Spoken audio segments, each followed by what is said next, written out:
Don't see that too often here at Mount Panorama among the hardened fans. We're almost to the start of this great race, a couple of minutes away.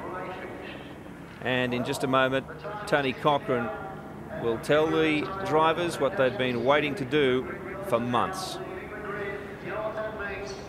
On behalf of the greatest touring car championship in the world, gentlemen, start your engines! Your commentators this afternoon, we've already seen, of course, Greg Rust, Mark Howard and Daryl Beattie in the pits. They'll be busy. But in the box, nice and warm, but ever ready, Neil Crompton, Lee Diffie. Thank you, Billy. Yeah, it's nice to be back up here. It is absolutely freezing outside. And to the spectators, well done. They are hardy, that's for sure. Well, once the race starts, we will all warm up. Not only is this a great event, a great individual standalone event, but it's also part of the 2005 V8 Supercar Championship Series. And with each and every round, we have our Zinger Hot Topic. Of course, KFC Zinger is the official burger of V8 Supercars. Now, Neil, the round 10 winner is Leon Haywood from Queensland. And Leon's question to you, the Zinger Hot Topic, is why are teams allowed to refuel the car outside the nominated refueling window? Yeah, that's a tricky one, Leon. And Lee, it did need some explaining after Sandown. The compulsory stops we discussed in the regulations for these Enduros only reflect regulatory windows where no matter what, you must take on fuel, tyres and in one case brake pads. However, these are not the only stops permitted. You can make discretionary pit stops too. Now this race, assuming it's not a wet dry race and it's dry out there at the moment, will probably feature either 4 or 5 stops, as Campbell Little told me on the grid just before, depending on fuel mileage. And embedded within those stops will be those compulsory pit stops. That's the reason we saw cars being refueled late in the race at Sandown. So just to reiterate, it is a bit complex between laps 48 and 120. You must have stopped for tyres and brake pads once and taken on fuel twice. But in reality, you don't really have a choice with the fuel and tyres, as both need replenishing within the windows anyway. So the only truly critical element to manage here, Lee, in all this equation is brake pads. And that rule was implemented a few years ago to prevent teams trying to stretch their brake pads to a dangerous limit and risk running out of brakes late in this race. Thank you, Leon. And as always, we encourage you to send us your hot topic that Neil can discuss with you on air, and go to rpmlive.tv and follow the links. Well, the engines are fired, and let's one more time have a look at the exact order they will start in, and it won't stay like this for very long. Our Talon Tough Tools 3D grid. There it is, the 888 Falcon from the #1 spot. Lowndes has been in that position virtually all weekend, and Ambrose will start alongside him, the co-drivers Muller and Luff. Back to an all Holden second row. Incidentally, that was the first time Ford has locked out that front row since 2001. It's a pretty good looking grid. The big boys are up front and will be firing. But Neil, when you start to get buried a little further down, we're still looking at the top 10, but say you're midfield, how careful do you have to be once the lights go out? Seriously careful into turn 1, because you get the big concertina here where the whole field bunches up, and this will be the first time ever that these guys have run with 120 litres of fuel in this new taller diff ratio, which will make it even harder to get the cars off the line as we rattle down through the field here. Further back in position 15, Johnson and Davis, and that'll be a strong combo. Ellery and Macro in the second of the 888 entries. Jason Bargwanna cheekily said to me before when I said good luck in the race, he said, "I'll see you at the media conference." So that's a bit of positivity early in the day. He's a sparky bloke, these Bargs. He's got a good record too here at the Mountain. Of course, he shared that win with Garth Tander in 2000. He's had the highest of highs, lowest of lows, but generally pretty consistent. Brad Jones said to us earlier, for the Team BOC Falcon, if it's wet, I think we've got a chance, but this car's still a handful in the dry. Back to Dale Breed, John Clelland. They've had their bad luck. It's out of the way for the weekend.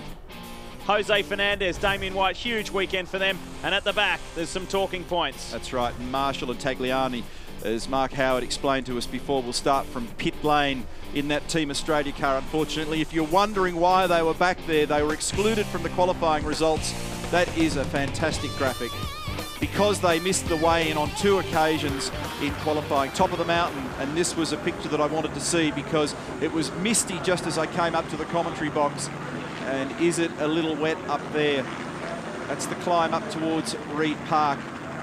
And the smart guys either flick the cars into neutral when they get to Skyline, or if you're really brave, you actually switch her off to try and save precious millilitres of fuel. Problem is with these cars, Lee, they all have power steering. When you turn the engine off, you've got no power steering. They've got heaps of negative camber, as Greg explained earlier in the telecast, big wide Dunlop control tyres on them, so they're as heavy as lead to steer. When you shut the engine down, you've got to be careful you don't actually steer yourself into a wall. Super cheap car number 50 of Owen Kelly and Nathan Pretty will also start from pit lane. That car had done an engine in practice. They're off the back of the grid, so the team has figured they're going to give themselves another 2-lap window. They will be in the pits to put fuel in it and start from pit lane. Isn't that a stunning shot? Look at how the road falls away after Skyline. Off camber, down to the VB dipper. Greg. You'll remember this morning when our telecast kicked off, it was a chilly 8 degrees here, 9 degrees on track. I've just checked with the Dunlop technicians. The temperature, ambient-wise, has risen to 11. On track, it is 15. Had a quick word with Barry Hay, Russell Ingall's engineer, just a few moments ago. He said they were given special dispensation overnight for 2 tyres after he destroyed them in the shootout yesterday with that loop at the chase, and they had to be a set of tyres that had been used. They're not brand spankers. And as they roll down the mountain, spare a thought for young Sydney-sider James Courtney. He's raced all over the world. He was a Jaguar Formula 1 test driver. He's been victorious all over the world, but he's never experienced the mountain. And not only is he here racing with Jim Richards, but he gets to start the great race. We roll through our in-cars, and we have plenty. 11 cars in total carrying the onboard cameras. And for the Lowndes-Muller combination, it's the Allianz in-car camera inside the Pertec machine of Warren Luff and Marcus Ambrose. Will this car have a clear track ahead? Will it be the one to beat? So many questions to be answered today.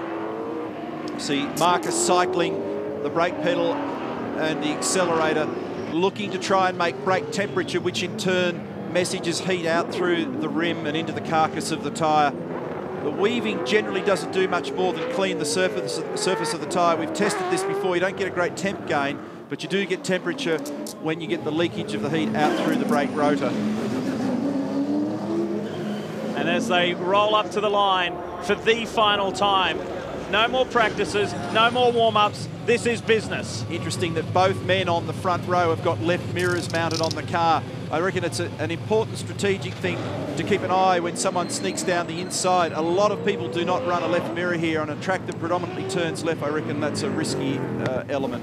There's some history on the line here today. Greg Murphy, Rick Kelly trying to become hat-trick winners for the first time in over 20 years. Can they do it? It would be remarkable. Glenn Seton, as you've already heard in our broadcast, it's the 40th anniversary since his father won. Can Seton conquer the mountain for the first time? Plenty of great storylines. And look at this. Ambrose was creeping forward. Cars in the pit lane. We've got car 50 in and also the Breed Cleland entry.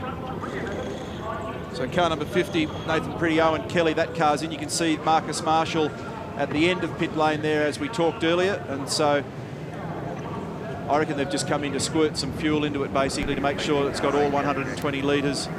They were further back on the grid anyway, so they're really just sacrificing a few spots, these fellas. So 31 on track, 3 to start from pit lane. And here is your pole man. The V8 supercars are ready to rock the mountain. Bathurst is away. And a great start from our pole man, Craig Lowndes. Ambrose goes with him there side to side. Remember, they came in contact in New Zealand. But as the clean turn one, we got an incident at the back. Someone is into the wall on the start straight. It was heavy contact, and Garth Tander made a shocker as well. He got buried on the run to turn one. He went absolutely backwards after starting so strongly in qualifying. Lowndes, Ambrose, Scaife, Murphy, Richards. And Russell Ingall has made a great start, dives forward. Now he's wrestling with Jamie Whincup. side by side through Cat Corner as they climb the mountain for the first time. Craig must have had a massive throttle percentage going at the start because he made sure he had tons and tons of wheel spin to make sure the car did not bog down, and he got a great launch away to head them up Mountain Straight for the first time. Good start, Mcconnell. He's away nicely. Right there with Whincup. Replay of the start. Where is that contact? It's further back. Here we go. That was Mark Noske. Mark Noske into the wall. Meanwhile, let's get back to it. They cross the mountain for the first time. Lowndes, Ambrose and Scaife.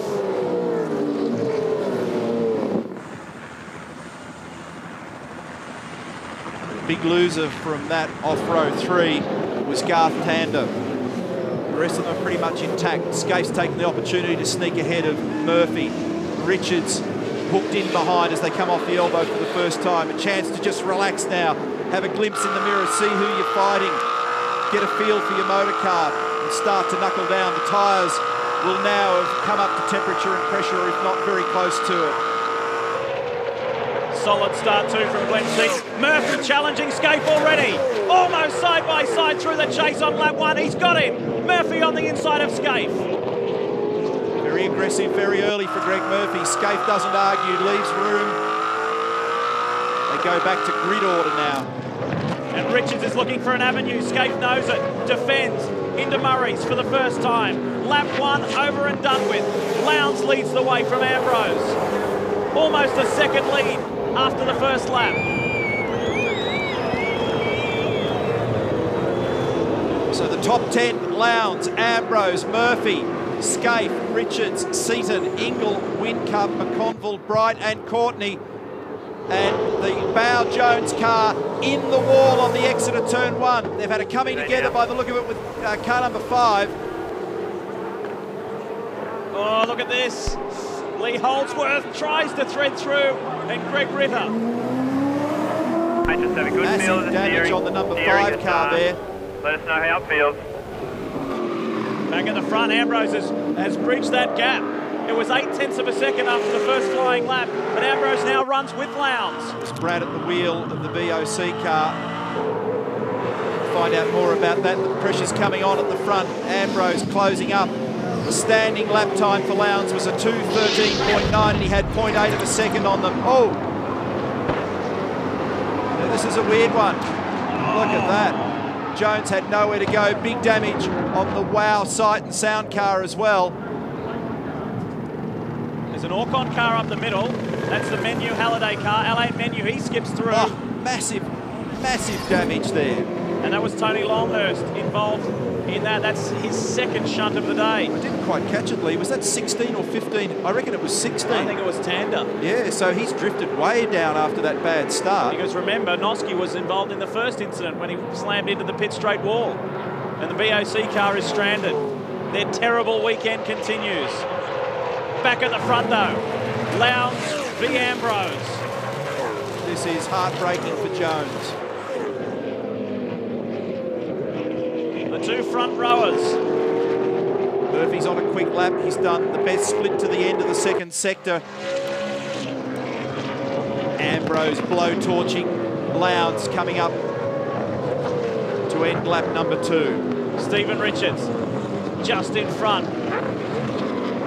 Holds out. Scaife, Seton, Ingle, Whincup and Mcconnell. Good scrap at the front though. 0.3 of a second between Lowndes and Ambrose, but the fastest man that lap, as I suggested, was Greg Murphy, and 11.1 for him.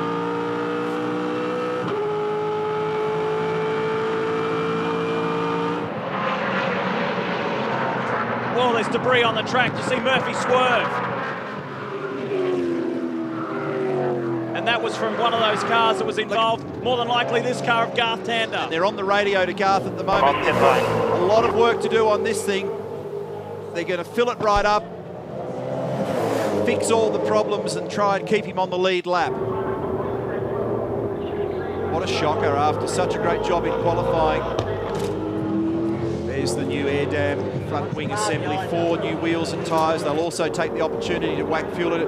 I can tell you that the tyres off the left rear rim of that car as well. Darrell's going to be on the spot. Bradley's also negotiating his way back in. big damage on the front right corner. Ditto that remark for the Wow Sight and Sound car number 44. Unbelievable at the start of the race. There's been 5 or 6 cars affected in the opening 2 laps as the HSV dealer team go to work. Wow, it's going to be a big job to get this car back up. They're going to lose more than a lap here. That's taken some big damage. Robbie Crawford got the crew ready before they come in. He said, the guys on the front, concentrate on the front. Let's fix that first, then get the side skirts off it and tape up the back as much as we can. Ozjet on that FPR Falcon for the first time this weekend, backing from Paul Stoddart at Minardi. Greg Ritter was at the wheel at the time. And he looks absolutely gutted, Neil. They're going to put this car in the garage. They've got a new splitter on standby, all sorts of tools to tackle this problem. Some damage to the rear side passenger door as well. What a start they got. They qualified this car just outside the top 10, right near the sister entry of Jason Bright and David Brabham. Tough run at Bathurst for Greg Ritter. And they're flying debris flags everywhere around this part of the circuit at the moment, so there's clearly a lot of rubbish on the road. Everybody will have to be very circumspect with that. Fastest lap on this one, Stevie Richards in 4th position at 2:11 even. It was 11.2 for Gray, 11.4 for Marcus, 11.1 for Greg Murphy, 11.0 for Stephen. Scaife is next. Seton, Ingle, Mcconnell, Whincup, Bright. James Courtney just outside in 11th. Look at this train. Look at this train. Nose to tail. Bright's running well, running strong in the Cat forward. And Seton has a mirror full of Ingle up into Cat corner. Ingle on Seton. And smart driving by both of them. Glenn's too wily to get hooked up in a dice at this early stage of the race and risk damaging the car. If Russell's got the pace, then rock on. Mcconnell looks good, so too does Whincup. And they're looking for an opportunity. James Courtney, the rookie, he's tucked in behind Jason Bright, a Bathurst winner. The last time Ford was victorious on the mountain in 1998. There is some driving talent in this crew.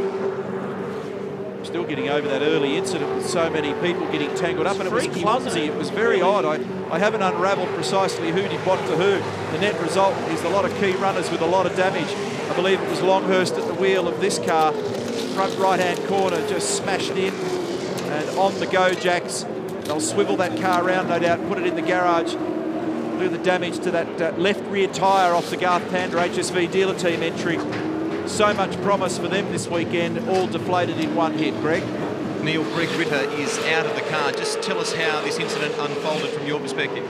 Basically, I think it was one of the HSV cars was up the inside of me going in the last corner, and I was sort of all prepared to let him have it, but he decided he sort of wanted to squeeze me on the outside, and he basically clipped the outside of the front of my car and sort of spun in front of me and just sort of left me with nowhere to go, and I got hit by someone else. And so, yeah, it's not the ideal way to start a 161-lap race. Greg, just give us a brief encapsulation of what the boys are doing here. It's all hands on deck. Yeah, it looks like there's a bit of a water leak there, so I'll probably put a hole in the radiator, so I'll chuck a new radiator in, and obviously we'll go quite a few laps down, but you know, we'll get back out there and try and finish the race. Luck for a bloke who's had some good results over the years. Thanks, Greg Ritter. Absolute disaster for Team BOC. Kim Jones is looking at what's going on. Massive damage to the front suspension. But you can see Brad there. He is sitting in the car sobbing. He's been sobbing for about the last minute and a half. Absolutely gutted. Well, it's been the most trying weekend, and you can understand why Brad is so emotional, because they have been tested from the word go. The sister car was smashed heavily. Look at this challenge here. I said Mcconnell looks good a lap ago. That Valvoline Cummins Commodore has got some pace here this weekend. Pressuring Glenn Seton. Cam Mcconnell on the march here. You can understand the spillover for Bradley. That car's not been competitive all weekend. They reverted to last year's setup. Oh, Glenn pinches the front left brake at the cutting, just a little takes him offline. Brad and John always do well at Mount Panorama, but you could feel a tough weekend coming on for them. It was very good in wet conditions, and then that end of lap 1 incident just puts the cap on it for him. This is the second visit this year, well, within a matter of weeks, for the guy we ride with now, Cameron Mcconnell. He and his co-driver Andrew Jones cycle from Melbourne, from Albert Park to Mount Panorama, more than 1,000 kilometres to raise money for the Make-A-Wish Foundation. There's his co-driver Andrew Jones, nephew to Brad Jones, who we just saw distraught in pit lane, and they raised over $55,000 for the Make-A-Wish Foundation. Great stuff, fellas, well done, and we hope you get rewarded later today. Fastest man the last lap was Stephen Richards, a 2:09.8. Lowndes also achieved a 9.9, but he's just done the fastest split to the second sector, which is Forest Elbow. So expect Lowndes to further improve it. And watch this, folks. This is inside Cameron McConnell's front brake assembly. Look at that. If you wonder why you get big pad wear here, that is an amazing shot. And he overtook Glenn Seton while we were on board, looking at the 600 to 700 degree temperature inside that rim. Seton is being attacked. Whincup wants a way through. And it's that second stop that brings them back down near pit straight. It puts huge stress on the disc rotor and also on the caliper and pads, because it gets superheated for a second time within 10 seconds of the first big application. And here's the zinger replay of Cameron down the inside of Glenn. What an awesome start to this race. That's a fairly sophisticated move, and Seton gave him room just like he did Ingle up into Cat Corner. And speaking of Ingle, he has skipped away from this group. He is out chasing Scaife. It's Lowndes, Ambrose, Murphy, Richards, Scaife, Ingle, McConnell, Seton, Whincup and Bright. That's your top 10, and James Courtney on the back of that group. Rick Kelly, disappointing start for you and Garth. Did you hear what happened there at the start? Yeah, I mean, taller Diff now, excuse me, 600 horsepower, doesn't normally get these cars off the line at Bathurst with full tanks, so I'm not too sure. He might have just bogged it down a bit. Unfortunately, that puts you back around fruit bats and you end up in the wall like that, so not much we can do. The guy's done a great job to get it back out there, and I'm sure Garth's going to drive his bum off to try and get a couple of laps back, but not much you can do, probably. You're not standing well, so I hope you get somewhere warm and get better for the day. Thank you. Mover in the pack further back is Jason Barguana. He's made up 5 positions to come up to 13.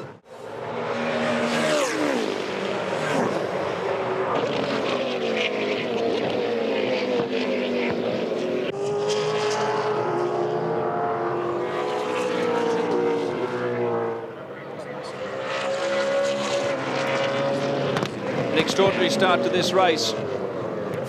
Tander, Ritter, Longhurst, Brad Jones, all having to pit after 2 laps or on their second lap,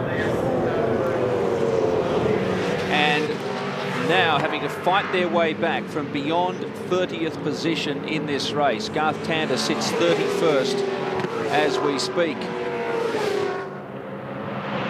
Lowndes' margin is a little less than 0.4 of a second on Ambrose. Murphy is just over a second behind him. Stephen Richards another second away. Bear in mind that these drivers are not too worried at the moment about positions. You've noticed Glenn Seton early in the race has been overtaken by a couple of drivers, but he wouldn't be too concerned about that at the moment. They're looking at their lap times. They've budgeted for a certain lap time according to their various strategies, and they'll be quite happy to work to those lap times at this stage and keep that strategy to build to the competitive final 30 laps or so.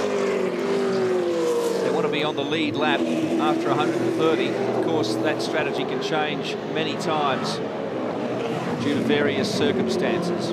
But after 7 laps, they're just bowling along at their own pace, not getting too caught up in the competition. Lowndes with a little gap on Ambrose there. He has in fact put down a very quick first 2 sectors here, the quickest so far on the race, so we might find a new fastest lap when Lowndes crosses the start-finish line. The track is still dry, the weather is still heavy though, quite dark, thick clouds all around the circuit, but they haven't yet unleashed.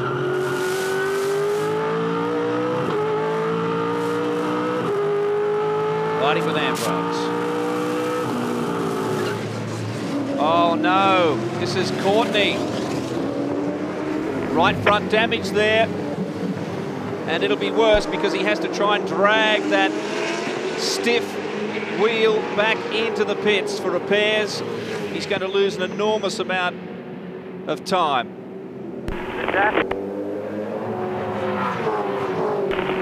I'll just come out of it.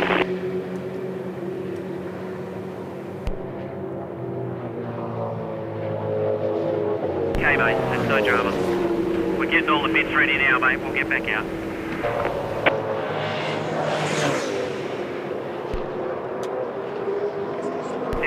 mate. Just slow it down a little. We don't want to do too much damage.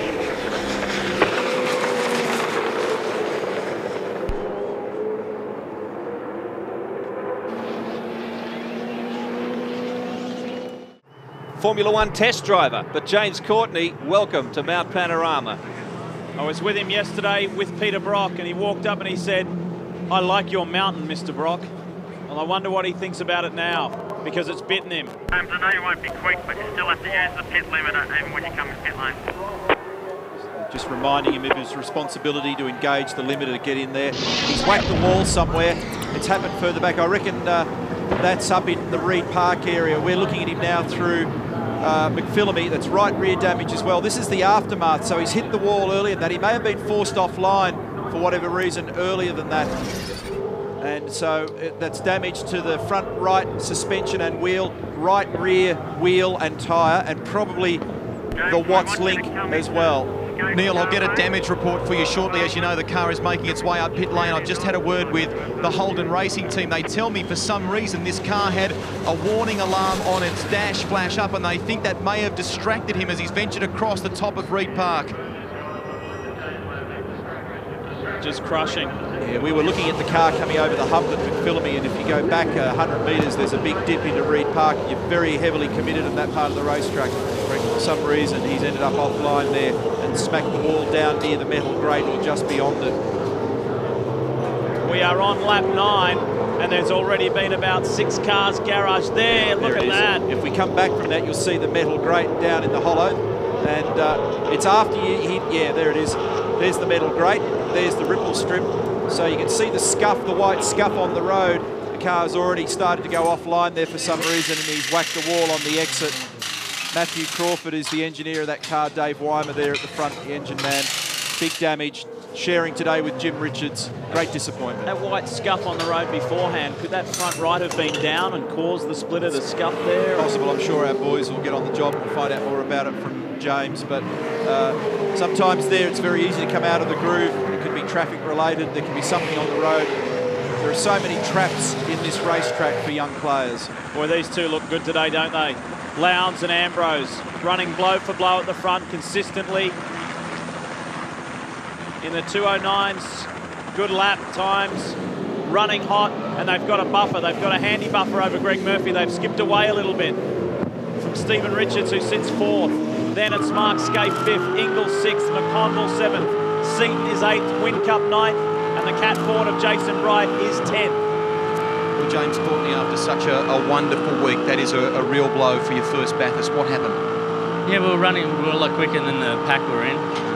So I was trying to look for a way to pass, and I was probably pushing a little bit hard over the top and just glanced a wall. But we had a problem with our dash, and it kept flashing. All the lights were going crazy. I think it was shorting or something. So a little bit distracting, but I was just pushing a little bit too hard, I think, and just rubbed the wall. Your engineer, Matthew Crawford, said sort of via hand signals a moment ago, that's it. Is the damage too bad? The Watts linkage looks broken. What's the status? I'm not too sure. I just got out, so I'll have to have a look and see what happens. Thank you. Hard luck. Trying to get out of the car, but it's an absolute disaster. It's just one of those things, really. I mean, I don't understand why everyone would be racing for position on the last corner of the first lap, and you know that someone got turned around, looked like Ritter got turned around, and I was just minding my own business and called Tony Longhurst trying to avoid it. It's really disappointing. You know, I passed 8 cars or something on the first lap, and I felt, you know, that the car was feeling pretty nice today. So can't begin to say how sorry I am for the guys at BOC. It's their first year up here with us, and we really wanted to get a great result for them. You had your head in your hands there. You looked like you were having a bit of a quiet cry at one stage there, Brad. I didn't hear one part of that. You had your head in your hands. You looked like you were shedding a quiet tear. You know, I don't know that I'm crying, but it's just racing. It's upsetting. We put everything into it. We've had a tough week. You know, I'm just shaking my head in disbelief, really, because I can't believe, you know, that we were racing that hard on the first lap, and you know, and the silly part is it's affected 3 or 4 cars, and we were just really an innocent bystander. So, but you know, when you don't qualify well, you run the risk of this stuff happening, and that was our fear right all the way along when we qualified badly. Pretty busy around the front end of the car. Any chance of getting back out? Well, the guys are really committed, you know, and we want to give NZ and VOC and, you know, all the people that support us, Microcat, a good run for their money, and so we're going to get the car back out and run around as hard as we can, see if we can gather a bit of information for next year when we're back up here. Cheers, Brad. Thank you. The Albury-based team, they're well-credentialed and they are hard workers. Lowndes just did the fastest lap of the race at 2:09 even. The gap now is 0.8. Here's the Zinger replay. Kind of an aftermath thing here. For some reason, Ritter and Tander get together. That then involves Tony Longhurst and Brad Jones. Neither of those drivers had anywhere to go. They put a lot of debris on the racetrack, so 4 cars copping damage. We've also had an update on the other HSV dealer team car that we saw glimpse the wall down the inside of pit straight at the start. We understand that car is okay. They did not come in, and they are circulating at the moment. 8.9 on the last lap for Craig Lowndes. He's opened the margin now to 1.3 seconds for a while. Ambrose started to get closer to the back of Lowndes, but as they've burnt some fuel down now, he's just starting to ease away a little, is Craig Lowndes. Jiu-Jitsu car is in for Brightech Motorsport, Jose Fernandez. Meanwhile, just updating you on the 22 Holden Racing Team Commodore of Jim Richards, James Courtney. It is done. It's over for them for today. Third place car, Greg Murphy, the Super Cheap Auto Commodore, running strongly, consistently in the 2-minute 9-second lap range, but he's some 2 seconds behind race leader Craig Lowndes. Already the cars are in the order of 26 to 30 kilos lighter as the fuel comes down, and this is starting to return into an area where the cars are better balanced. They tend to set them up more around the 80, 90, 100 litre range than absolutely full at 120 because you don't spend too much time there. And so this gives us a good indication of who's got pace, and that'll count for something later in the day. Lowndes did an 8.9 on the last lap, lap 10 of the race, and he's done the fastest first sector and second sector on this lap. So he's hammering at the moment. And Campbell and the engineering group at Triple Eight will be watching this carefully, watching his fuel burn, looking at temperatures, making sure that he doesn't use too much of the car too early. We had a suggestion by a couple of senior operators during the week that whilst there's a compulsory brake pad stop in this race, you might need to keep an eye on brake rotors in this race, and that they can start to run shy of wall thickness towards the end of nearly 7 hours of racing. On board here with Mark Scaife. And a call to order for all the supporters of HRT. They've got a new membership scheme going for their Team Red for 2006. They're urging supporters of the team to join the club. It's sort of an AFL footy club style promotion to get more people more deeply and passionately involved in the team. Four in front of you, Lowndes is doing 8.7. What do you think of the tyre pressure? Okay so far. The reason they're asking about tyre pressures is that'll give them an indication as to how they should pressure set to when Todd gets in the car. So that'll give them an indication of the cold starting pressures. Sometimes you sneak them half a pound or a pound either way. Mark's just given it the thumbs up. 8.6 on the last lap for Craig Lowndes. Margin now 2.3 seconds. He's starting to really slide away from Marcus Ambrose. Russell Ingall. It's been an eventful weekend for the Enforcer after crashing early in the weekend heavily at Forest Elbow, and then yesterday with that gearbox issue during the top 10 shootout. He's teamed with young Carrera Porsche Cup driver Luke Youlden. Those two first came together at the Castrol Perkins camp and have remained friends ever since, and it was with Russell's influence that he was hired at Stone Brothers Racing for the Enduros this year. Ingall sits 6th, Scaife in front, Mcconnell behind, and he's trying to get by Garth Tander.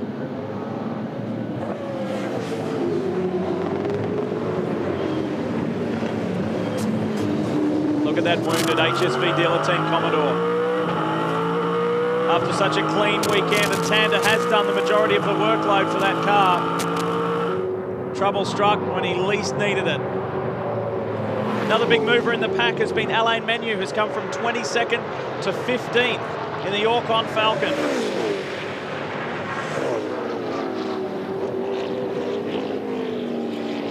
Considering the temperature and the very stiff breeze that they face at the moment. It's a crosswind on Mountain Straight and Conrod Straight, but it's a headwind on Pitt Straight. Pace is pretty strong, but we've seen that all weekend. The opening practice session, they were very, very fast, and it raised a few eyebrows. To go back to the very first session on Thursday, 8:1 was the time set by Lowndes. The comparative session to 2004 was a 9:5 Mark Scaife, so they've had pace all weekend. And I'm just looking carefully at the leaderboard at the moment to see who's got it and who hasn't. Lowndes is almost in a class of his own, which is what the numbers suggested earlier in the weekend. Fastest laps of the race for information. Lowndes has done an 8.6, Ambrose a 9.3, Murphy a 9.5, Stevie Richards a 9.4, Scaife a 9.6.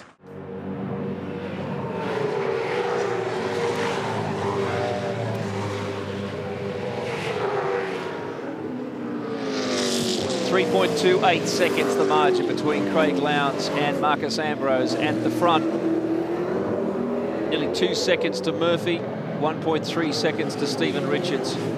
Scaife falling to nearly 4 seconds further back. And a big margin then to Russell Ingall, more than 6 seconds. He has nearly 2 seconds on Cam Mcconnell. So they're starting to spread out a little bit. Seton, Whincup and Bright make up your top 10. And as Neil pointed out, the only driver at the moment to break into the 2.8s has been Lowndes. And he's on another quick one again after 2 sectors. He is clearly the fastest. He's just done a 2.9 crossing the start-finish line. And he's been nearly a second faster than Marcus Ambrose on that last lap. So the lead now builds to more than 4 seconds for Marcus Ambrose. Stephen Johnson has made a pit stop. One of the first to come in willingly.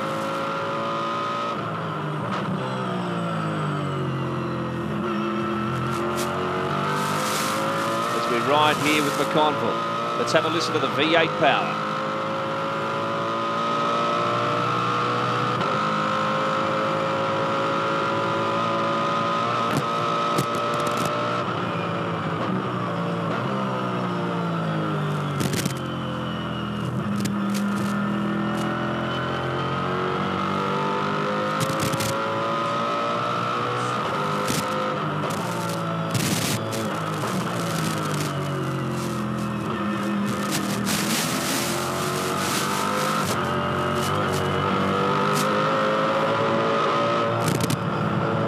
Inside the wheel and the flex of the suspension.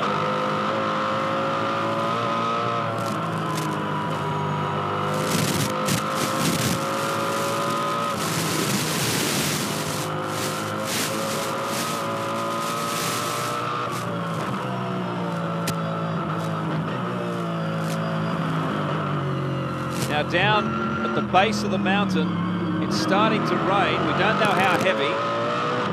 Seems like it's probably the heaviest shower we've had today. So there is trouble looming for these drivers. Usually it's the other way around. It's usually raining on top before it rains down below, but that's what Mount Panorama's like. Stephen Johnson has a front end problem. We'll explore that, as I'm sure his team is doing. Only 14 laps down. And the radio calls will be going out now from the teams to these drivers coming down Conrod Straight. They'll have to be very, very careful. There hasn't been a huge amount of rubber laid on this circuit this weekend because we've had overnight rain since they got on the track on Thursday.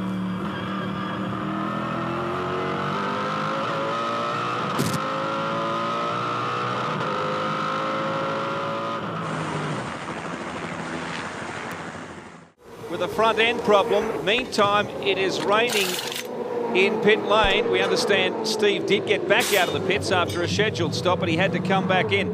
And there is another puzzle for these crews as rain has fallen in the straight, even though the sky is broken. It's not falling at the mountain at the moment. That's a switch lead, Diffie. Well, it normally rains up there first, doesn't it? Problems here for D'Alberto and Coulthard. Front end problems. Slow it down. Don't take it easy in the pit lane. And that is... Let's get some go jacks ready and stick it in the garage. That's a stroke of luck to some degree for that to happen at that part of the circuit, for him to be able to get back into the pit so quickly.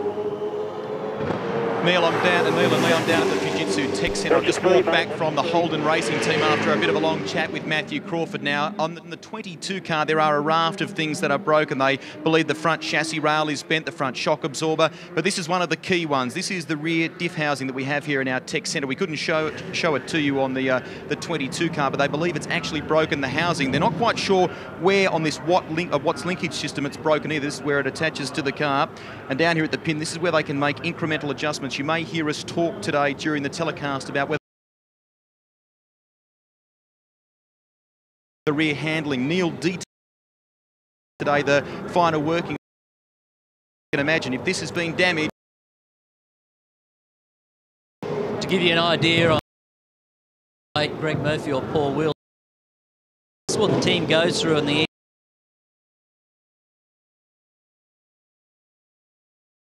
down lap offline, but area, and they measure it with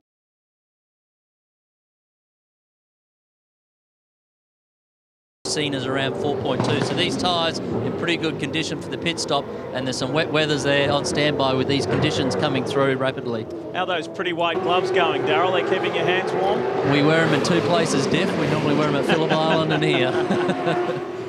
Jason Bright is being hounded by Stephen Ellery in the second Better Electrical Falcon, and tucked in right behind is Jason Bargwanna.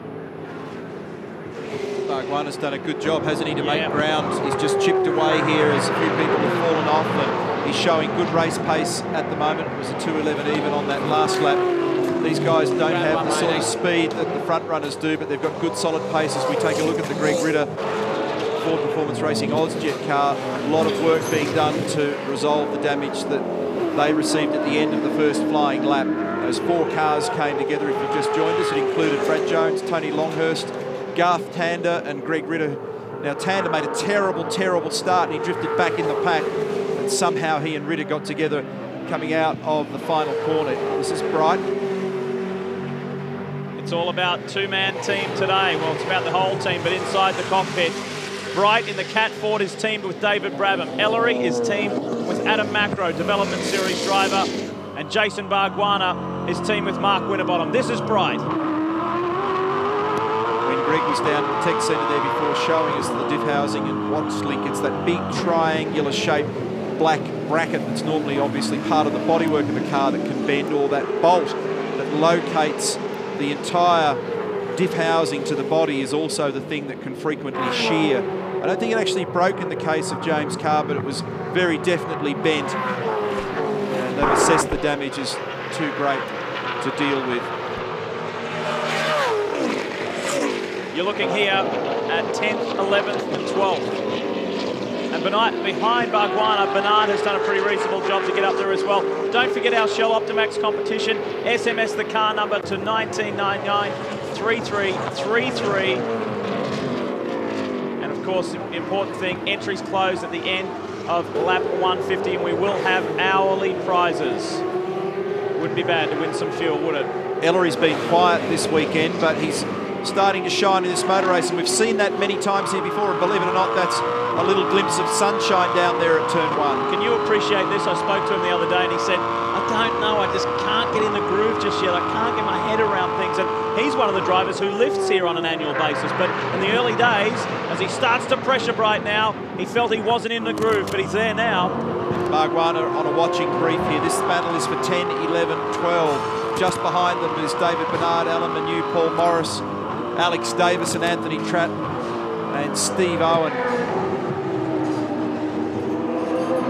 Bargwanna, remember, had that scary moment up in turn 2 where he got in a little deep in the braking area on Mountain Straight, just outbraked himself slightly, got on the painted line there, locked the rears and then locked the front left and just slapped the wall. A lot of cosmetic damage. The rumour mill has him on the move in 2006. I don't know how true that is at this point, but there is a bit of manoeuvring going on in this V8 supercar paddock for seats next year. I think you can expect to see probably 4, 5 or maybe more drivers on the move. Tony Longhurst, you've been sitting in the car for over 10 minutes. They've got the sledgehammers on the front of it. What happened? Just on the first lap, coming onto pit straight, I think Kelly and someone else got tangled up, or Tander, and I went up the inside because I could see that they were going to drift out to the outside, spun around, came across in front of me, and I thought I was going to stop, and then someone else hit me in the back and pushed me into him. So, in the wrong place at the wrong time. Massive damage to the front of the car. Do you think you'll be able to get back out there? Yeah, we'll get out there and charge around for a while. We must try to finish and get some points. I'm very disappointed. The car felt great, made a nice little start. I was very comfortable and relaxed, actually. So, not the way to go in your last Bathurst. No, very disappointing. Yeah. Spinning in the warm-up and then crashing on the first lap, but that's motor racing. We've got to accept that. Hard luck, Tony. It's getting pretty hectic here. I better jump out of the way. Down at the West Point Racing pit bunker, there's a bit of scratching of heads going on. Dean Orr, the team boss down here, tells me that it was a valve stem on the rim where they fill these controlled Dunlop tyres with nitrogen. They believe the valve stem has broken. That's what caused the deflating tyre for the 17 entry. But since they've replaced it and sent the car again, the radio communiques have all been about some sort of nervousness in the front end. So not completely happy there at the moment. Up front, Craig Lowndes is hammering. The 888 Ford has got a 6.1 second lead over Marcus Ambrose. This is very reminiscent of Sandown, when at one point he had a 20-second lead. Talk about Ellery trying to get in the groove this weekend. Lowndes has been there from the very first lap. 6.1 seconds that margin. He's got the fastest lap of the race. He's split to Forest Elbow then on this particular lap. Nearly 0.4 of a second faster than Marcus Ambrose. Here he is. So he's going to continue to open up that gap. Lowndes, Ambrose, Murphy, Stephen Richards, Scaife, Ingle, McConnell, Whincup, Seton, Bright. On board with Marcus. Thought about starting to nibble away at Lowndes for a while, but I reckon in the end decided he had to use too much car to do it. Steve Henderson and Greg Murphy have continued. Completed, Marcus. We're taking along quite nicely there. Voice of Paul Forgy, Marcus's engineer.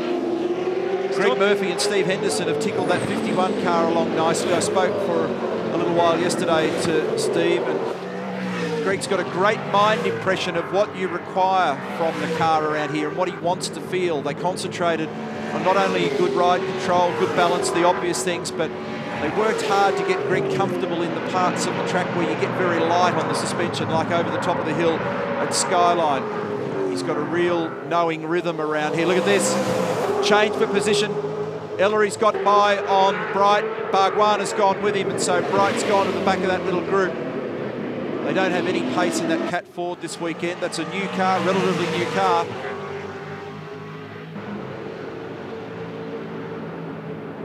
David Richards, the chairman of Pro Drive, the boss of Ford Performance Racing and Ford Performance Vehicles, is here this weekend. I'm sure he's not too comfortable with their lack of pace. Here it is, Zinger replay, Big Pond Murray's corner. And as this occurs, we have got an update. We hear from the track that Lowndes is slowing. And look at this, our race leader has dropped back to third. He's lost 2 positions and is limping across the mountain, something under the car. Underneath it. Well, there you go. These guys have not had reliability. The whole rear end's moving around. He's got a broken bolt in that Watts linkage that Greg was talking about before. We might go back to the tech centre later and show you that very bolt. But I reckon he might have just tagged the wall somewhere. Something wrong with the rear wheel, okay? It's the whole, yeah, look at that. The whole thing is floating. Yep. And that'll be the cable that operates the anti-roll bar on the rear that you can see floating around. So why has that broken? Did it do it on its own? Did they have a geometry problem? Or did Craig just give the wall a little rub somewhere? And what happens when that bolt breaks? Yeah, this is just coming out of the cutting. I wonder whether he tagged the wall a little bit further back, another 100 metres back. We'll go looking for replays. The damage has already been done here. There's something hanging out underneath. So the whole thing is broken. The bolt, the locating bolt in the diff housing and the Watts linkage is broken. Right down. All the way in. Stay in the car, mate. Stay in the car. In. Down, looks like one-time race leader.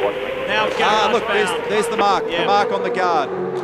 if we just... wall going out of the cutting and broken what's making it left front, left-hand corner as well. There. Left rear of that car is where the damage is. The left rear is where the scuff is on the guard. Did you hear the radio communication there? I brushed the wall coming out of the cutting. Rear wheels off, guys. Rear wheels off. Well, that tells the story. Was it slippery up there, or was Craig pushing too hard?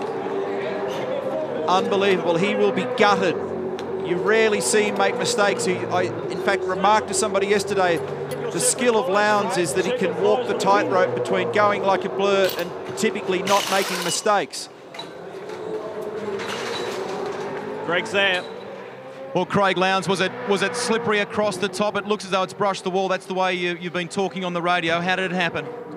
Just come out of the cutting and just ran a little bit wide up over that hump. Glanced the wall and has broken the watt slick, so hopefully we can fix it, get out there. Track conditions weren't slippery, Craig? I'd love to think so, but no. Hard luck. A rare mistake. And he was honest about it.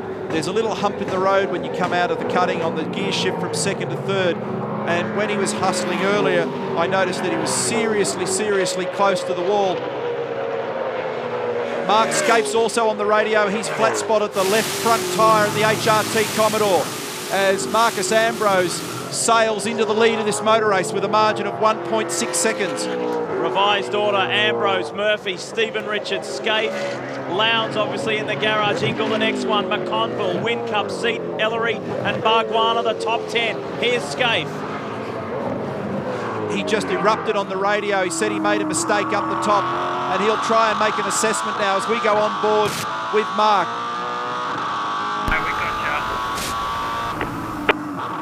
Sometimes you can even hear a flat spot if it's big enough. Look at the smear on the screen. Remember I talked about that earlier? One of the reasons. He must have got tangled up with another car because he's suggesting Boy was that close. That lever you can see to the left, to the rear of the steering wheel, is the handbrake. This is the work on the Lowndes car.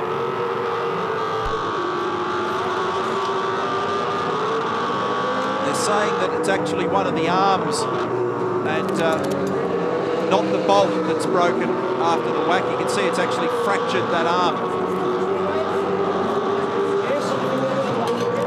Well, that is unbelievable for those guys. Right there, just back about 50 metres from where we were with Mark, is where Craig hit the wall.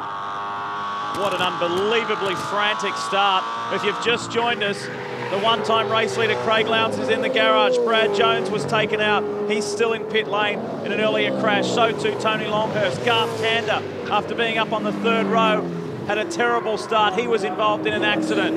And many others. Greg Ritter, Mark Noske. This has been a rough race, and we're only on lap 20. There's always that random element here. There's always something that gets thrown up in this motor race that you can't predict. The form of Lowndes all week has been extraordinary, and when he can least afford it, he makes a tiny error. And it'll be a judgment error of only a couple of millimetres, but it counted. Scaife nursing a flat-spotted tyre here. It seemed as though, from the bits of the radio conversation that we intercepted, that he's suggesting that it might be okay. He has around about a 9-second margin back to Russell Ingall, so that's comfortable. No immediate pressure. Ambrose, Murphy, Richard, Scaife in fourth position as we go back on board on pit straight. Just a reminder to have a bit of a breathe. Turn 1, second gear, and here's the battle for the lead. 1, 2 and 3 in that shot. Ambrose, Murphy, Richards. Very impressive, this run from Murphy. He's had some setup woes during the year. He's been very frustrated by a few reliability issues, but that car's performing beautifully here at the moment. And remember, he is chasing 3 wins. Spoke with his team owner and team boss, Ross Stone, earlier this morning, right before the start. And I said, Marcus has got a real skip in his step at the moment and seems very, very happy. He said, you know why, Lee? Ever since he came back from the US just recently, where he had 3 tests on 3 very different speedways, and he feels his deal in the US to go NASCAR racing is getting very close to being completed, and he's feeling a lot more focused and a lot more settled. Greg? Leon, back in the tech centre, it's so difficult to see the undercarriage at times on the V8 supercar. This is the differential housing and that Watts linkage arrangement that we were talking about. You saw that shot from Craig Lowndes' car. This is the bar in question that's broken. Neil, feel free to jump in here and I'll play hand model at any time. But this is the whole Watts linkage arrangement, and you'll hear us talking during the telecast, as I mentioned, about the boys making roll centre adjustments to it, but just that clipping of the wall on the left-hand side for Craig as he came out of the cutting has damaged and broken this bar. And I've just spoken to the team down there. They tell me that maybe there's also some strut damage too, boys. They're using Sidecoast trying to just snip that bolt there at the moment. That's a hard task. They could be there for a while doing that one. I don't know that that's the tool for the job.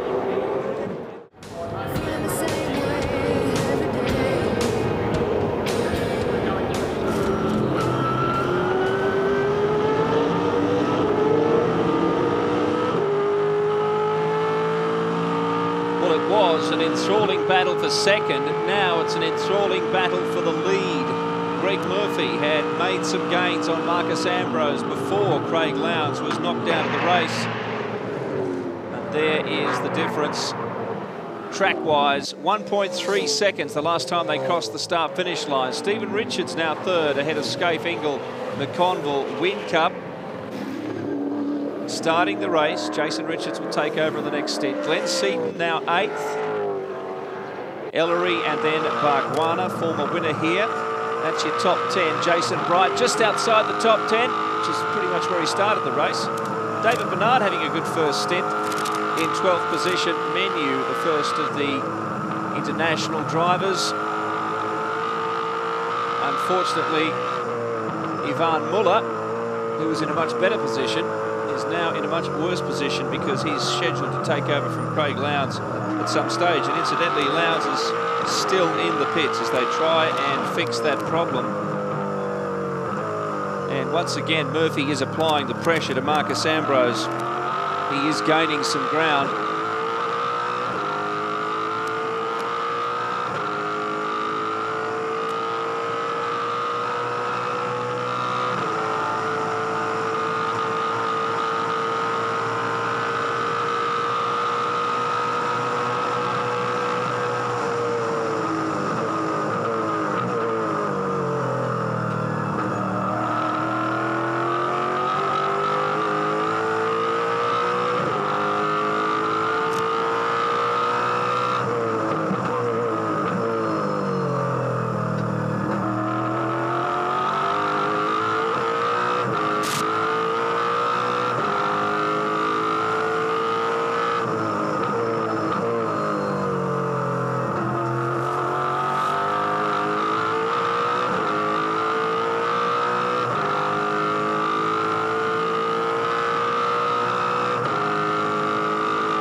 Start with a great race. Craig Lowndes on pole position, away very nicely.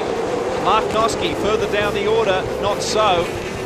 He cannoned into the wall. There it is. Along the way, and he's now well in touch. 4th in the first session, 11th in the third session. The co-driver session was the one in between where Paul was 16th. As you can imagine. Qualifying. I was going to say, Neil, as you can imagine at this stage of the game, 24 laps in, a number of drivers are starting to get ready just to be on standby for a pit stop, and one of them is Jason Richards. Very happy with the way his teammate, Jamie Whincup, is going at the moment. Yeah, he's doing a fantastic job. I mean, this race is all about the end, and a lot of these guys are sort of pushing too hard, and you can see them hitting the walls and taking themselves out. And, you know, Jamie's doing a great job to make sure we just are there for the end. Have you got a plan at this stage on when you think you may pit and do the driver change?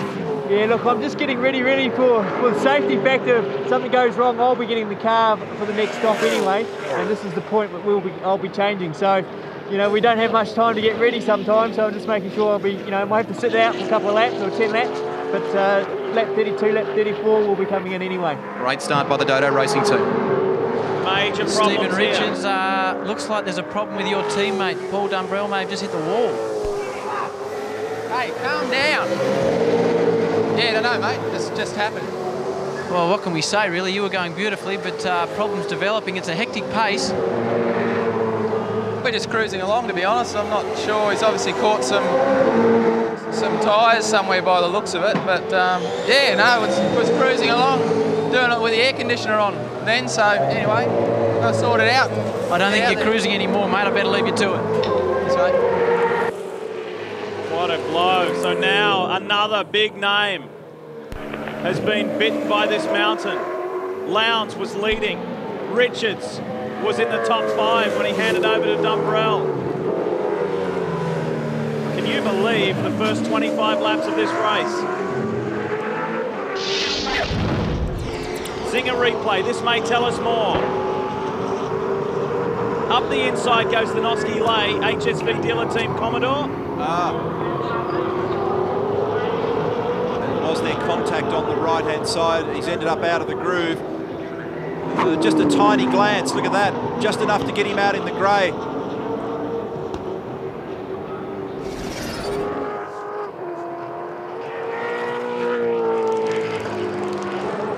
Now he's back on pit lane.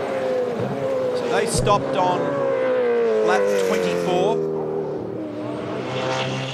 The tyres, fuel and the driver change, so wow. Just getting back out there and getting in rhythm and getting caught by cars down the order. Unbelievable. And almost in a case of deja vu. The reason they've taken that early stop was to try and buy themselves a fuel window advantage later in the race. Last year, Jimmy Richards on board the Castrol Perkins Commodore went in exactly the same place, but about 20 laps later, this time last year. So the revised order is Ambrose with just a 0.3 of a second lead over Murphy. Scaife is 3rd, Ingle 4th, McConnell 5th, Whincup 6th, Seton 7th, Ellery 8th, Barguana 9th, and Bright in 10th, with the WPS Falcon of David Bernard 11th. Look at Murphy, rides the curb, and is hassling our race leader.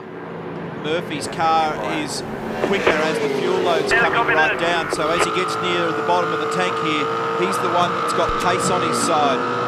And did you see Dumbrell go down a lap? He lost a lap. These leaders went past as he was coming out of pit lane. Lee, that's interesting too, watching Dumbrell. He didn't stop in his pit, he kept going through pit lane. I'm up the end. The guard on that wheel over the tyre is way inside it, so I can't believe that that tyre is going to survive. They've let it go. Back at the front. Pretty impressive pace, still in the 209s and pounding across the top of the mountain. Ambrose versus Murphy.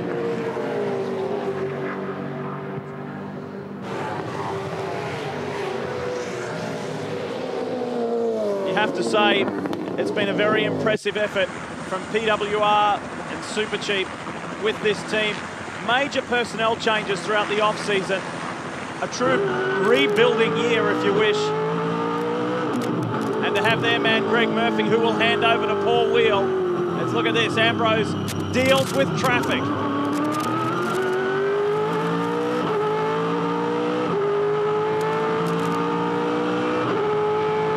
Should have burned in the order of about 100 litres of fuel now.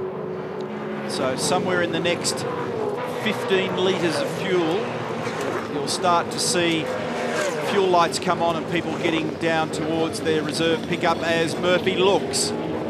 Oh, Marcus made a decision late to just give him the space. Lead change.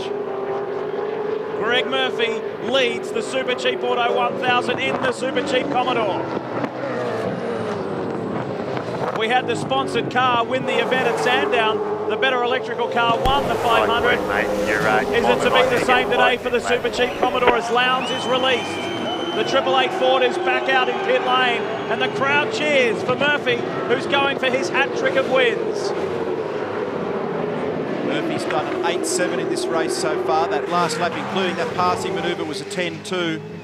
So the new order: Murphy, Ambrose, Scaife, Ingle, Mcconnell, Whincup, Seton. Big problem here. Menu in the wall at Forest Elbow. Paul Morris is involved in the 67 car with damage to the front right corner of it. That Orcon Ford looks like it may have got away not too badly. But Paul Morris, the same cannot be said for the man who is starting his 100th round. Can't steer it. There will be debris on the road. Drivers being warned on at the moment to keep an eye out on what's going on up the top of the mountain.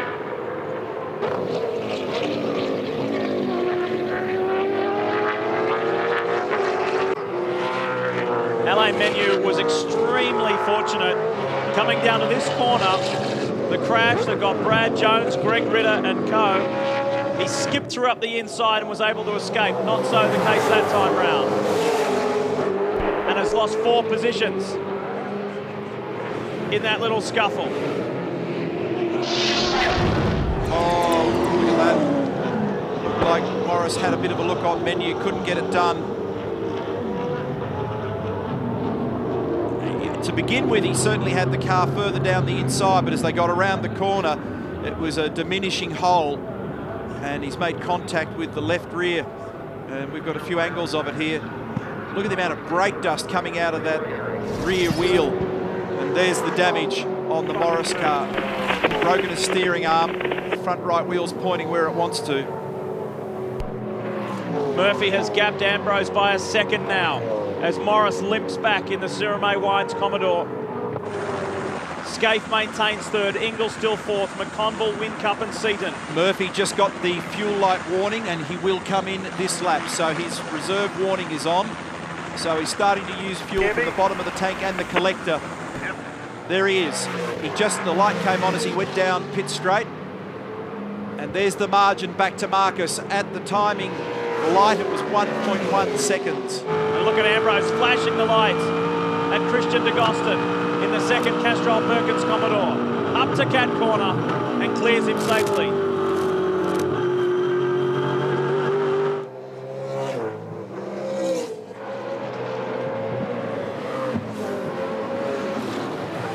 The respective co-drivers that will take over these cars. Paul Wheel standing by for Greg Murphy. And Warren Luff will take over the wheel of the number 1 Pertec Ford. Massive moment for both those young drivers to take over cars that are in such strong positions.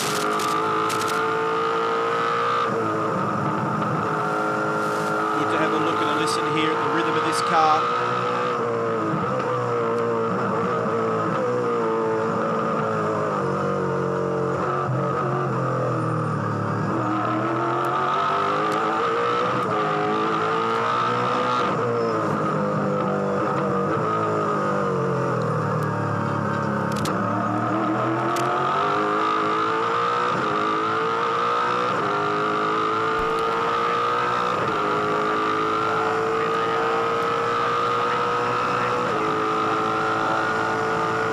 Just a reminder to you about the Super Cheap Muscle Mania competition for all of you who have spent $30 or more. The special code for today is SCA1000. SMS it as many times as you like to 19775151 or in New Zealand 8844. This week's winner will receive a special one-off Holden Coupe prepared by HSV and PWR. A beautiful car plus plenty of extras. Oh, Murphy had to jump through the grass to get around Morris then. Morris is stranded. He's struggling to get that car home. So he's going to reset his brake bias to compensate for the fuel going into the car and the weight over the rear wheels again. Line yourself up with the board, pull up on me, loosen your belts, radio out. So you heard all the instructions. He'll reset the anti-roll bars as well to reflect that heavier load of about another 85 kilos over the back of the car. Four-wheel about to jump in. Murphy in. Fantastic job. I was just talking to the team before he come in and they said he is unbelievable across the top of the mountain. I've never seen anything like it. This guy can really pull it out here at Bathurst. He radioed to the team on the last lap, which was amazing. Murph thinking on the run. He said the tyre pressures are a little high. Take some pressure out of them. So the team quickly repressured the other tyres and they're in, and Paul Wheels in, ready to go. Ingle in as well. The back wheels are spinning on that car. There's been a slow stop there. Yeah, fuel's always the limiting factor. There's Russell Ingle in as well. Busy part of the world for you, Darryl. Wait. And while these guys go to work, we've got our first safety car period of the day. All right, go. Straight out. Ambrose will come in too. A lot of people will use this opportunity to dive in. They don't want to be trapped out there when the field compresses, not having taken their stop. The reason for this is that car number 24 is up against the wall and Morris is bogged on pit in. Car 67 as well, so Dumbrell with more damage here, and that is on the run to repark, having come out of the cutting on the left side of the road. And that was the side of the car that was originally damaged after going into the tyres at Cat Corner. Dumbrell, stationary.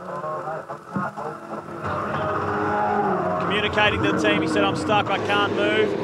And Campbell Little communicating with the 888 Falcon.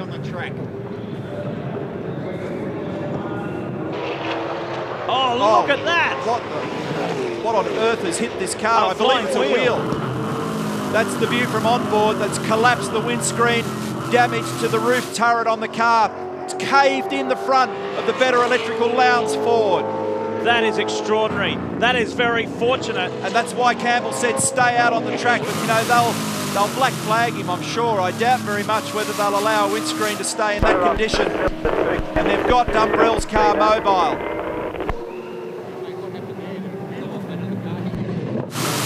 Look at that. I've never seen anything like this in my life up here. Ambrose in, driver change. In goes Warren Luff. Marcus could be very well impressed with his opening stint. Campbell Little was just saying to Craig Lowndes, what happened there, mate? Was that the wheel from the other car? The Dumbrell car, I imagine. Scapes in as well. Todd Kelly climbs into the HRT cockpit, the number 2 machine. Everybody will come in and they do not want to be trapped out there not having taken their stop unless they got it done earlier. Well, for the Ambrose car, just measured the fuel flow then so we can keep an eye on this car as far as stops go. It's 26.2 seconds, so around about 115 litres of fuel. If we assume the 3.8 litre a lap burn, then lap 30 is about it, so they are all using plenty of fuel. Wonder whether or not the left rear guard or maybe even the left front guard on that Dumbrell car wasn't pulled back enough from the earlier incident, and it's cut through the Dunlop tyre and fired him into the wall again. You remember it may not have been pulled off the body enough. Yeah. Now look, he stopped again. This time it's right at the peak of Skyline.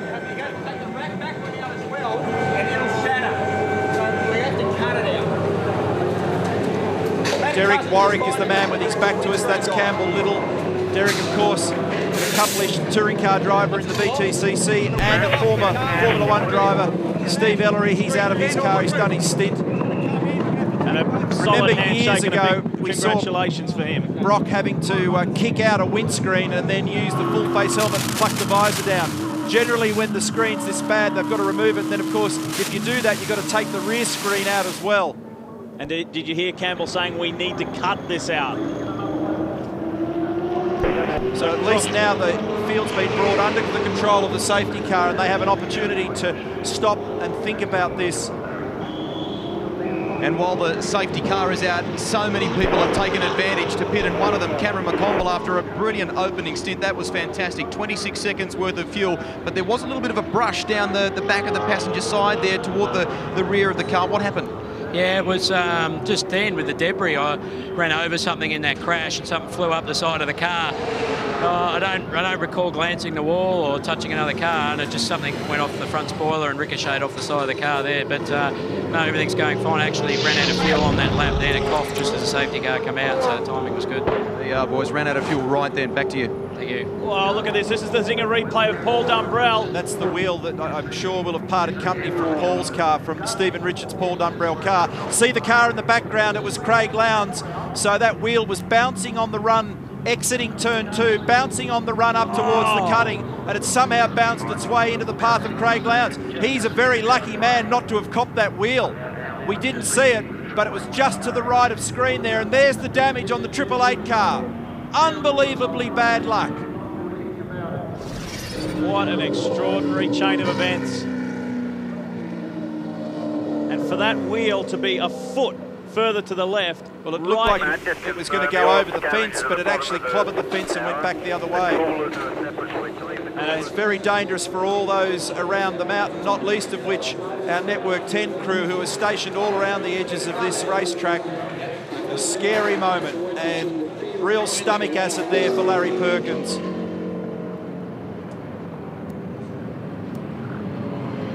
"30 laps into this race, and more has happened than sometimes in a full race." Larry, nasty incident, that one.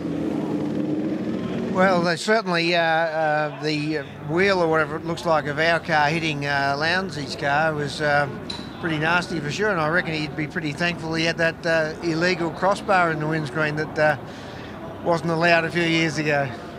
Was that a flat tyre result of the guard rubbing from that earlier incident?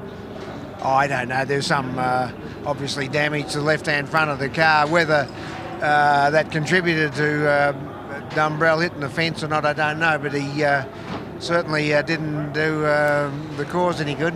Real disappointment because you've been showing some real pace this weekend. Well, you like to control everything you can, and the team has done everything they can, and Stephen did a tremendously good job. He's kept the pace of the car right there, and it's extremely disappointing when your co-driver can't, keep it together. It's just so disappointing for all the guys, and I suppose you got to live with it. It's bloody hard. Hard luck, Larry. The Craig Lowndes car is coming in, the 888 entry. The officials are here in pit lane. Campbell Little says they were bringing it in anyway, as you can imagine. Now, you've got to wind the clock back to many, many years ago, the 80s, with Peter Brock. They are going to punch out the front windshield on this car, and under the rules, that means by nature you have to take out the back one as well. So some work going on with both windshields on the 888 car, front and rear. These guys have been made to work doubly hard today, and this has been the pace-setting car all weekend, and a double blow. And that would make it an aerodynamic nightmare, and freezing cold in that car. Massive air disturbance then to the rear wing, so I'll have to be careful when he gets back out there what the car behaves like. You can see them slicing that windscreen rubber out, and they'll lift the entire laminated screen out of it, pluck it out of the car, then they'll take that rear one out as well. And I can recall back in the Mobile Holden dealer team days when they did this with Brock, and they had one of the crew members in the back of the car literally kicking out the rear screen. In this case, they'll cut it out.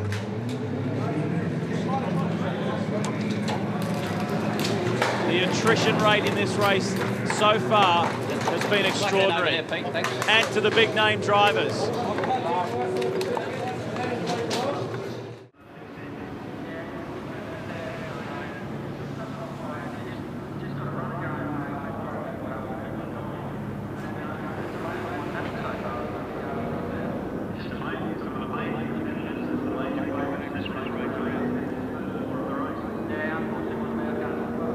Paul Dumbrell. Well, today he has been in more trouble than Batman. He has finally given up this race. Came into the pits earlier for repairs, hit the wall again. And that too ends the race for Stephen Richards, 5th in last year's championship. First man to win here for Ford and Holden, the only one to do it in consecutive years, 98 and 99. He's finished on the podium here in 7 of his last 8 starts. That includes a 24-hour race and 2 litre touring car races. But today, Stephen Richards will be taking an early shower. Meanwhile, the windscreen drama goes on in the 888 garage.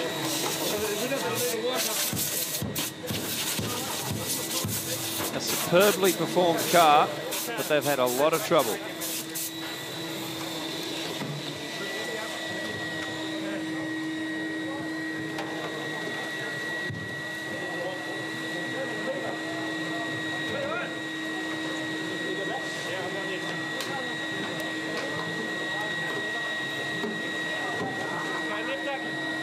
controlling this. Can you slide it that way a little, just at the frag?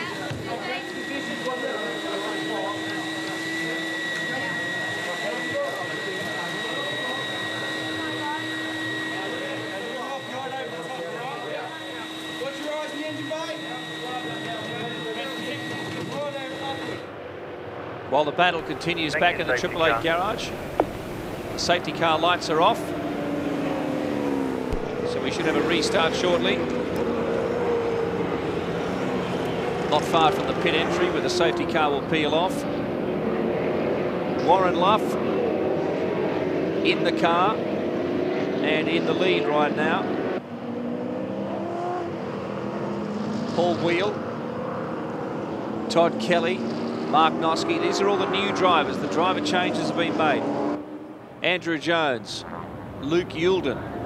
Safety car is off circuit. And here we go, restarting after 32 laps of the Super Cheap Auto 1000. That's Anthony Tratton's car 75 in the lead, apparently, but of course not officially. He's actually in 19th position, a lap down on the guys directly behind him.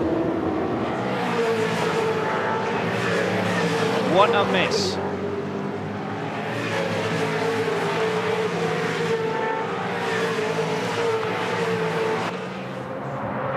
All the form guides have been thrown out the window after 30 laps.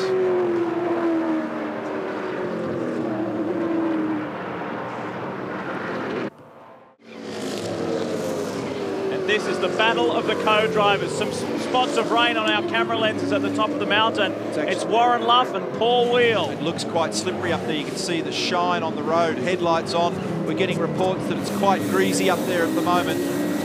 Craig Lowndes out of that car while they try and get the glass out of it at both ends. And then, oh, we've got a car off. And that's the Noske car is in the wall. He was in position 4 and he has made heavy contact. So sorry, guys. And he's turned around just past Skyline on the run to the Dipper. So the car's got heavy damage on it. He was in position 4. It was a bit confusing at the start because the leader peeled off. The safety car previously hadn't picked up the leaders, and so there were some lapped cars mixed up in it, but this car was 4th at the time, and the safety car has been deployed once again while they try and deal with this car. The reason, they're on slick tyres and it's wet and greasy at the top of the mountain. Second Chrysler safety car period. Here is the Zinger replay.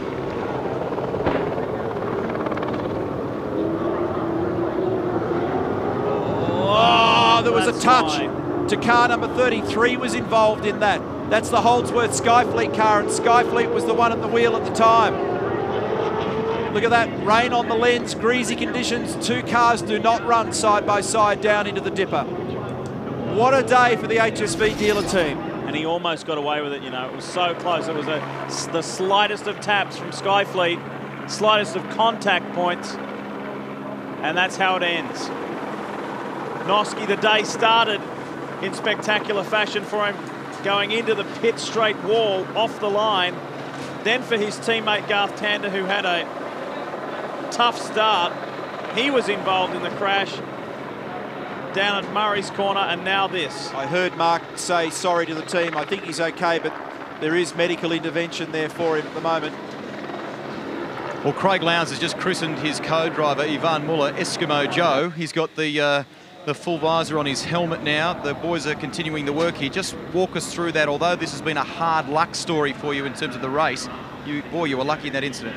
You come here with a great car, the best car I've ever come here with, and this happens, but really for us, it is disappointing because we probably shouldn't have been in that position, but going up into the inner mountain straight and banking right, there was obviously a Castrol car that hit the wall, and I saw a wheel go up, and then there was a lot of debris on the ground. I was trying to sort of dodge all that, and then all of a sudden the wheel came back down to earth and hit us fair and square on the bonnet, or on the windscreen. So it's a hell of a dint, Craig. Did it hit you? Did it hit the head or anything? No, I was actually lucky. A lap before, I just put my visor down because the sun had come out, so I was very, very fortunate that I'd done that. Ivan had always been complaining about our cars being so hot. hopefully he doesn't complain now. Very quickly, the boys have taken both front and rear windshield out. They've also been a lot of concern about the engine area, particularly the airbox. With all that debris and glass, they don't want anything to be ingested into the engine, do they? Oh, definitely not. Like, we always trying to finish a race now. If we can do more than 5 laps, it'll be sensational. I'm just trying to remember back when I think Brocky used to kick the front wheel and the rear window out, and I think that was back in 87 or something, so we're repeating history. Craig Lowndes just hoping this bad dream will you'll wake up from it. Hard luck. Pinch me. Thanks, mate. Well, Marcus, you'd have to say that was a pretty good first stint. Yeah, I'll tell you, it's a hot pace out there. You know, we're pushing it to the limit, and you can see by the carnage out there on the racetrack, you know, we just try to stay with the front pack, and when Lowndes just started pulling away, I tried to stay with him, but he was just driving super hard, and I had to let him go there, and in the end, it cost him. Brushing a wall or something happened out there for him, so you know, we're wrapped. We're not blowing our tyres out. We did a long run then. The car's handling okay. I think it's going to get better as the day wears on. We've set it up basically for lap 100 on, so you know, we're hanging in there, and hopefully Luffy can get through this early carnage with you know, slower cars in front of him to try and get some clear track and just settle down, get in a race rhythm, because this race is going to be won with the co-drivers. Marcus, hope the rest of the day keeps going as good as it is now. Let's hope so. Thanks, mate. I just don't want to watch right now, and it's going to go back in the trailer and just sit down for a while and wait for 20 laps, I think. See you, mate. Thank you. How's the hard luck story for Stephen Richards? You know, that's the same bit of road that got him last year. Last time it was a kangaroo. Yeah. This time they made contact with the wall and the wheels come off.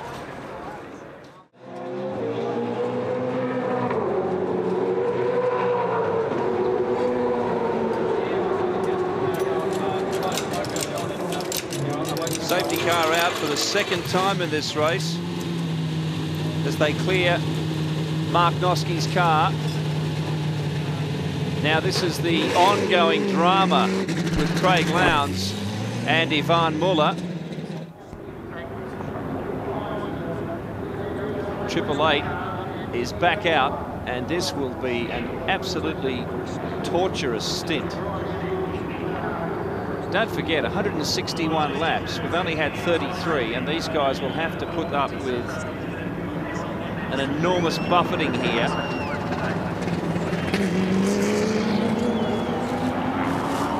Now, Ivan Muller is European. He's experienced cold weather before. But Mount Panorama is something else.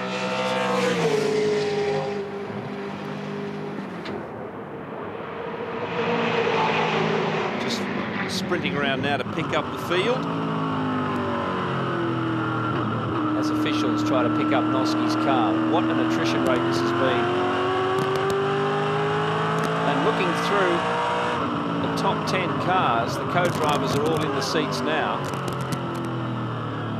It's a fairly even mix of the full-time combinations and those teams that have gone for a full-time championship driver with a lesser experienced driver. Warren Luff, not a full-time driver, he's at the seat now. Paul Wheel is, Todd Kelly is, Andrew Jones is, Luke Yilden is not, neither is Dean Canto or Adam Macro. Jason Richards is, David Bernard is, and so is Mark Winterbottom. Just outside the top 10, David Brabham, very distinguished driver, and Owen Kelly is behind him. So an interesting blend of drivers who are very familiar with the cars throughout the season, and it's taken quite a while to drag this Noski car onto the tray top. So further frustration here, although mind you, there will be a lot of people in pit lane and around the circuit who'll need to catch their breath after this extraordinary start. Noski's had a fair bit of experience at Mount Panorama, and not all of it good. Back in 1997, Jason Bargwanna crashed a car he was sharing with Noski on the warm-up. They never even got to start the race. And he has been struggling in the years since to try and get a full-time drive in the big game. Made his championship debut in 1995 at this circuit. Best result here, incidentally, was with Todd Kelly in 1996. He finished 6th, but he has failed to finish in 7 of 10 starts here now.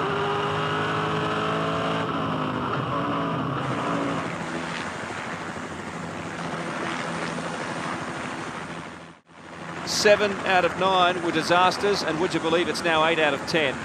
It's taking a while to get that car onto the tray top here at Mount Panorama, but the safety car is steering them round safely in the meantime, and the 888 Falcon did get back out onto the circuit. Ivan Muller behind the wheel and copping an absolute buffeting as he sprinted round to catch up with the field. And the weird and bizarre weather conditions. Look at these tough guys and girls.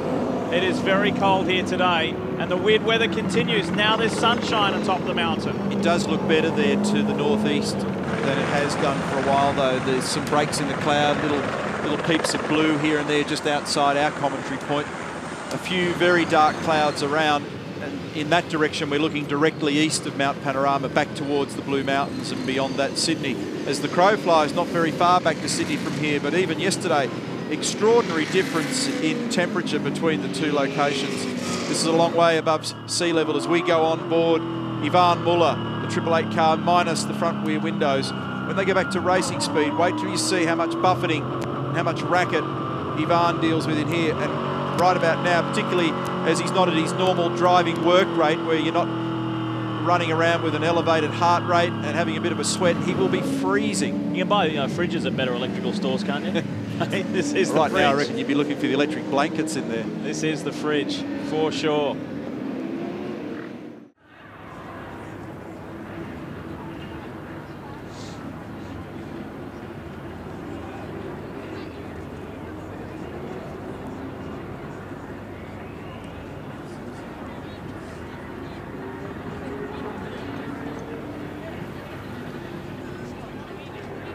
Not the way to finish. The Super Cheap Auto 1000, debris still coming from that car as they take it back down the mountain. Up the top there, it is very difficult for the marshals and officials to negotiate the concrete walls at times and remove cars and debris from the circuit. No level playing field to work from. And of course, in the past, strange things have fallen from those cuttings. The rock that dislodged and wrecked Dick Johnson back in 1980. And of course we've had, as recently as last year, kangaroos bounding inexplicably onto the circuit and into the path of cars. Not very pleasant for anyone concerned.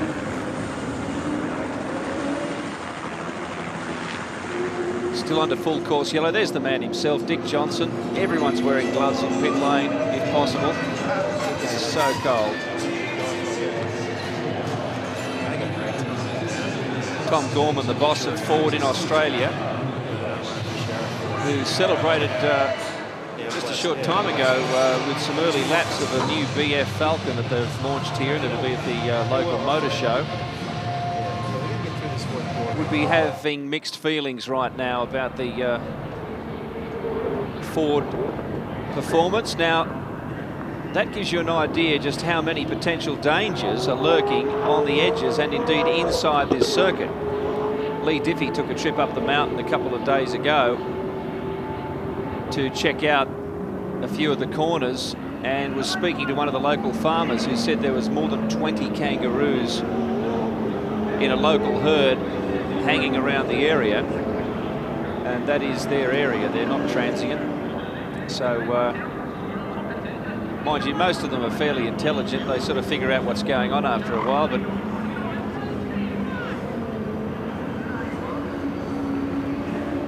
and they do take precautions here in trying to keep the kangaroos away from the circuit.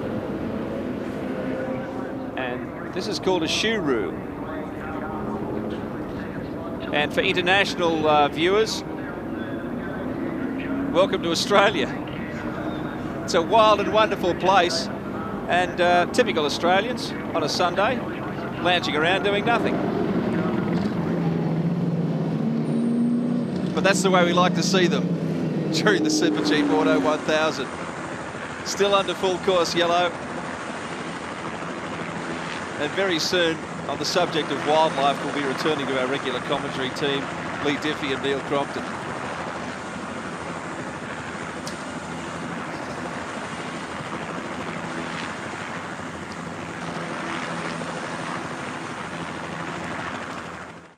So your selection of who will be leading at 1 p.m, for example, Eastern time, must be in by 12:45. And if your hourly selection ends up winning the race, you do go into the draw for the year's worth of fuel. We're getting ready to go back to green. Lights are out on the WPS safety car. That is a good sign. That means we are ready to return to racing. The picture is this. Warren Luff in the Pertec Ford leads from Paul Wheel in the Super Cheap Auto Commodore. Todd Kelly, who has won the most races this year in 4. Rather, he's in position 3. He's won 4 races. Andrew Jones, what an experience for this young guy. Stepping up from the development series this year to be a full-time V8 supercar driver. He's been to the mountain many times before, but he sits in 4th place. Outstanding. A couple of daydreamers in the mid-pack there as well. They're supposed to stay 5 car lengths or less between each car, but a few of them starting to drift and leave margins. They don't need to leave. Look at that. What's all that about? Whoever's in car 3 at the moment is daydreaming, and Wally Story would not be impressed with that. That's Jason Richards has taken over from Jamie Whincup. Back to racing on the mountain. Luff, Wheel, and Todd Kelly in the sole remaining Holman Racing Team Commodore. It's a drag race up Mountain Straight. And wheel defence from Kelly immediately. Andrew Jones has Luke Yulden looking all over the back of him. Canto was under pressure there as well. It's an awkward settle-in period for these guys because many of them have got in during the safety car period. They don't have any understanding of the grip, feel or balance in the car at the moment, what the track conditions are like.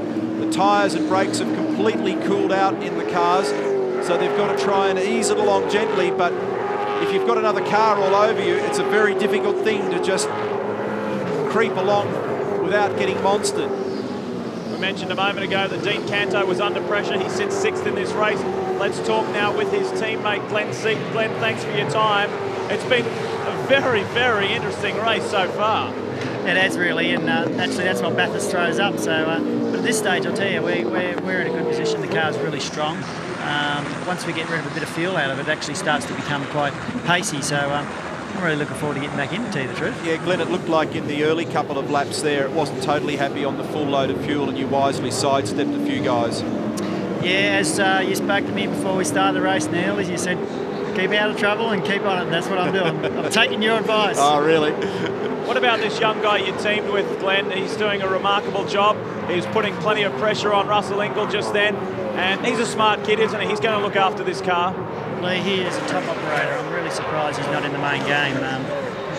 What the pace he sets around here, and any circuit that we go to, testing regardless, he's right on the pace, and he looks after the car, and I think he's done a sensational job the last 2 years he's been here with Triple Eight.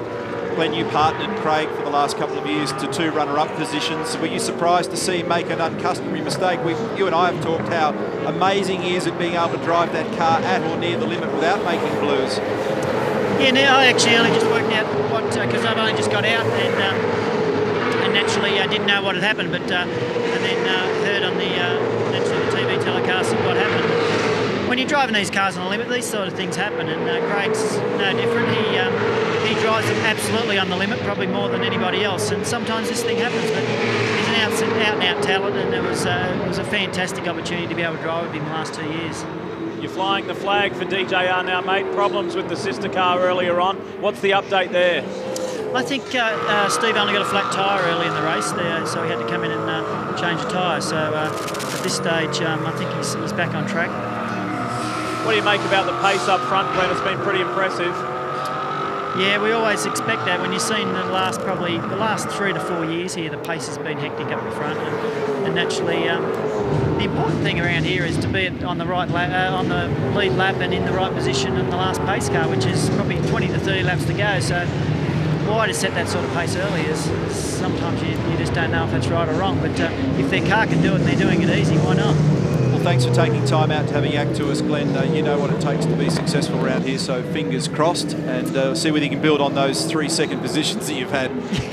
Yeah, thanks, Neil. 22 times up here. I think I've done enough laps around here to hopefully win the event. Yeah, I'm sure. Thanks, mate. We'll talk to you later on. Thank you. We wish him well, and so do a fair percentage of the crowd. A lot of Glenn Seton fans up here. Car 17, the sister car, still has Steve Johnson on board, and he is pushing hard after getting by Luke Yulden. Car number 10 has been assessed for a driving infringement, and Brad Jones John Bow, entry car number 21's back out after that damage at the end of lap number 1, so a lot of repair work's been done to that. So Matt Halliday's driving the second Orcon car, and I suspect, I don't know, not been verified, it's because he passed someone before the control line at the restart. Okay, rear should be at 9, the rear one should be at 9, the front one at 5 and 7, sorry, front one at 7. This is very important for Stephen Johnson here. He's the 4th car, you can see, and he is a lap down. If he can get up there, get by these next 3 cars, he will be back on the lead lap. That'll be a tall order because these guys are all fighting for position. So it's Luff, Paul Wheel, Todd Kelly. And then there's Stephen, 4th on the road, but way down the order at the moment. Doesn't show on my top 19th. Yeah, I was going to say top 15 cars, 19th. Here we go, car number 23 with a lot of damage on the way into the pit lane. So Tony Delberto's driving that at the moment, and we've got another car in the sand trap. It's the Dale Breed John Cleland, car number 12, and at the wheel at the moment is Dale Breed. Second incident for him this week. He was in the wall at Forest Elbow in the first practice session. Now this is the Menu Halliday car serving its drive-through.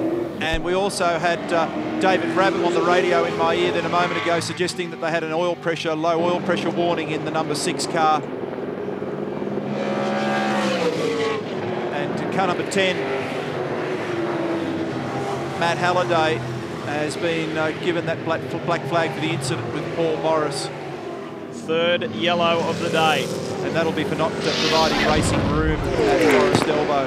That was earlier today. This is what happened to Dale Breed on the Zinger replay. Oh, and contact there. Delberto, I think, just went straight to the back of him. That's what it looked like. A bit hard to see. They had the smoke screen up. Yeah, didn't know what. Here it is again. Top of that lane. Yeah, I think that's what it is. I think Delberto's just basically centre punched the back of it, drilled him off the road. 3rd caution in 38 laps. We're on target to meet or exceed the 7 safety car interventions in last year's race. Mentioned it yesterday. That was the interesting thing about last year's event, wasn't it? Still 7 safety cars, but they're only 10 minutes away from the all-time fastest Bathurst. 6 hours, 19 minutes is the quickest. You get the feeling we're not going to see that today, mate. Safety car will pick the field up here at 60 kilometres per hour. He'll search for and pin behind in the leader. Not allowed to pass the safety car until you get an indication from the safety car. There's a visual indication in the rear windows, and the driver can also signal you to go by. That drive-through penalty for the 10 car was a real blow for Malamenu, who was at the wheel at the time of that incident with the car at Forest Elbow. Just walk us through it. What happened? Well, I don't know. I mean, you're telling me if that's why we get a drive-through, then it's completely crazy, because actually it's Paul Morris who turned me around into Forest Elbow in the middle of it. There's no way he was alongside, so it's crazy. I mean, he should be penalised for that, not us. I know you're pretty fired up at the moment. I guess that's exacerbated by the fact that you'd had such a good start and made up some ground, hadn't you? Yeah, no, exactly. I mean, the start was good. I made up quite a few places at the start, and then also on lap 3 or 4, I can't remember, I made up more places when 2 cars collided into the last corner. And then it was going pretty well. Yeah, and then we got turned around. I think we were in P14s, I think, and then Paul Morris, just decided he had enough staying behind me and turned me around. So for sure, I mean, our car's got a bit of understeer into the slow stuff, and his was better there and I was better at the top. But it's not a reason to. So really, no, I'm well disappointed if that's why we get a drive-through. It's crazy. Like for the British Touring Car Champion, Alain Menu. Now here's a great example of, at Bathurst, if you stay out of trouble, circulate at a reasonable lap time, you can be rewarded. Here is the very distinctive yellow and green Team Australia car, owned by Craig Gore. Behind the wheel is Champ Car star Alex Tagliani. He's only the 4th ever Champ Car / IndyCar driver to race here on the mountain. Those guys started at the back of the field, and they are running 15th and are on the lead lap.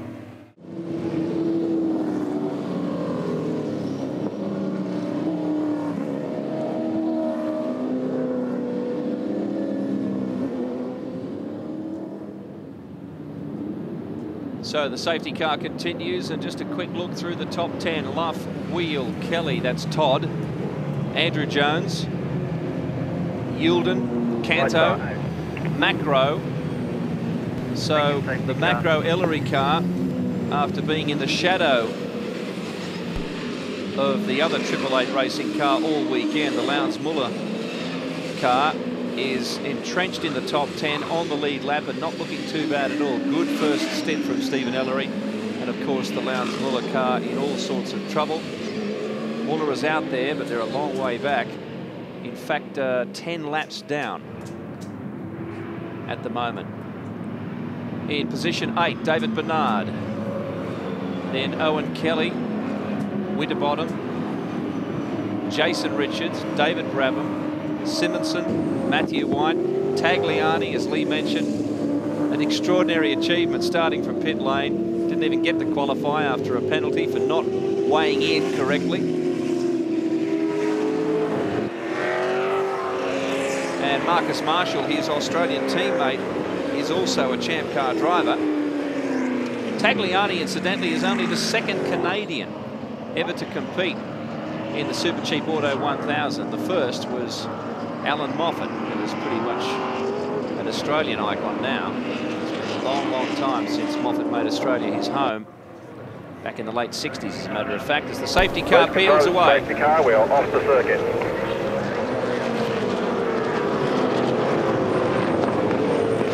So there are 17 cars on the lead lap. Considering the attrition rate we've had, that's not too bad. Exactly half the number of cars that started the weekend.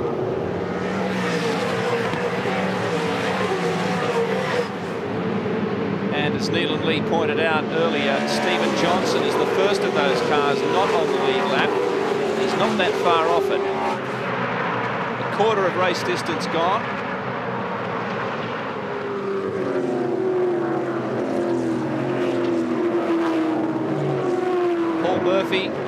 Paul Wheel helping Greg Murphy to a potential 3-win streak here.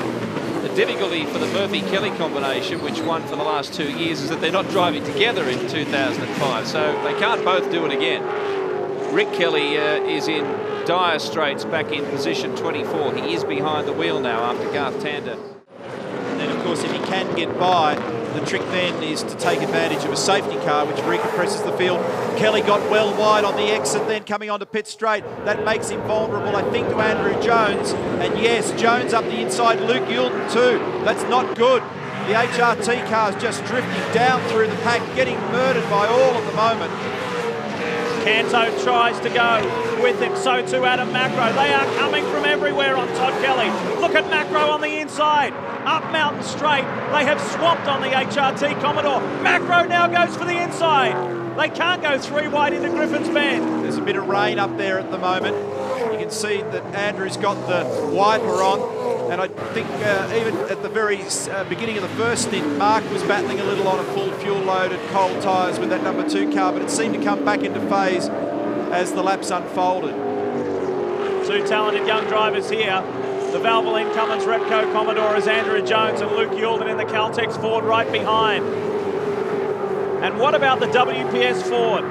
It has not had a stellar year, but this is its best run. The combination of Bernard and Baird. David Bernard is driving the black and silver machine, and they are well in the 10 in 8th position. Team owner Craig Gore said, if they go on and win this event, he will dye his hair yellow and green. Like to see it. It's a good showing so far from Bernard, up into position 8. There's a bit of water down at the chase as well, I'm told. Andrew Jones here in Mcconnell Valvoline entry. He's just tracking whoever's behind him at the moment, trying to keep an eye, and there goes Luke. He couldn't do much about it, so Yulden sneaks through, but can he pull it up down here? Because they're all being warned about it being wet down the bottom. Yes, he does. There's Cam McConnell, the co-driver to this man, Andrew Jones, who did a brilliant job in his opening stint. Probably the fittest, one of the fittest guys in this paddock. for Andrews in the regular series this year, but been having a pretty tough time. And it's always hard for those guys that have come out of the development series as successful drivers, and then they get into the main game and the whole thing moves up a level once again. And so he's been hard this year on that whole process. Is that the first time we've seen sunshine on Mountain Straight? I reckon. But you look out these windows here at the moment, and in varying directions, it's not a pretty sight. Johnson has got wheel. Stephen Johnson has got by wheel, so there's only one more now for the Queenslander before he's on the lead lap. And if you've only just joined us and you're wondering why Stephen Johnson is out of rhythm with the rest of the field, he came in early with a front left that was flat from memory, and then he complained on the radio that there was another issue, so he came back again. They changed more wheels and tyres on that car and then sent him back out. So now he's trying to get back on the lead lap, and then he needs a safety car which would put him back at the end of the train, but in seconds from the leader he wouldn't be very far, and he's got a quick car. They've had a quick car all week, but he kind of dropped the ball by his own admission in qualifying. So what happened? Because he was strong through the weekend. He said, there was some rain and I got traffic, and we didn't get onto all the sets of tyres. He said the bounce of the ball just wasn't with me. There's his co-driver, Will Davison. He's driving in the A1 Grand Prix this year, and he's off to Portugal next week. The second round of that championship's on this weekend in Germany, and he's off to drive those cars overseas next week. Steve Johnson actually set one of the fastest times of the weekend, down in the 2:07 range.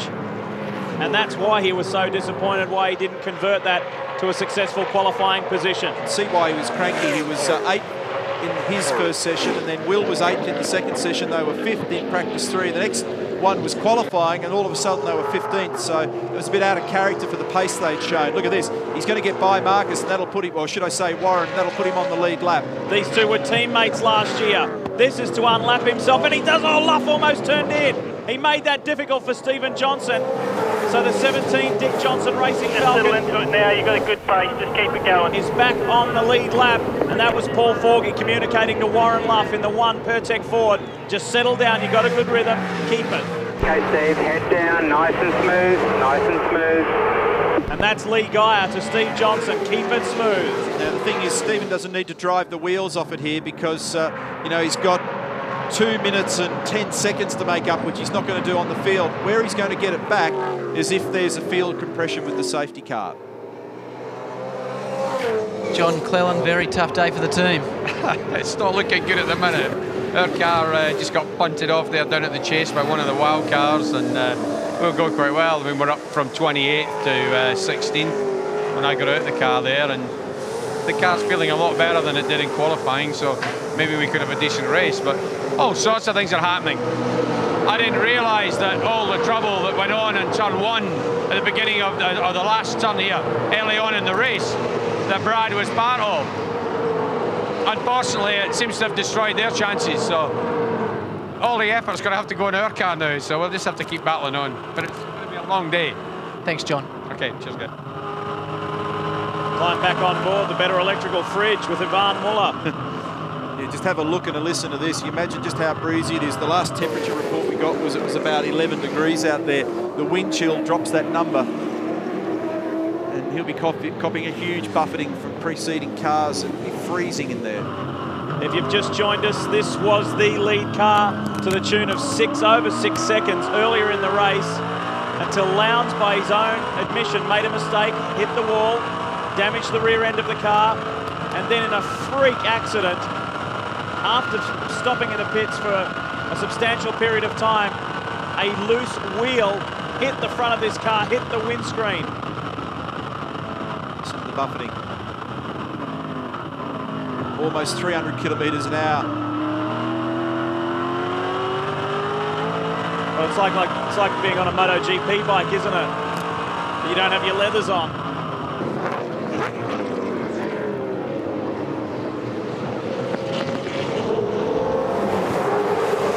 Rare sight. I think the last time was 1985. Oval HDT car of Brock's that had the screens punched out. If you're wondering about the changed gearing in these cars this year, when they make the change from second to third, 150 k's, from third to fourth, 178. Well, everything's going pretty good for the car 51 of Greg Murphy and Paul Wheel, but in the garage right now, they lost power here about 4 minutes, so all their screens are down. They've got the odd timing monitor that comes up. They've brought a generator out. Now they're trying to get power back. Number 7 Autobahn Commodore of Alex Davis and Alan Simonson in. There's the generator up at the BWR Super Cheap team. Just adding to that comment, 4th gear is good for 220 k's around here. 5th gear is good for 261 kilometres an hour, and 6th gear 298 to 300 kilometres per hour. This is for the lead of this motor race. Warren Luff and Paul Wheel going blow for blow, and tucked in behind and doing an outstanding job as Luke Youlden has taken over from Russell Ingall and is now with these front-running guys. So it's Stone Brothers Racing, PWR and Stone Brothers Racing. Problems here for the number 7 Autobahn entry and Alan Simonson in that car, and it was Coolan showing around the front of the car, and they had the front air dam off it. There's Stephen Johnson, unlapped himself. Here's the leaders. Look at that dark sky in the background. The weather here in pit lane is weird, Neil. The westerly wind has really picked up again, and every once in a while the sun, like it is currently, pokes through the tiny break in the clouds, and it's so bright here in pit lane you need sunglasses. Then it's gone again, and it comes over cool, and there's some sprinkles of rain. Right now, though, it's a little on the clearer side. Just spoke with Rob Starr at the Holden Racing team. He says no dramas for Todd Kelly, although he lost some spots at the restart there. And as you said, the car seems to come back into its own when the fuel load lightens. There's the reason for the damage on the front of the Autobahn car. He's managed to avoid the sand trap, but he's gone surfing across the bumps, and a change here for the lead as Paul Wheel sneaks underneath Warren Luff. That's Luke Youlden tucked in behind.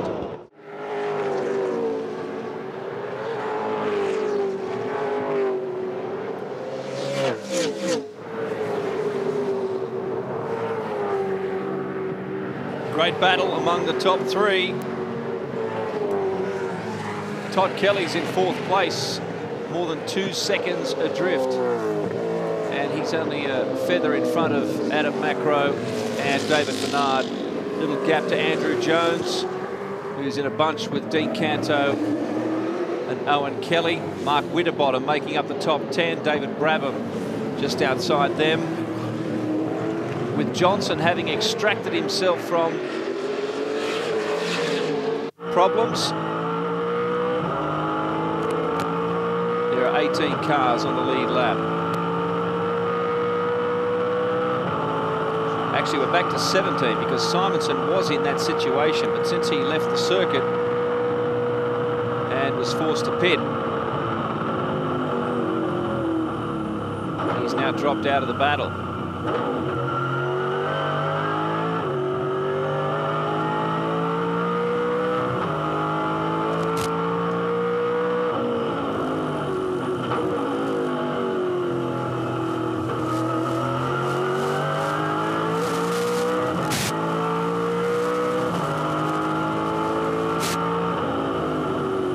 Cars out of this race, but of course many more virtually out of contention. We saw a little earlier the Jones Bow entry get back onto the circuit just to run around and gather data.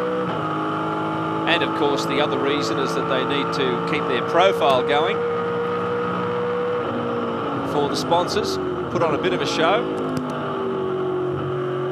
Unlike Formula One, where you want to get back out on the track so you can get a better qualifying run for the following round. That's not the case here at V8 Supercar Racing. There's really no need, other than the reasons I just gave. Up the hill we go.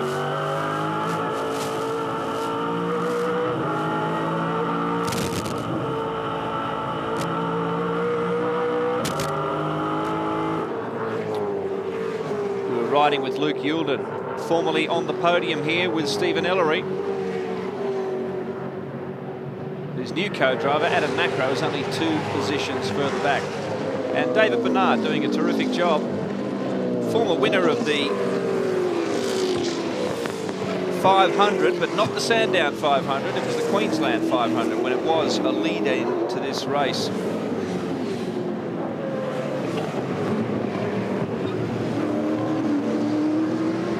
In 2002, he was 8th in the championship that year, which was his best ever championship finish.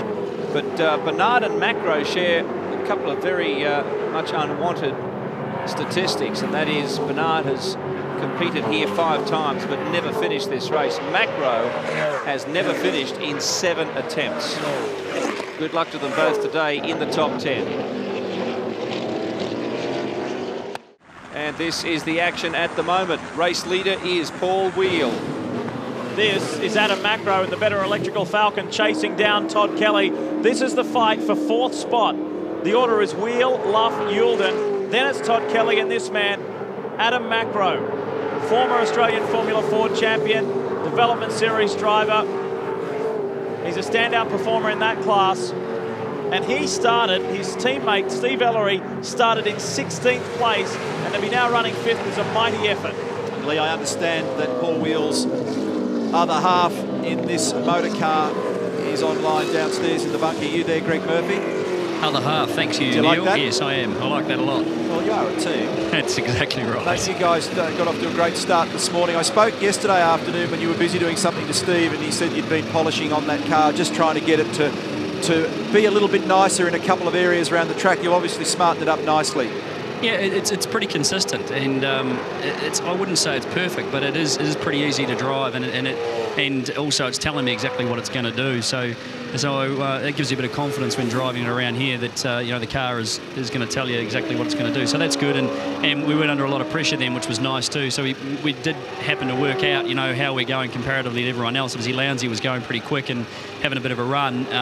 If we had that pace, I'm not sure, but obviously we've got everyone else's, I think. Greg, different team, different engines supplied, totally different group of guys around you. Does this car feel as good as the car you've had in the last couple of years? It feels very similar to last year's car. 03, you know, I can't really compare because that car was just so good, and it was very easy to drive and very fast. Obviously, this one feels pretty similar to last year's car. The pace is obviously a bit faster than last year at the moment. So far so good, but you know, Paul's doing a fantastic job up front. He's never led this race before, and here he is out the front doing a great job. He passed Warren for the lead, so I think he's enjoying himself. Greg, your engineer Steve Henderson and the entire team have paid you the huge compliment of they've never seen anyone like you across the top of this mountain, the way you drive across the top of this mountain. How do you do it? What makes you so special? Well, I must scare them or something, eh? It must be scary. I don't know, this place, you know, the track for me is probably the cutting to Forest Elbow. It's just awesome, and you know, it's a challenge every time, and I challenge myself every time, and I just enjoyed racing across there so much. It's the best piece of track I've ever raced on and ever will race on in the world. So, you know, it's something I really feel comfortable with, and something I love doing, and I don't know why. It's, you know, we're quick, but we're quick, and that's the way it's supposed to be, and that's what I'm paid to do. The PWR Super Chief team is a real family affair with Keys and Judy Wheel, the parents of your teammate Paul Wheel, and we've got an incident on track with Team Australia. Safety cars on standby, and that's not good news. Stephen Johnson is also going to come in, so he'll lose that unlapped position. Are you still with us down there, Greg? Yeah, mate. One of the quick things that I wanted to ask you before I know you have to go is that you've got an almost unique style in the two-pedal way that you drive the car using your left foot to brake. Do you feel that gives you any kind of an advantage around this racetrack? Well, I feel it gives me an advantage everywhere, but and here there's places without a doubt that sort of, I call it the go-kart sort of style. Yeah. You can be so close to both pedals, and one thing that Steve and I have looked at a lot is the overlap that I have when I get off the throttle. I'm on the brake before I'm fully off the throttle, and there's an overlap always. So I drag it a bit, and sometimes that works in our favour and sometimes it doesn't, and he slaps me over the wrist sometimes for trying to stop doing it, but it works really well here because you need to be on the throttle again so early in a lot of places, and being able to just have that foot on the brake and not have to shift feet is handy for me, and it works well. I'm never going to change. I imagine that it tightens up the time intervals for you to reduce the time between the two pedals, and it probably controls the pitch of the car a bit better, I imagine, too. Well, it does, but the biggest thing I've found with it controls, I'm probably telling everyone my secrets here, but it controls the brake pressure better. Yeah. When you heel and toe, obviously you have your right foot on the brake pedal, and you roll your foot to flip the throttle, and when you do that, the brake pressure changes. So with one foot on the brake pedal, I'm able to really control exactly my brake pressure and modulate it really well. You're feeling at home in that family environment down there, Murph? Yeah, absolutely. You know, I had a great family environment next door too, just at HSV Racing, you know, re-Kmart. We had a great relationship going there, and a strong team and a good bond. And that bond is certainly here as well, and there's not a lot of difference in that respect, and I think that's why it's so comfortable. We heard you had a power blackout a little while ago. What's the update on that? We've got the generator there. I think they rushed across to the Super Cheap store over the road, and they grabbed a Jenny. I wonder how much they paid for it. I think it was pretty cheap. And here it is running our TVs at the moment. I think the boys had the heaters going on their feet because it was too cold, and I think it blew the fuse. You're always the ambassador, Murph. Well done. Yes, great mate. plug. Great plug. Good on you. Can you just spin around for a moment? Show us where you guys are. Just not sure who your cameraman is. Just talk us through who some of the people are there and what's going on. Dave Ward on your far right there. He's, I suppose, what do we call him? Something Technical nice, manager hopefully. or something. I'm not really sure. And then we've got the boys, Steve, data engineer. There's Brycey, that's car 50 engineer. Ty, he's car 51 data. And there's Hendo there, who keeps us laughing most of the time because he's an idiot. For the but folks he's at home, also a very good engineer. For the folks at home, tell us about the computers, the laptops, the screens that we see. Oh, well, everyone else has got them, so we just have to have them. I don't think they're using them. They're very confusing. No, it's all our fuel burn and everything on there, predictions on how much fuel we got and how long it's going to, how long the car's going to go before we have to come in and pit. So it's counting down all the laps and basically doing our strategy. The guys put in the info and they'll get all the numbers that they need out of it to let us know when we can stop and what window it's going to give us either side of that. Thank you very much for your time, mate. Appreciate it. Pleasure. Enjoy the break. Hey, how are you feeling, by the way? Because you've been ill this week. Oh, I'm a bit better now. I've been lemon honey drinks. That's Monique's favourite, so she's put me onto it, and she'll be very happy to know that I've been listening to her for once and drinking the. Well done. That was cold anyway. Thank you, Greg Murphy. Enjoy the break. We'll see you back out on track later. Thanks, guys. Cheers. See ya. His car leads the race as Team Australia is rescued. We were just patting out Alex Tagliani on the back not long ago. Here's the Zinger replay. Oh, just locks the rear brakes as he was about to turn in. And then just an awkward, unbelievably low speed shunt into the wall down there. But it was the sand trap that just stopped it from copping more serious damage. Alex Tagliani at the wheel at the time.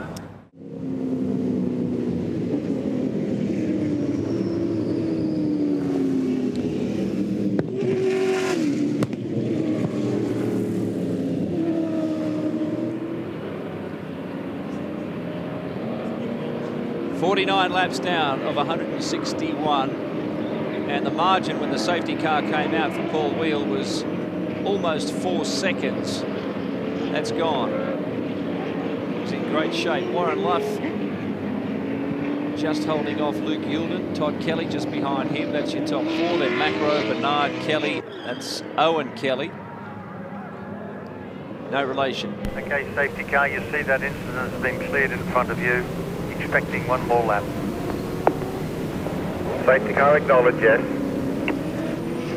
Race director Tim Schenken there talking to the safety car. Now, from that camera shot, it looks very sunny, but you can see the gloom that surrounds the sunny breaks here at Mount Panorama. So one more lap under yellow.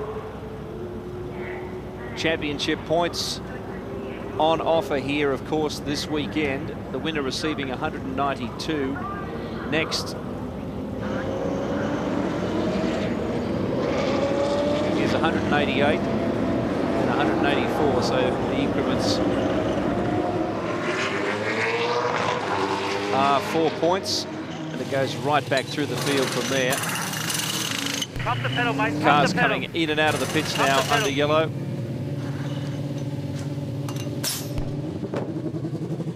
Okay, radio check, mate.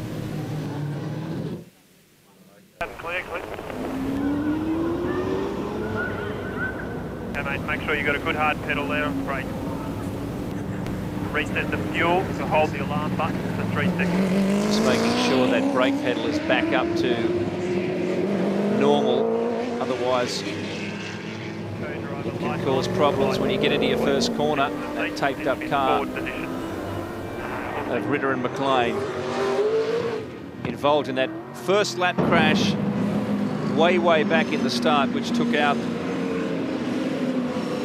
so many hopes. They're a long way back and a long way to go. getting back to the championship points, there are only a few of the top 10 who are really going to benefit from that. The number of co-drivers involved at this stage. But that's still very much alive, with Marcus Ambrose leading the championship from his teammate Russell Ingall. Marcus represented by Warren Luff in second place, and Ingall represented by Luke Youlden in third place.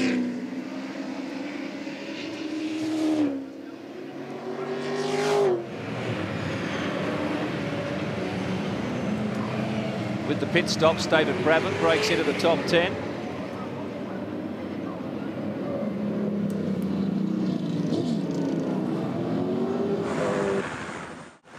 And will be under green. Now, the latest SMS winner from our Shell Optimax competition is Shannon Rooney from Gordon in the ACT. Congratulations, Shannon. Winner of $1,000 worth of fuel. That's what you get if you're the hourly winner when you SMS this number. Choose who you think will be the winner or the leader of the race at the end of the hour. And you will also go in the draw to win a year's supply of fuel if you finish up choosing the person who wins the race. So Alex Tagliani was nosed into the tyres. That's what brought out the safety car. He's back in the pits and now he's out again. They'd worked so hard, Lee, to get that car into contention from the pit lane start. They must have done the pad change as well, because they were passing him to pump the pedal up on the way out. So they must all do a compulsory brake pad stop in this race.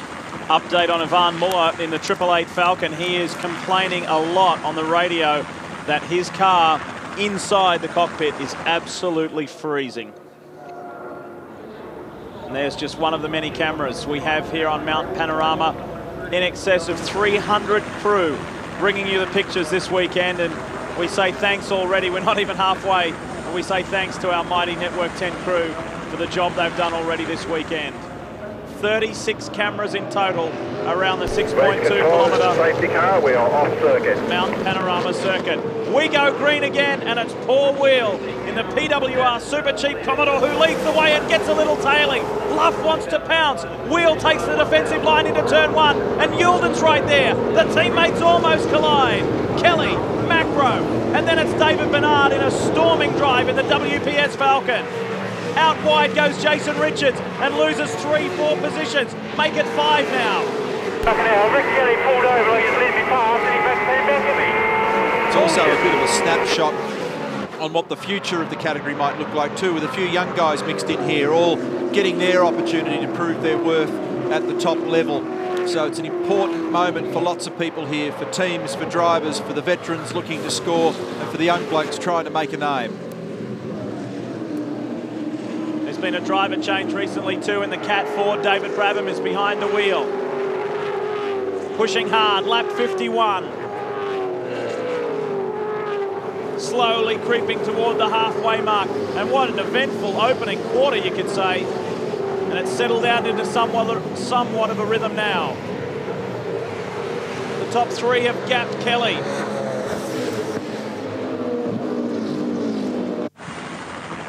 And Bernard looking for a way through on Macro. Always worry just after a safety car intervention when it goes green again. The tyres have cooled out, the brakes have cooled down.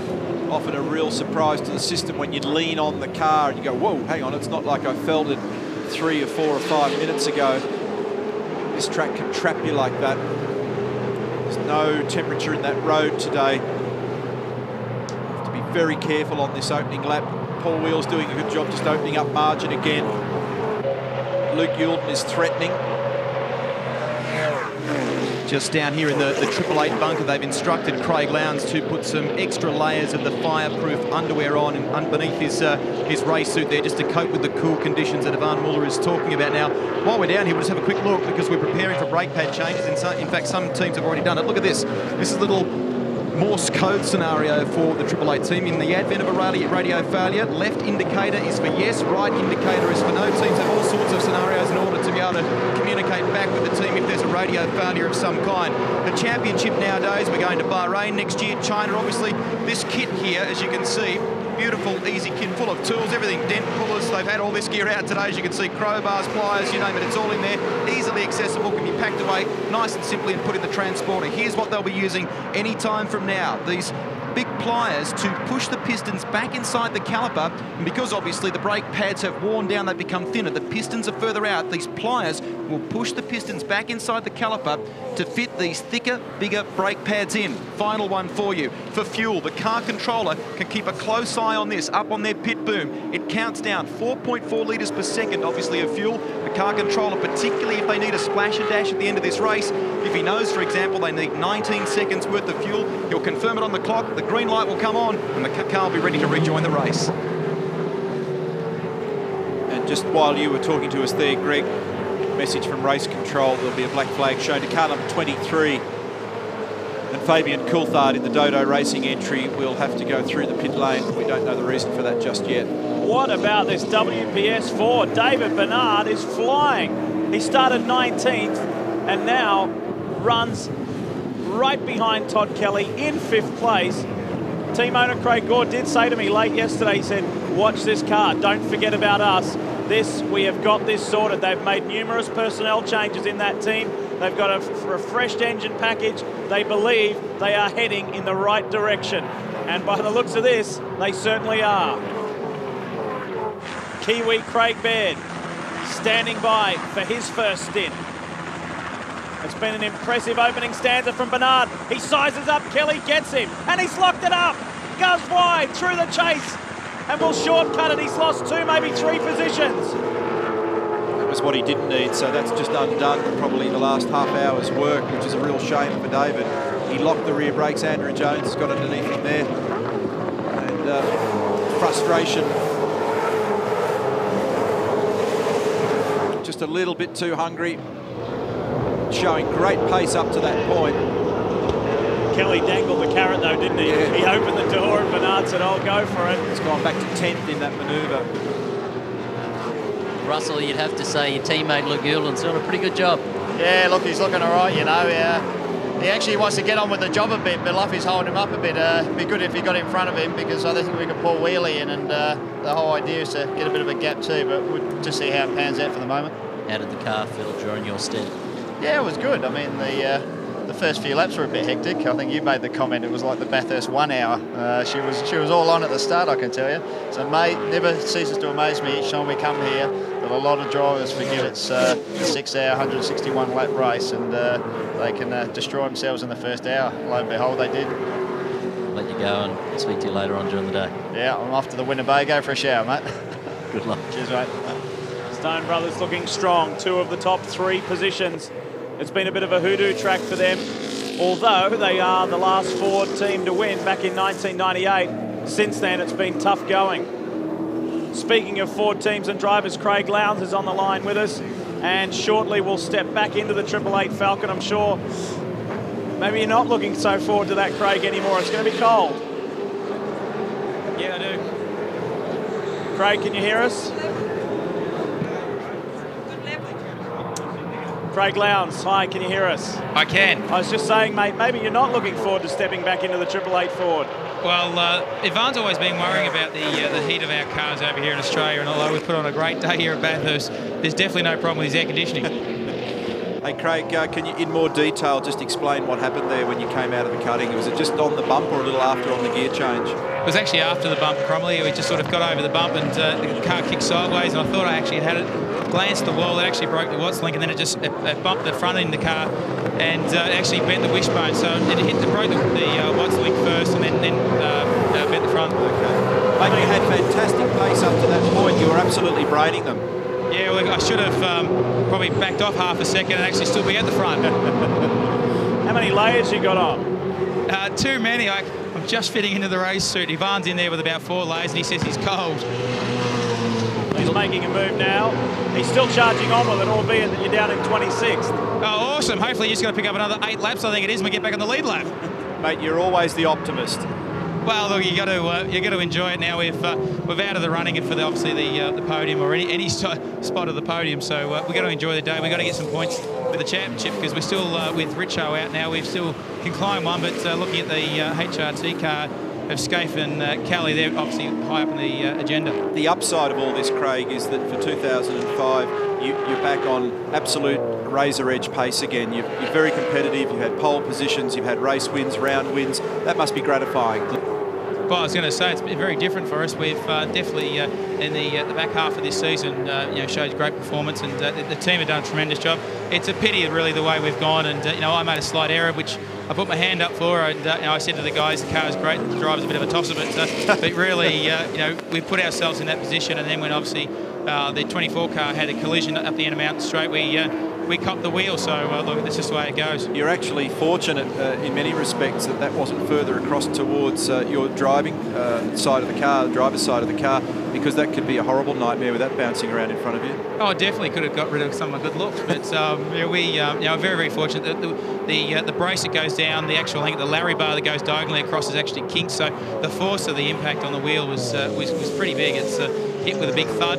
I watched the wheel disappear and then it actually come firing back at me. So did you see it coming? Were you able to get on the brakes, or were you flat chat on the way up there? No, I was actually already on the brakes. I saw the car have an impact, and then saw debris all over the circuit, and I saw the wheel disappear, and then it shot back towards me. So unfortunately, couldn't do much about it.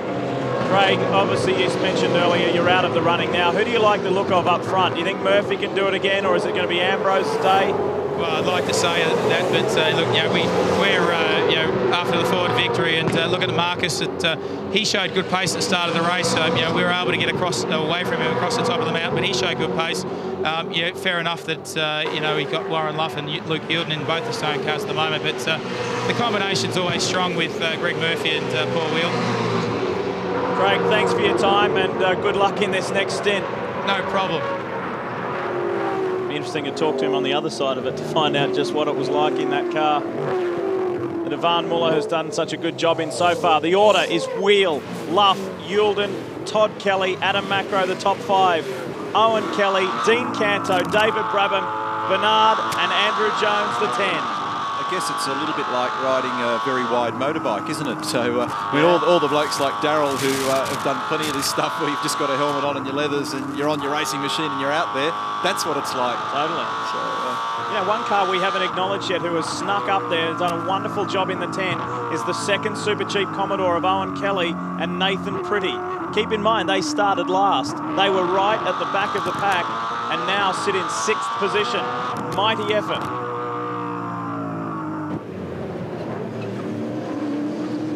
Car continues to get stronger as the fuel load burns down. We saw evidence of that in the opening stint with Mark at the wheel. You see Todd lost a lot of spots there early in the piece, but he's coming back now, isn't he? Starting to close in on the back of Luke Yulden ever so slightly. The sector split on this lap basically matches Luke to the second split. Looks like it's just starting to heat up a little bit in these top 3 or 4 spots. They're just easing together ever so slightly. Fascinating battle between these guys. Here they are: Paul Wheel, Warren Luff, Luke Yulden, Todd Kelly, Adam Macro, Owen Kelly. Dean Canto's next, then David Brabham, David Bernard 9th. He undid all that great work, but he's still in the top 10. Andrew Jones is 10th, Mark Winterbottom, Jason Richards, Matthew White, Matt Halliday 14th.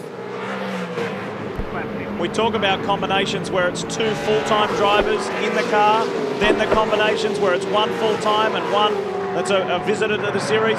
What about Owen Kelly, Nathan Pretty? Neither are full-time drivers anymore. So that makes their effort and performance so far even more remarkable, to be sitting 6th in this race.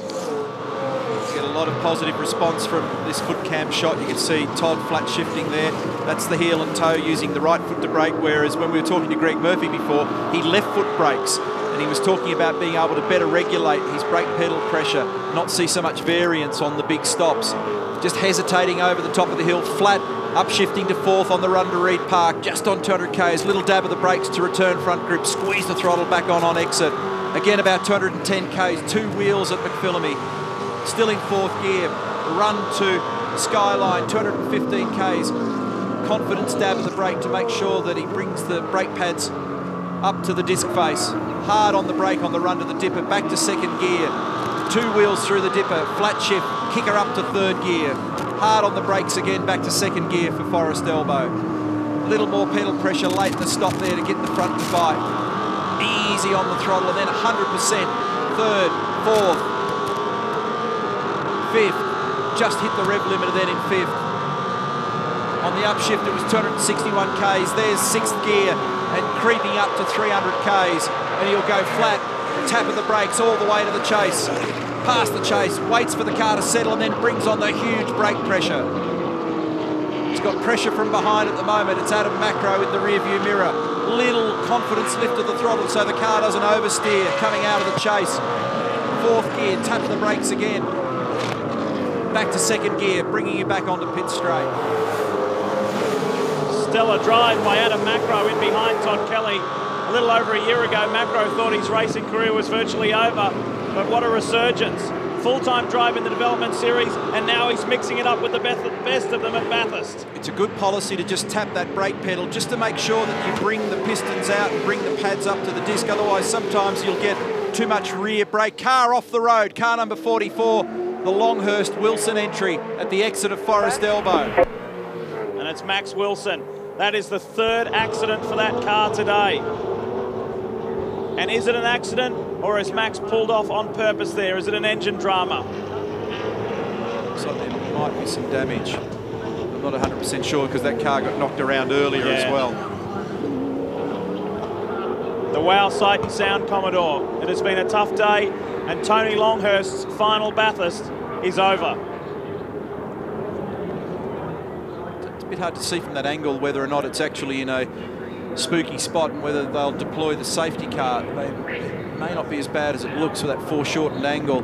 Obviously, it'd be reasonably easy to sneak it back through the gap in the fence there and the truck coming down to retrieve it. I think that may have been a heavy contact because Max Wilson looks like he's a little shaken, a little disturbed, leaning up against the fence. The diff housing, it looks like it's hanging out a little there. What's going on here? That's the sister car.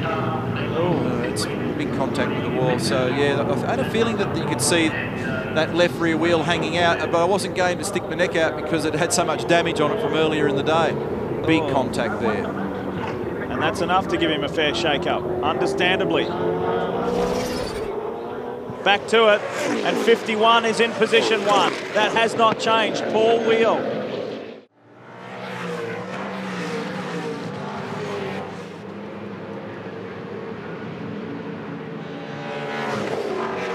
We've had 4 safety cars so far in 58 laps at the Super Cheap Auto 1000.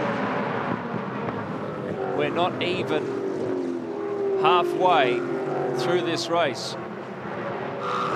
There are 15 cars on the lead lap, and a good effort from Tony Evangelou to be one of those cars.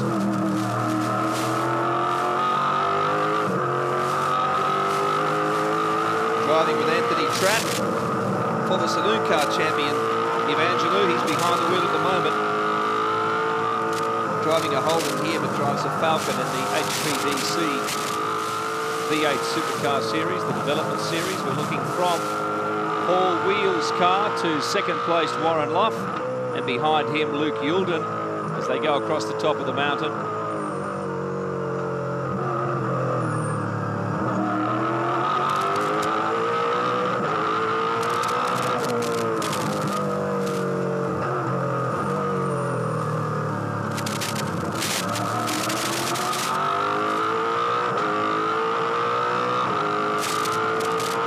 Margin between the top 7 cars is only a few seconds. Understandably, we haven't been long out of a safety car period, but it's also that part of the race where the co-drivers, the drivers who won't be spending the majority of time behind the wheel, are stabilising the situation. We had a flurry of activity, a lot of safety cars, a lot of crashes, and therefore quite a few strategic changes as well. It's time for everyone to just settle the heart rate and get on with the business of staying quick and staying out of trouble.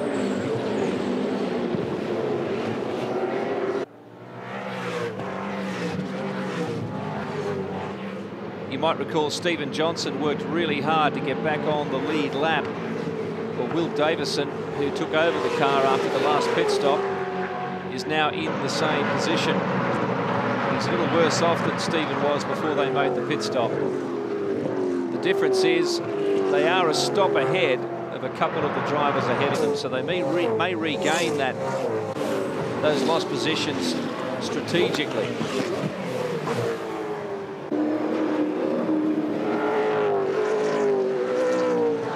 Now there's a big gap between the first group of 7 cars and 8th place David Brabham. It's out to 6.6 seconds. So as we see all those cars file past, Brabham is a little distance further back. And at the moment, he's only a fraction ahead of Bernard, Andrew Jones and Mark Winterbottom. That's the shape of the race at the moment.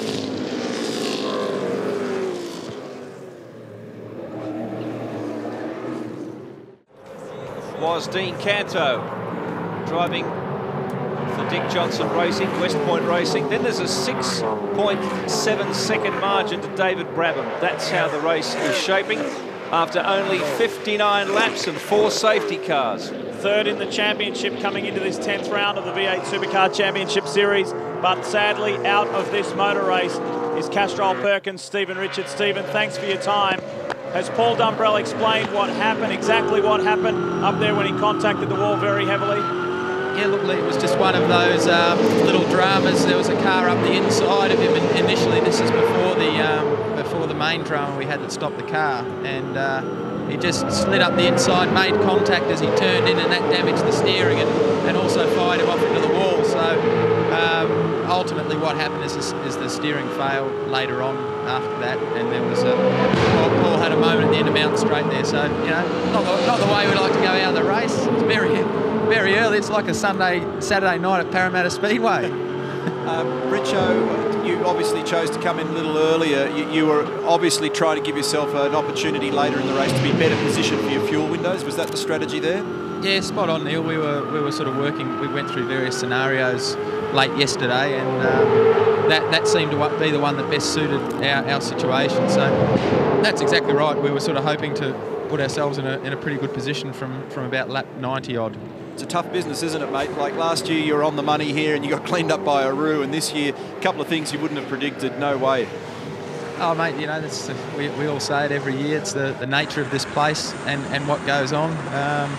What do? You can go back into the truck and shed a few tears, but at the end of the day, we've got to front up next weekend. So, yep, sure, it's hurt us. We're all aware of that, and we've got to press on from here for the last 3 rounds. If you had a chance to check out what's going on out there at the moment, what's your feeling about who's got the pace and who can do what in the closing stages of this race later today? Yeah, it's actually very interesting. I'm not. I'll tell you what the most interesting thing to me is at the moment is the pace of Scafie and Kelly. They really don't. I would have expected Todd to be very strong in this phase of the race, and there's one or two things going on. Obviously, he's just sitting back and playing it smart, or they're playing I don't know. Maybe they've gone for a setup that's conserving fuel. But geez, in those early laps, Scafie, you know, he was, you know, again, you don't have to be leading the race in the early race. But I was surprised by how little pace they had. But you know, perhaps they're planning for a bit later on. Stephen, what about the remainder of the day? What are you going to do? You sit there in the garage and watch the whole race, or what are your movements from here? Look, mate, I'll probably head over to the Castrol corporate facility and go and have a chat to a few of those guys, and likewise the whole facility, go over and say hello. That's probably the best thing most productive thing I can do today. Now, I think the next time we'll see you, I believe you're with us on the Barry Sheen Memorial Ride to Phillip Island next weekend. Yes, mate. It's always a great ride. I've done it for the last 2 years. I know lots of our V8 Supercar fans ride down from all over the country to Bairnsdale, and looking forward to that. It'll be a great couple of days. Thanks for your time, Stephen. We'll see you on the ride, and sorry to see you out early. No problem. Thanks, guys. Steve Richards from Castrol Perkins Racing, and his observations on this race at the moment. It's still Wheel, who we understand has gone on to reserve, the reserve fuel setting. Luff, Youlden, Todd Kelly and Adam Macro still the top 5. It's always good to ask the other senior guys what their read on the races. Yeah. That's an interesting observation from Stephen about this car, because early in the race, remember that Stephen was able to really monster the back of Mark, and I sensed early in their stint that they were battling on those bigger fuel loads. So maybe they've shot for a setup that's conservative, looks after its tyres, one perhaps that's a bit easy on the fuel, as Stephen was suggesting. Here is Todd working away. He flew his own aeroplane up from Melbourne to Bathurst. Thoroughly loves flying and aviation in general. John Faulkner is going to be black flagged for inoperable brake lights in the Team Kiwi entry, so he'll come in and tour the pit lane. I'll have to have a look at that. 15 cars on the lead lap after 61 laps. There's 100 to go from here. And this Holden Racing Team Commodore, if you've just joined us, it's the sole remaining HRT machine. Jim Richards, James Courtney, they were out very early after Courtney had heavy contact with the wall on top of the mountain. And race leading car is in. Paul Wheel is in. We told you that he went to the reserve setting for fuel, and now it's time for a stop, and it's been a brilliant stint from him. I mentioned before, it's not a reserve tank, it's just a reserve pickup. It picks up from lower in the tank, the last little slush at the bottom of the tank, and what's called the fuel collector in the back of the car. Nice and early. Driver change, listen your bells, radio. The other interesting thing here is that Ross Stone came out a few weeks ago and said absolutely no team orders between my two cars, they're free to race. And that's why we're seeing that battle between Warren and Luke. Driver change is on. No driver assistant guy here. These guys prefer to do it themselves. Teammate helping teammate.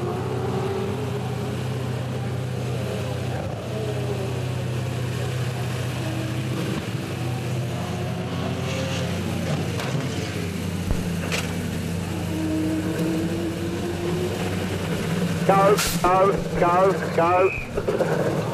Check your brake pedal, fuel pump at the main. So Greg Murphy, the winner the past 2 years, the 4 times Bathurst winner, back behind the wheel of the PWR Super Cheap Commodore. Did you hear that message on the radio, switch the pumps back to the mains? The reason for that is that if you run around unknowingly with your reserve switched on, when you sense that first cough, it'll be close to your last cough. So then there's no getting back to the pits. I know a bloke who had that happen once. Pretty well. Yeah, you want to name names? And this driver change has been executed. Muller out, Lowndes in. Jason Bright is on standby to do exactly the same thing, Lee, and the car currently running in the top 10. How has it been, Jason? The main Achilles heel this week, I think, has been its ability to ride the bumps. You like it to be a stiffer sort of race car, don't you? Yeah, I mean, we were struggling early on there. We definitely made an improvement over the bumps yesterday, but we made some changes last night and didn't get to try them in the warm-up, and it was certainly struggling power down and in a couple of areas, but it's still just good over the bumps. We're just really struggling with the power down, so we made some changes in the first pit stop, and hopefully it's improved. But Brad seemed to be getting around pretty well now. He does a remarkable job, doesn't he, at Sandown and then here. I mean, he hasn't been in the car for 12 months from Sandown last year, and bounces back and away he goes. No, he does. We've had a pretty tough run this weekend, and he's had pretty limited laps. And went out yesterday and got straight down to a 10-1, and his pace out there against guys that have done a lot more miles in V8s this year is pretty impressive. So I think we've got the right man on the job. Jason Bright on standby for a driver change, guys. And a yellow flag being shown there as Luke Youlden comes in. They've told him to stay in the car. They'll double stint him, and they're going to do pads in this stop, and that of course leaves Russell to do a big run at the end. Don't touch the pedal till I say so. And why would you take him out? He's done a superb job, the Carrera Cup racer. Well, it's also strategically better to have Russell in later in the day, of course, as well. Keep pumping, keep pumping, keep pumping. You're clear, mate. Straight out, straight out. You've got a brake pedal. Voice of Barry Hay, race engineer for the Caltex Ford. And here comes Greg Murphy. This will be close as they've released Youlden. The exit of pit lane, they will meet on Mountain Straight. There's Youlden, here comes Murphy.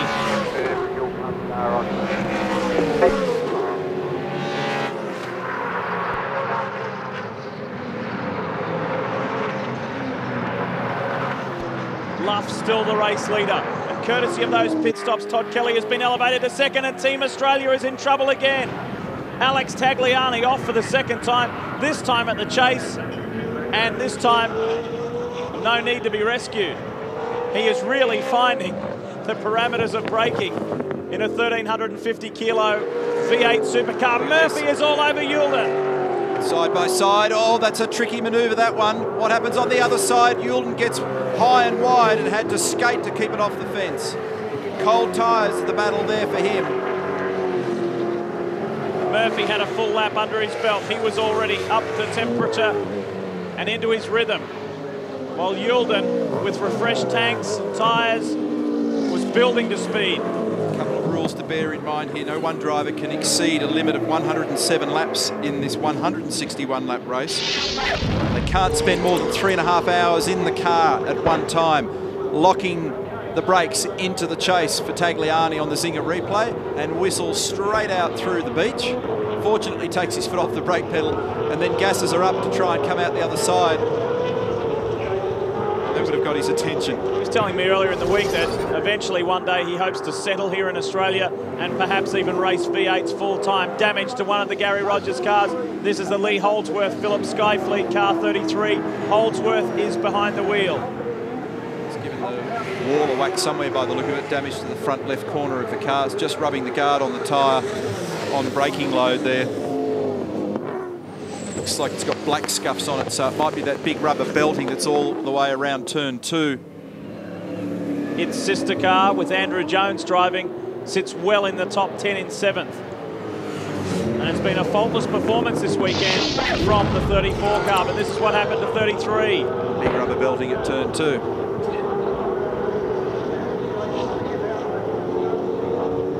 Got wide out in the grave. Don't know why, whether there was other traffic involved or something on the road, but whatever reason, he's ended up just running wide. They're a little bit lucky to get away with that one. It might just require yanking the guard off the tyre, but they need to get it done because it'll blow if they leave it on there. See, it's peeling the shoulder off the tyre at the moment, and there's a bit of it just flailing through the chase. Countless times we see drivers go into Cat Corner there with the tyre barrier. I'm sure they're thankful it's that, not a concrete wall, because they're able to continue, just like Lee Holdsworth. They've left that car out there, so time will tell whether that was a good decision. I hope that it's going to be okay. It's not the place you want a front tyre to burst. Ivan Muller, you've just been touring Mount Panorama without a windscreen. How cold was that? Oh, it's really, really cold. You can't imagine. But the worst thing was not the temperature. The worst thing is all the dust and the smoke from the other cars. And yeah, I was crying during all my stints. It's pretty hard, but it's an experience. Now our broadcast is going around the world onto Motors TV. Have you got anything to say to the people back in France in French? Oh yeah, à tous les gens qui sont restés réveillés cette nuit. C'est une course incroyable. Si un jour vous avez l'occasion, n'hésitez pas à venir voir ça. Absolutely perfect. Cheers, Ivan. Thank you. And dramas for the WPS Falcon. David Bernard, after such a dynamic run, has beached it. This was a top 10 car. This will trigger the safety car. In fact, the computer went yellow just as I opened my mouth.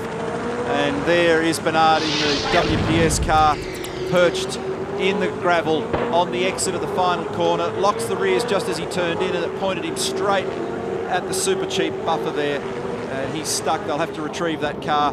Looks like it did it all on his own. There wasn't anything on the road by the look of it. Just unfortunate to have a little bit too much rear brake at the wrong time. And smack. That ends an otherwise good run, and that will trigger a whole pile of pit stops.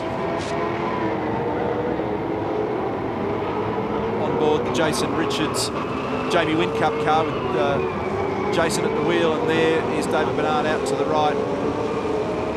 That was nearing the end of his double stint. What a shame for the WPS pilot.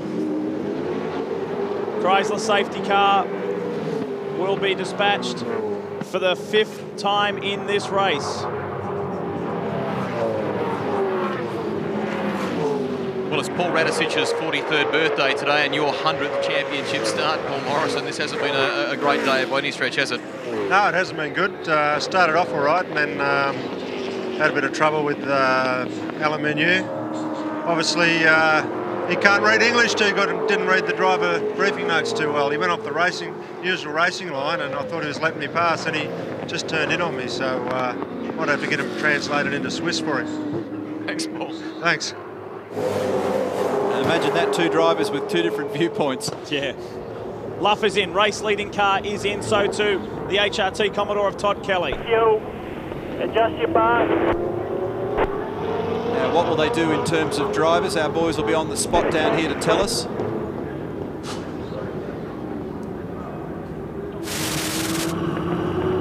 always better to take the opportunity to change out now when you get that little safety car window. Get more benefit from the stop without the big time penalty of stopping on the green. There's David Braverman in car 6. Well, same procedure is going to happen for the Ambrose Luff car this time around as it did for the Ingle Yulin car. Yulin stayed in that car, as we know, and Luff is staying in this one. Double stint. It's basically a replica stop, front pads as well. What an awesome shot.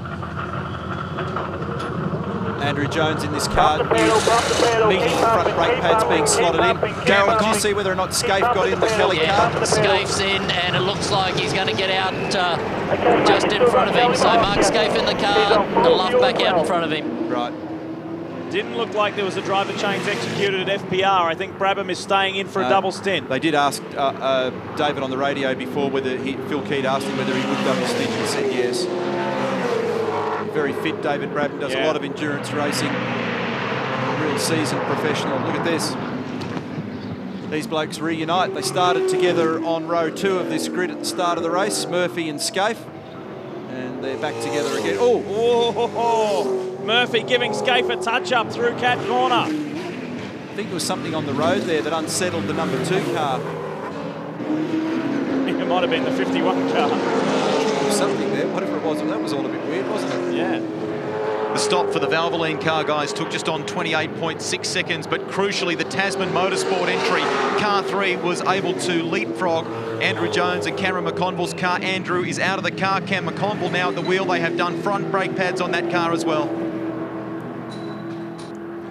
I marvel at the work that all of the crews do here in these stops. You've got no idea how hot and awkward it is underneath the front mudguards of these cars at this point of a motor race that's been running since 10 o'clock Eastern Australian time. Massive temperature build-up. It's an awkward working environment. They sneak in there, they use those caliper pliers. Safety car, the incident has been cleaned up at last turn on the outside, on the right-hand side, offline. Thank you, race control.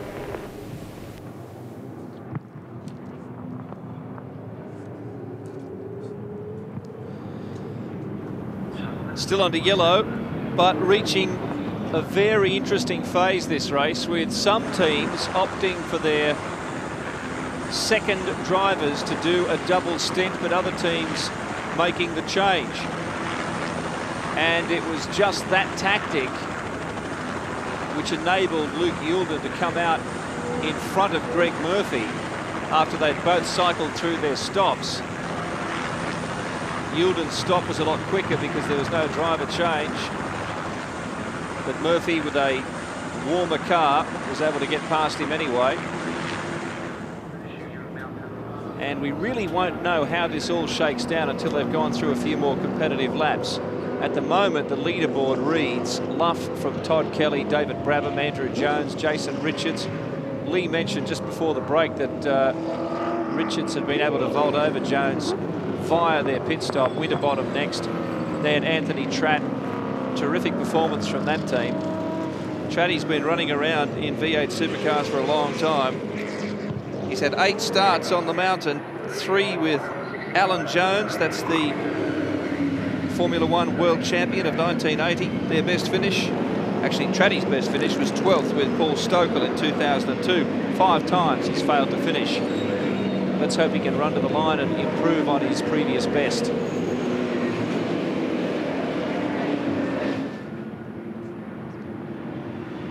Still trying to keep heat in the tyres on this very cold day at Mount Panorama. It's been a little more sunshine in the last hour than we've seen for the last 3 days.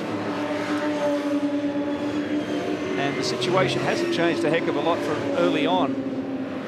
67 laps ago, with thick cloud around the circuit, but no rain. There was just a hint of rain earlier in the day in the race. The umbrellas went up in pit straight for a short time. Didn't affect the surface at all.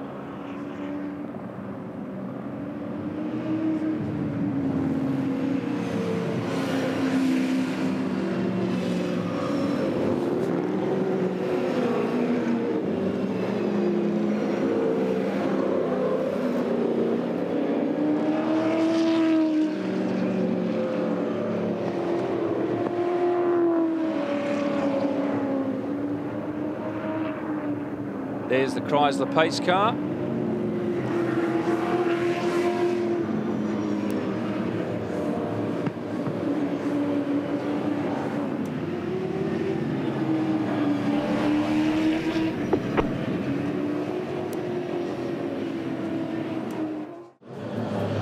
Simply SMS the code SCA1000 on Merce Dash as many times as you want to the number on your screen. Australian viewers, SMS 19775151, and in New Zealand it's SMS 8844. This week's winner receives a one-off SCA1000 Holden Coupe prepared by HSV and PWR. You know that Monaro, Billy? It's yellow. It's kind of an odd yellow colour. It's very nice. It has the same colour leather seats inside it. It's quite a unique machine. It's the last of a breed. Safety car lights are out, so we'll go racing this lap. Luff leads, Scaife and Murphy. Ellery's up to fourth. David Brabham double stinking in fifth. Glenn Seton, Luke Youlden, Nathan Pretty, Jason Richards and Cam Mcconnell. There you go again. The code is SCA1000. You can SMS that as many times as you like to 1977 5151, or for our New Zealand viewers 8844. Getting ready to go racing again. And that slip up that we saw Scaife have a little earlier would for sure have been on the water that was running down the road after the Holdsworth car just punched the belt up there, and it just rattled all the water out of the tyres. You noticed in the chase then when we go to those high shots, the kids have played in the sandpit overnight and they've done a massive Holden in one and a big Ford in the other. I suggest they're probably big kids, not little ones. I know. Ready to go racing. Warren Luff, who is the fourth car in the order, is the race leader. We see green, we go again. Back markers at the front of the field in terms of track position, and the reason the safety car doesn't pick up the leader is that the order's shuffled due to the safety car. So normally the safety car picks up the leader unless the safety car cannot, because the leader is pitted, in which case it takes the next car in the queue. You remember we told you and detailed that story earlier when Stephen Johnson was behind the 17 DJR Ford. Well, there it is, second car in order, but Will Davison is behind the wheel, and it needs to stay ahead of Warren Luff. Scaife's very close to Luff when they get up the end of Mountain Straight, and Murphy was running with Scaife, so the pressure will build here at the front of the field as the leaders are now exiting the cutting.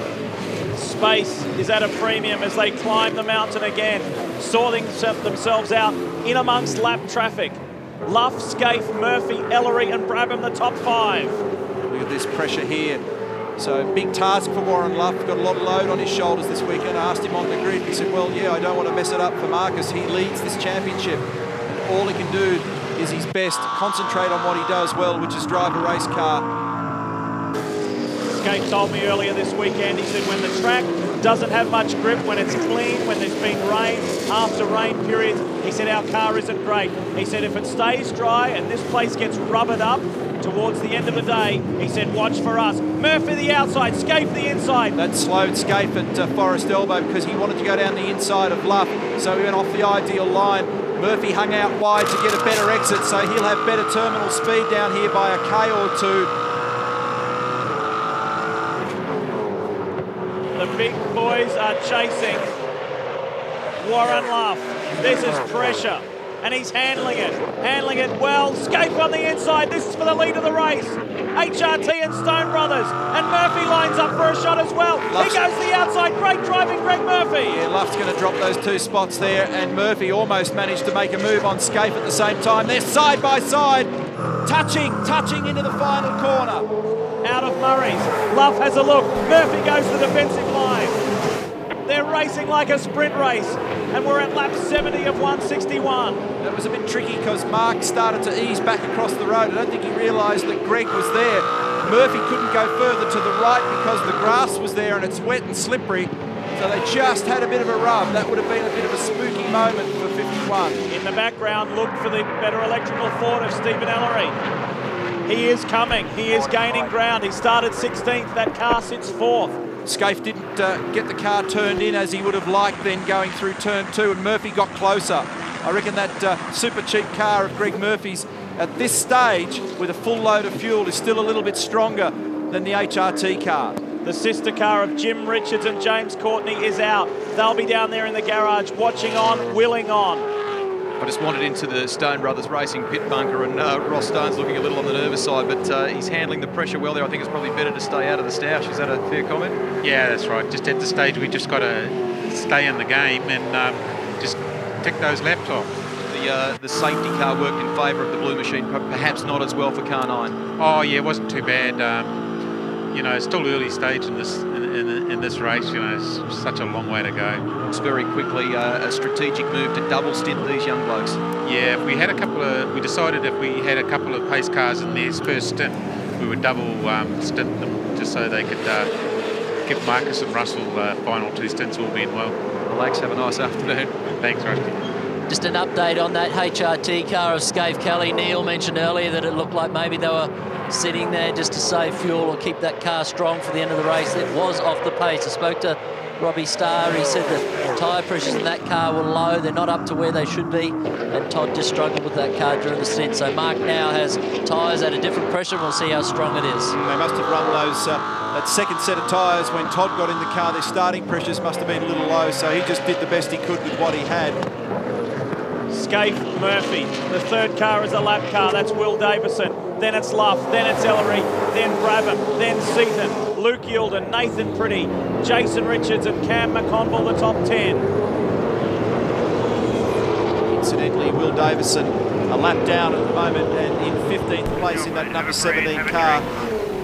They're tantalisingly close to being able to unlap themselves if they can get the right scenario going, but they're not quite there yet.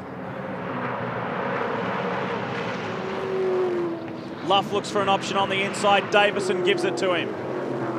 He has his brother in this race as well, Alex, campaigning the 7 Autobahn Commodore. Steve Ellery's doing a good job here Very too. much We haven't so. said an awful lot about him this weekend. He's talked to us about the frustration of not being quite in the zone, hasn't quite found the sweet spot of the setup of the car, but he's racing very well.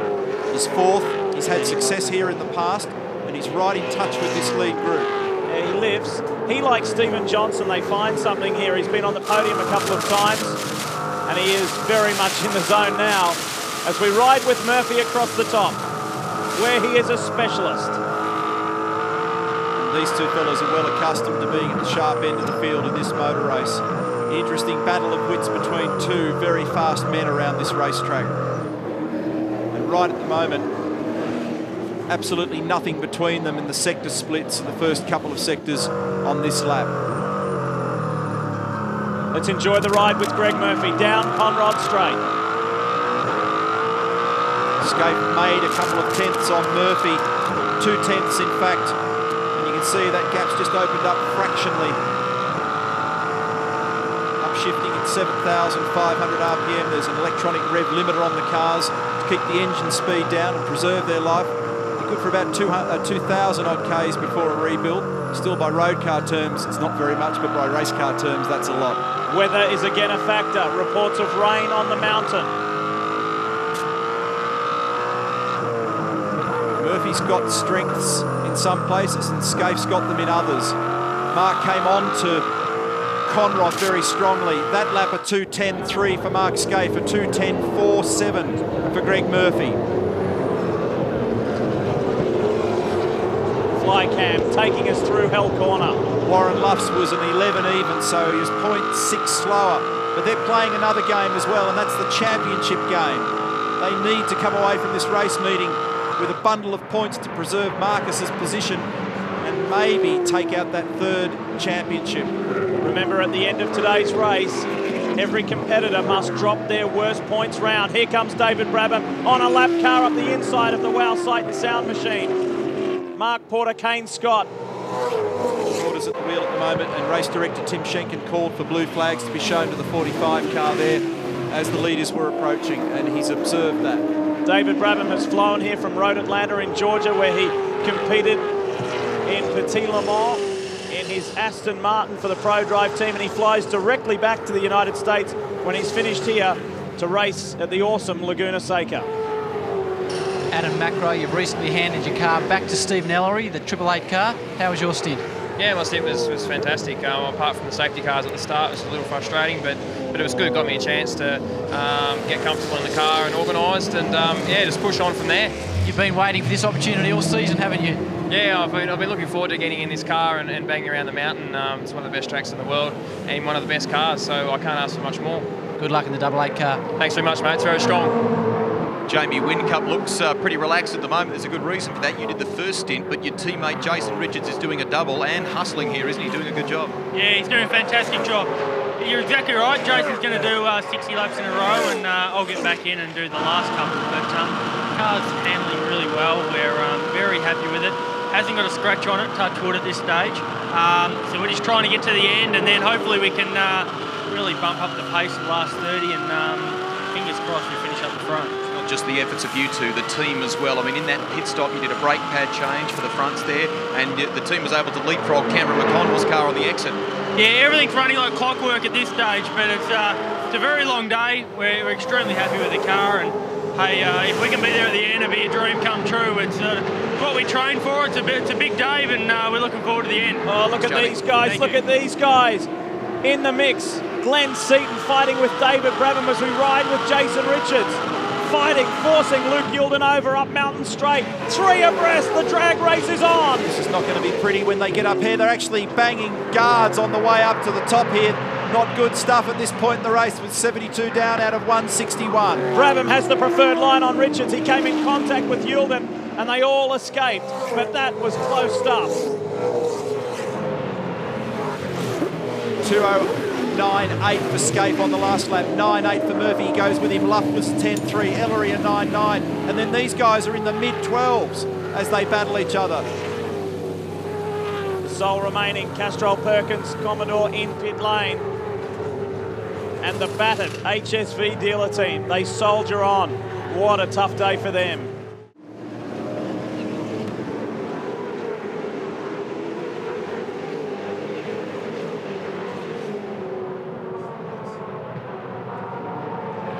Well, given no mechanical dramas, it was always going to be Todd Kelly and Mark Scaife, a combination to beat, because you knew you'd lose nothing in lap times when they swapped seats. And that is now starting to become apparent, as Lee pointed out just before the break, and Neil, some of these guys are running in the 212s, but Scaife and Murphy, 2 regular championship drivers, are in the 29s.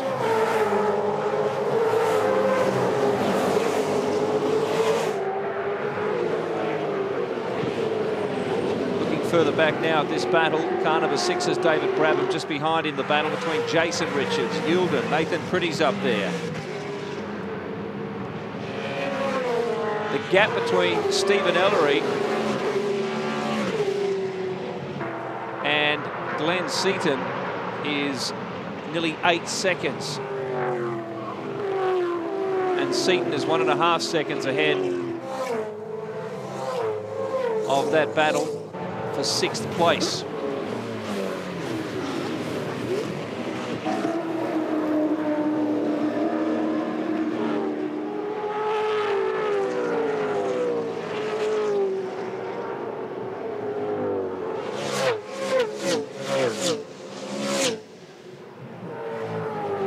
Just looking down through the stops.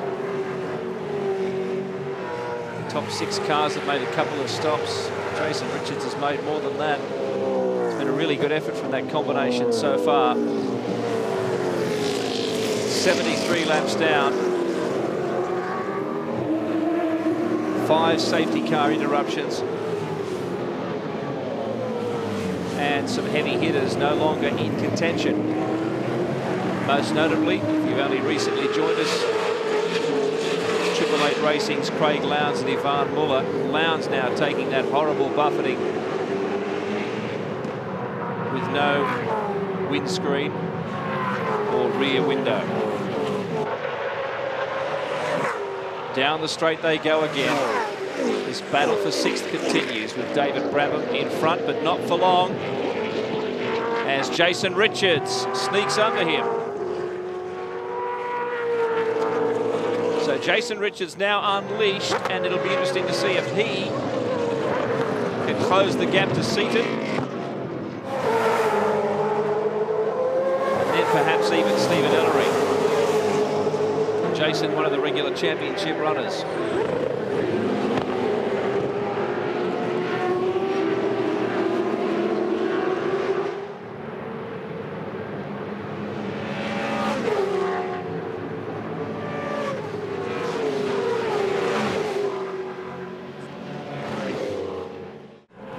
If you've just joined us, 5 retirements from the Super Cheap Auto 1000. The HSV dealer team Commodore of Noski and Lay. The HRT Commodore of Courtney and Richards.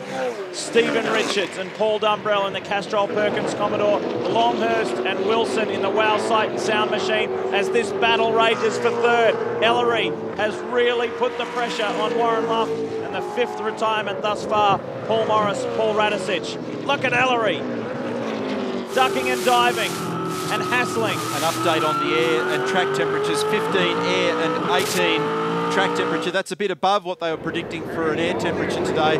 So it's all but doubled since the early part of the race. And we can see a rubber groove appearing on the track. Mark Scaife said to me this morning that our car works much better in those conditions. He said we lost a little bit out of this car when the track washed clean. So the point there is the conditions now are much more like people found on Thursday and part of Friday. It's been an interesting experience this weekend, this year actually, for the Ellery family, Stevens folks, Bruce and Lorraine, because Bruce has been so involved in Stevens racing when they run their own team. But this year he's been forced to take a back seat. Stephen very much wanted to run it alone, driving for another team. And Bruce said it's been hard to stand back at arm's length because I love being involved. And your boy is doing well at the moment, Bruce. A bit of a nail-biting element to this one, hasn't it? You can see that Stevens hustling and Warren's just not going to give in easily here. That car 021's also been reported as having the brake light stuck on. That's what the work is in the cabin there. Pump the brake pedal. So they'll have a look at the brake light stop switch there, stop light switch, see what's going on. So they're doing their pad stop. We have brake light. Pump the pedal. Got brake light. Coming through past the DeGoston Coleman Commodore. Got through cleanly. This is a great opportunity for Ellery. He tucked right in the draft. There's problems for one of the DJR cars. It's Davison. Will Davison. He smacked the wall somewhere. Damage to the front right corner of the car. Stop. Broken a steering arm and the front right wheel's hanging out of that when guard. you come in, just take it easy, getting back down and straight in the garage.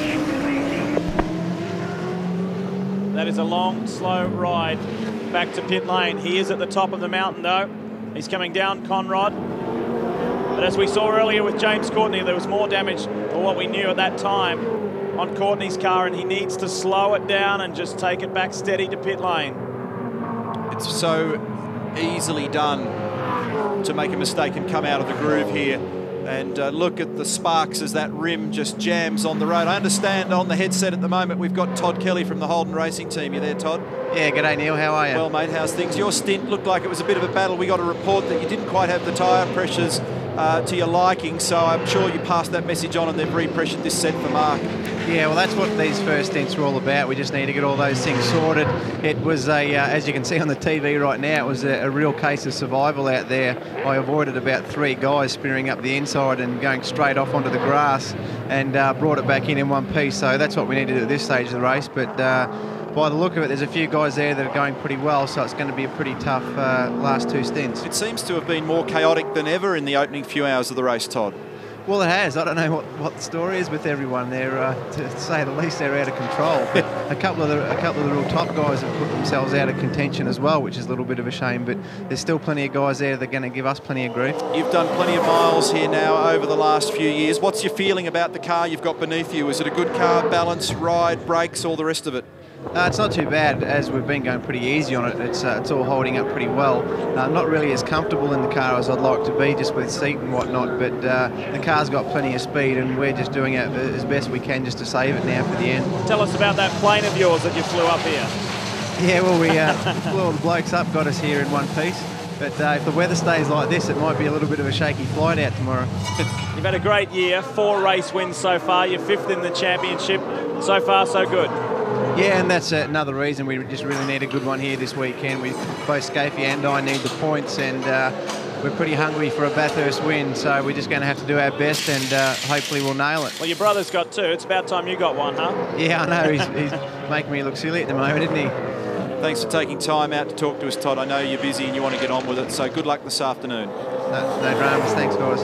Todd Kelly from the Holden Racing team. Here's co-driver Mark Scaife. Here he is, leads the race over Greg Murphy, Warren Luff, Steve Ellery and Glenn Seton. That's the top 5. Jason Richards in the Dodo Commodore.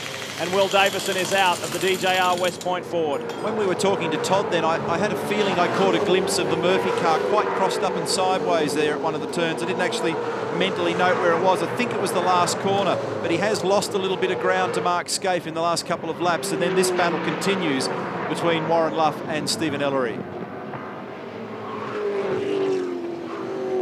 Need to give a pat on the back to a team just outside the top 10, and that is the Brytech Fujitsu Ford of Steve Owen and Matt White. They qualified their best here, their best of the year, 14th, an outstanding performance, and they run 12th at the moment behind Cameron McConnell and Nathan Pretty. Well done, guys. That is the team that Jason Bright owns, Brytech Motorsport, and Ellery is sizing up here. He's lining up Warren Luff. You can't really do it there, though. I mean, you can have a look and you might be able to unsettle the bloke by just appearing in his mirrors, but there's never any room down there in Reed Park to get it done without knocking the side off the car. But a great improvement here from Ellery, who qualified 16th, now 4th and battling for a potential 3rd in this race, and that's where the cars are located. Whenever anybody I encounter comes to this place having never been around here before, they go for a walk or a ride or a drive in a road car, it blows them away how narrow and the undulation in this racetrack, how high it is to the top. And they say, and how fast do they go here? And we say, oh, they're doing 180 or 200 Ks. They shake their head in disbelief. This is an awesome piece of road. I just had a wander around inside Marcus Ambrose garage. He's wandered back in now after being out the back of the motorhome getting ready for his stint. Said to Marcus, how do you read the race so far? Obviously he's about to get into the car next and he will run right through to the checkered flag. I said, what do you think of the pace? He said, oh, the pace is pretty good. I feel like we're going to be strong. He said, fuel-wise, we're looking terrific. He said, the only other one I see as a threat right now is the Scaife car as far as fuel. He said, Murph, I think they're struggling just a tad. He said, I'm not confident in where they are, but he said, the one I'm worried about at the moment is the other HRT car. I said, 4 stops. He said, we're looking pretty good for 4 stops. Will Davison, what exactly happened? Yeah, listen, I was trying to press on. You know, we dropped a lap down early in the race, and first time, you know, I've had a good lot of amount of laps all weekend, really, and I was chipping away my pace, and fuel load was coming down. The car was starting to get pretty light in the rear, and I was trying to pick up my pace as well. I wanted to hang on to the leaders who were just in front of me, and I was just getting quicker and quicker and quicker, and yeah, basically the rear stepped out on me through Reed Park, and just, yeah, slapped the ball in the exit. Something I've seen lots of young guys do, and been careful of it all weekend, but listen, it's got me. It's just silly mistake. I'm really sorry for all the guys. So hopefully I can get it fixed and at least get a few points for Steve. Chin up, Will. Cheers. Just got a report on the radio that there've been kangaroos spotted at Forest Elbow, and we saw them grazing in the paddocks earlier. And at the same time, I was just about to make the comment before we did the interview with Will that if I were in the SBR camp at the moment, I'd radio Warren and say, just let him go. Because otherwise he's going to find himself getting out of rhythm, and probably within 15 seconds of the thought came the message to Warren, if you feel you can, just let him go and settle into your own pace. And so I think you'll find that Steve Ellery will slide past Warren Luff, and that'll just take a bit of the pressure away from Luff and allow him to just find a rhythm. For those of you who would dearly love to see this man, Glenn Seton, win on the mountain for the first time, he is in touch. He's about 12 seconds behind Mark Scaife. He is on the lead lap. He is in 5th place. Got to come just off full throttle to stop at this.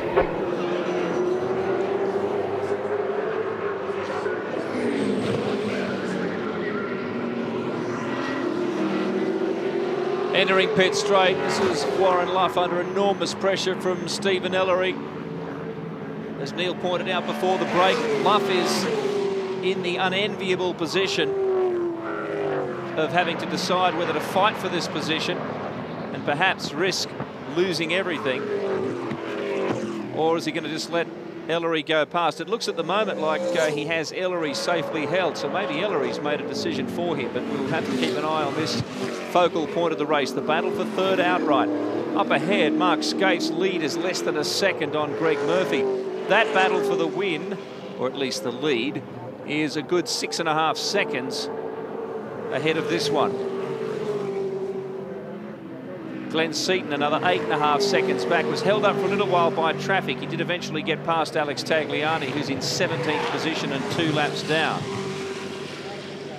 having been off the road on more than one occasion. The disappointment of this race so far is that after almost half distance, 79 laps, only 12 cars are on the lead lap. We had an enormous amount of carnage early on, and beyond that top 12, there aren't too many obvious possibilities to break back onto the lead lap. So the chances, the winning chances, are very few, even at this relatively early stage.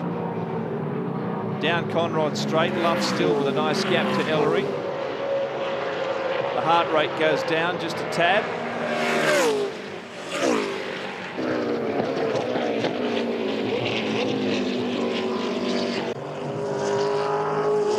Luff, of course, will step out of this car at the end of the day, and that is his involvement in the championship over.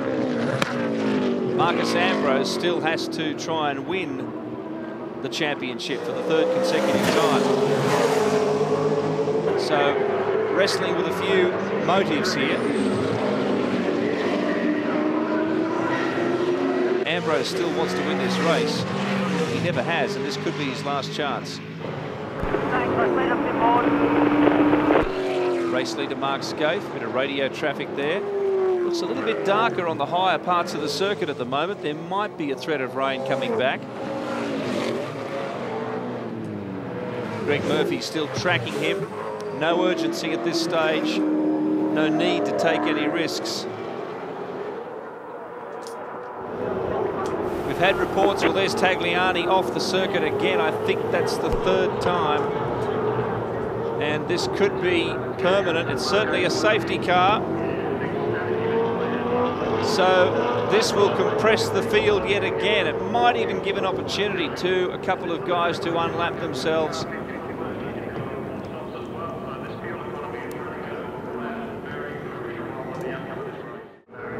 So Team Australia struggling. We've had word, and Neil Crompton will elaborate on this in just a moment, that there's a misfire in Greg Murphy's Commodore. He is second, about 1 second behind Mark Skaife. That margin is ballooned just before the safety car came out. There was a 6-second gap to Warren Luff, and then Stephen Ellery, who was close to him, but of course they compress now. The Shell SMS competition continues. These are the details. Don't forget, you can be an hourly winner. You must get in before 15 minutes to the hour, so you can pick who will be in the lead at that stage. And the hourly winner, the last hourly winner, was Donna Walker from Foster in New South Wales. Donna, you've just won yourself $1,000 worth of fuel. I suggest you use it quickly. It might not take you that far. Pit lane will get busy again. Darryl, what do you have for us? Yeah, just a quick update lead down here. Jimmy Stone was out on pit wall with a pit board here saying P3 okay for Warren Luff. They've been trying to speak to him for about the last 3 or 4 laps, and they've had no response. And they feel that maybe one of his earpieces had fallen out. They've just contacted him literally about 30 seconds ago. They were sweating because they were worried about getting him in for his stop later on. I got the radio, Mark. This is the second Larkham Orcon Motorsport Falcon of Alain Menu and Matt Halliday. Meanwhile, the lead car with Jason Bargwanna and Mark Winterbottom has rocketed into the top 10. Bargwanna is 8th. Remember, there was contact earlier in the day between Menu and Morris, and race control assessed that not enough racing room was provided by Menu for Paul Morris. So there was a penalty there. We've had a report, I've heard Greg Murphy on the radio discussing with his team a gentle misfire, just a fluff in the engine at 7,500 revs, 100% throttle. And we might have some more information on that. Yeah, we sure do, Neil. We just walked into the Super Cheap Auto pit bunker with the technical director, Dave Ward. What's the scenario? We're hearing maybe that Greg has some sort of drama? No, there's no dramas from Greg. We're a little tiny bit heavy on the fuel. Looking at the other car, we know we can bring that back and still get the lap times. Nathan and Owen are doing a fantastic job there. showing us that we can bring the fuel economy down and still do the lap time, so we haven't got a drama. We're just going to sit here and wait for the right situation with the yellow, then pop in there. If we have to do the small splash, we'll do it, but yeah, we're pretty confident it's going okay. Are you saying on that basis then that unless you get a yellow, you may need to 5-stop a splash at the end there? Your rival, Marcus Ambrose, has indicated to us that they think they can get through on 4 stops. Yeah, they probably can. We're looking at it now. You know, we've had 4, this is probably the 6th actually, pace car session, so we're reassessing it all the time. Thanks. No worries. Confirmation of there having been 6 safety car interventions, a lot by this relatively early stage of the day. We're just on halfway through this motor race, and Mark Larkham there on the radio supervising. Mark Scaife on board, race leader at the moment, under the control of the safety car. I can't tell you an awful lot about the strategy of the day because everybody's locked into the same strategy by the number of safety car interventions that we've had.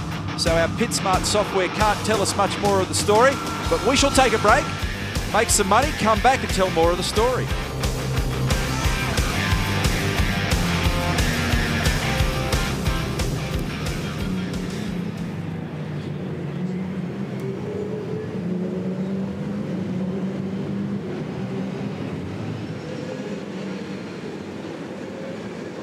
Safety car, we're still dealing with the incident, and that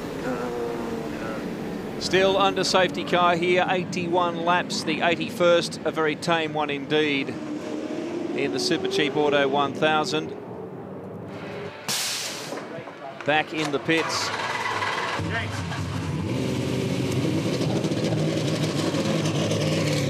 This is the car that's been in a mess of trouble, the all-international combination, Halliday and Menu. Halliday recently performed very, very well in the first round of the A1 Grand Prix of Brands Safety car Hatch. lights are out, Barks, just confirm. And Alain Okay, Menu. Yulden in the Caltex car, Yulden. Alain Menu disappointed, of course, with the ruling from stewards that he was actually in the wrong in the clash with Paul Morris earlier in the day. Both drivers making it very clear that they thought they were right. Gee, that never happens in international motorsport. Top of the mark. Steering straight, gear engine. This is race control. Tim Schenken in the middle of the screen at the back doing the talking with his hand. Looks like his hand's over his heart, but of course he's just flicking off his radio communication there. Colin Bond, the driving standards supervisor, just in front of Tim there. Former winner here at Mount Panorama, one of Australia's great road and rally drivers.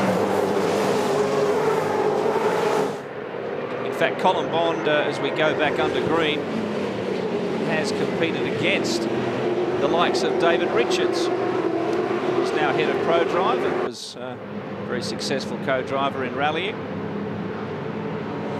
He also competed against Jean Todt, who's now running the Ferrari team. It's a small world, the motorsport world.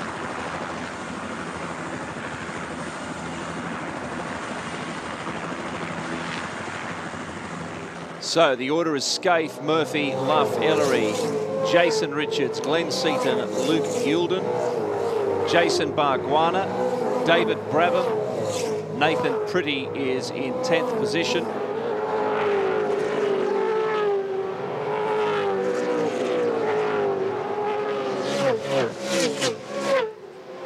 And as with any safety car intervention, the drivers have to be very careful here as the tyres just cool down a bit despite their best intentions. Absolutely stunning, really, that rain has not played a greater role in this event, given the thickness of the clouds around the circuit and the propensity for Mount Panorama to turn it on just when you least expect it.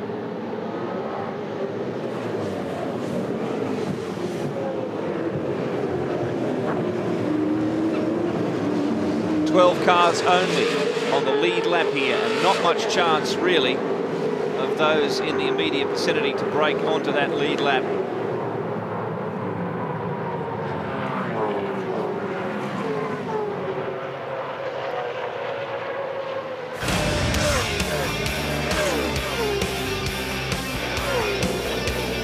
We're back in business, and just a reminder, TVNZ, ABC Asia Pacific Motors TV, representing 86 countries around the world, taking this event live. The Super Cheap Auto 1000 just past race distance now. We're back under green.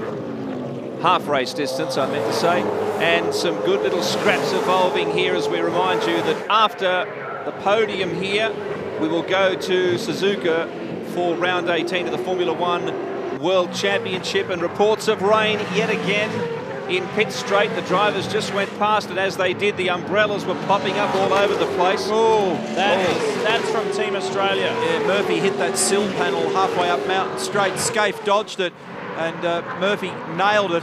Scaife flicked the wiper on early on the approach into the final corner. I looked out the front here because I wasn't really aware of it in our area. Here's the sill panel coming off the Alex Tagliani Team Australia entry halfway up Mountain Straight.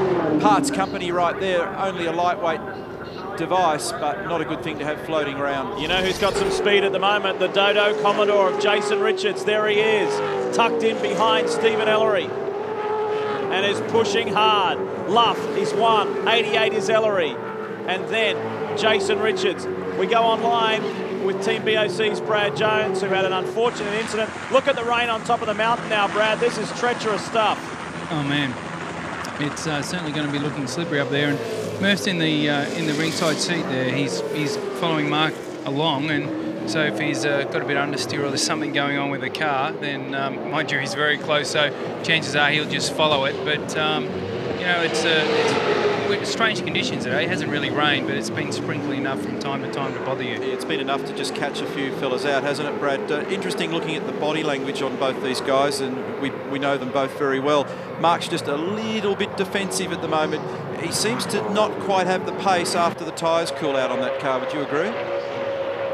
Yeah, absolutely would. And Murph will want to get, you know what Murph's like. Murph will want to get by and just, you know, give him a bit of a muscle flex to let him know that I've got plenty for you later on if need be. So he won't dilly-dally. He'll be trying to push past him, which surprised me a little bit because Scaife's cars looked very strong all day and all week really, but he's definitely running a bit of interference and trying to keep Murph behind. As the tyres have come up and the fuel loads come down in the number 2 car, they have got stronger as the stint goes, and you may have missed it because you were out and busy, but on the second set of tyres that Todd went out on earlier on, they weren't quite pressured correctly, so he had a bit of a battle on his hands. They've reset the pressure on the tyres in Mark's car this time, but I tell you what, BJ, it's hard to look at an out-and-out pace setter there at the moment. There's half a dozen cars that are very evenly matched.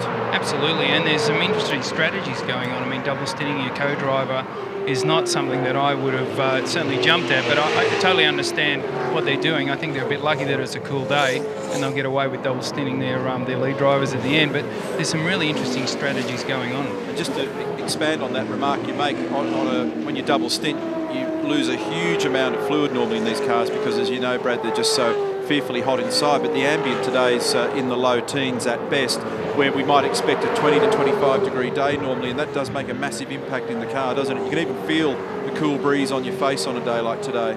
Absolutely. The other thing that's interesting at the moment is there's not a lot of track temperature, so you only need a little bit of a sprinkle or, you know, a few laps behind the pace car, and it's taking a while to get your temperature back into your tyres. I mean, we're really struggling with our car today because what's on the right-hand side is on the left-hand side now, so, you know, it's a nasty little piece of work to drive, but, you know, we're getting it around out there. But I got to say that it's so cool out there, it's not taking much to knock temperature off the tyres, and as you know, Neil, if you don't get your tyres nice and evenly up to temperature, then you're going to be struggling with the car, and tyre pressure is a key part of that. Brad, from a family standpoint, your young nephew Andrew has done a very good job in the Gary Rogers Commodore and was running in the top 10 for his whole stint.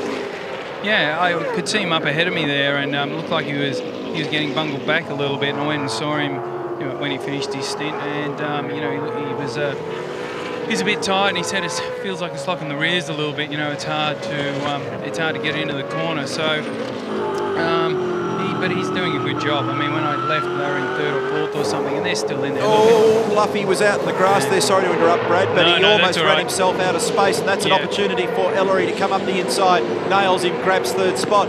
The other thing that I just observed is that at the second sector split, Mark was able to put 0.3 of a second on Greg. By the time they got to the bottom of the mountain, Mark, in the chase in particular, in the tight left-hand part, has to slow his car up a little bit more, and he loses all the advantage. So I think Mark Scaife's weakness at the moment is actually the slower corners.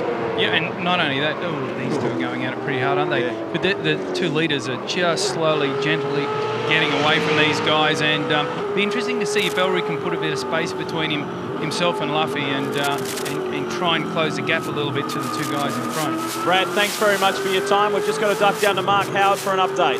Thanks, Lee. Well, Dean Orr down here in DJR has just told me Glenn Seton's car has a small misfire. They think it might actually be a throttle position sensor problem. It'll take too long to investigate those, so they're simply going to battle on. Dean Canto standing right beside me, he's suited up and ready to jump back in that car. Seton maintains 7th, and we'll hand over to Canto. It looks like this. The central coast of New South Wales will be rocking with Mark Scaife out in front, but Murphy, the Kiwi, not letting him out of his sights. A healthy gap back to Steve Ellery, then Warren Luff, and Luke Youlden behind Jason Richards.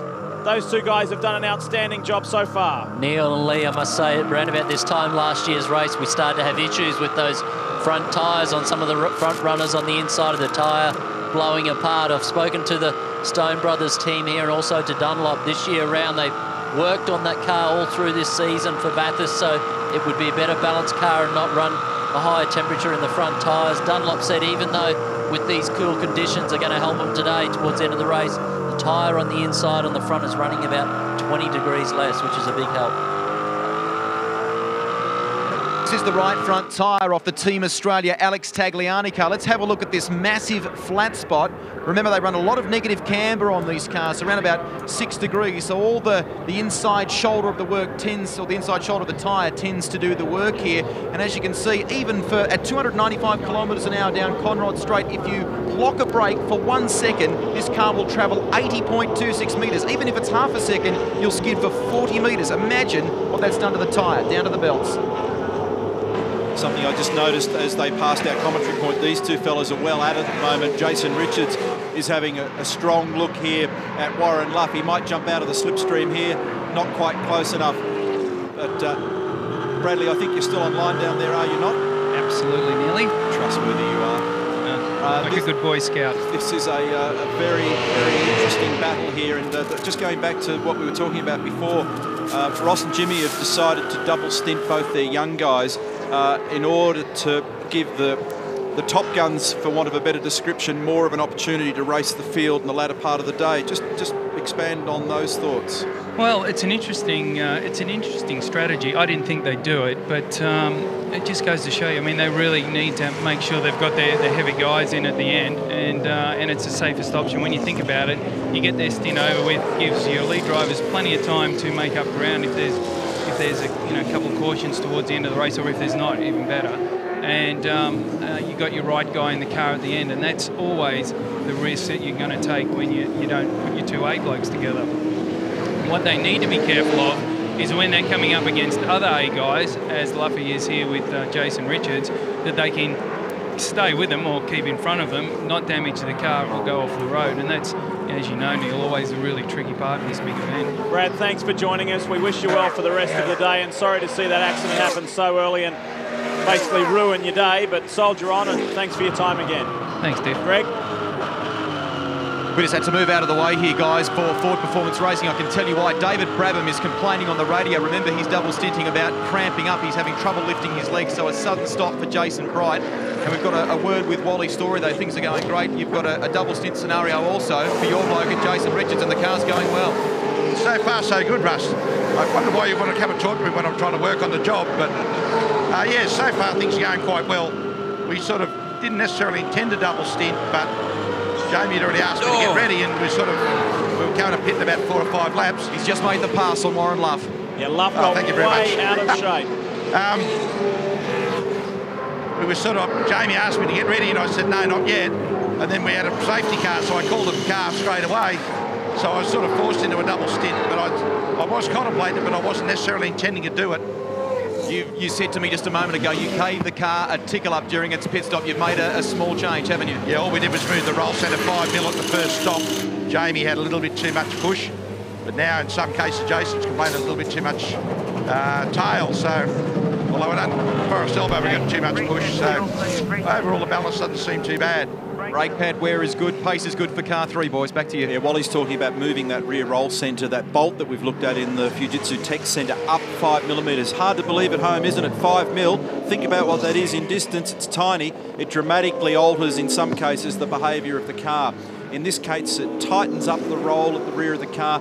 It transfers more load to the front. They're looking for better steering, more pointability at the front of the car, although the two different drivers often have different styles, and that's why Wally was saying, well, one bloke's telling me one thing and another one's telling me another. And their engine builder, Neil Burns, I said to him earlier, I said, gee, the team must be pretty pumped after your first podium at Sandown. And I said, you must be pleased with that. And he said, oh, yes and no. And I said, why no? He said, because I got yelled at by Ronnie Harrop. He said, we don't have enough straight line speed. So I had to go straight back and do some hard work in between Sandown and now and get some more grunt out of this thing. And it's got plenty. Jason Richards now runs 4th. That was a bit of a moment for Warren Luff coming out of turn 1 this previous lap. He got up on the ripple strip and the right rear hooked over the back side of the curb, and it tends to dig out. The dirt comes out from behind it, and you find yourself wrestling the car trying to pull it back on. That's why he got so crossed up, and that, of course, allowed Richards to slide by.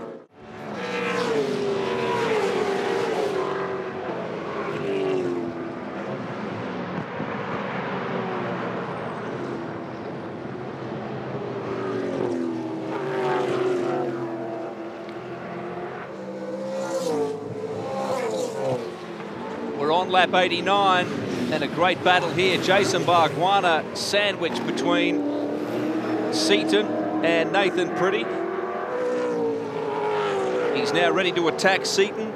Bargwanna, winner in 2000, joined Orcon Racing in 2003 after 5 years with Gary Rogers Motorsport.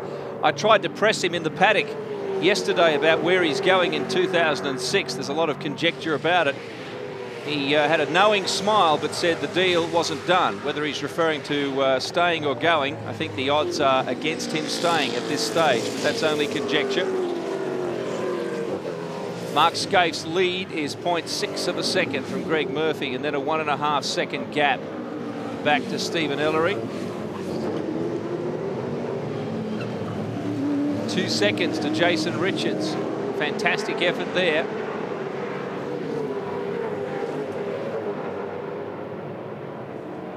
Warren Luff in 5th place, and Luke Yulden at the front of this little group here.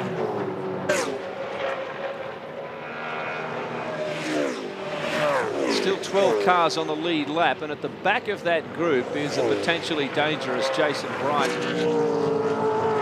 They haven't set the world on fire this weekend. Ford Performance Racing not quite finding the speed that they think they need.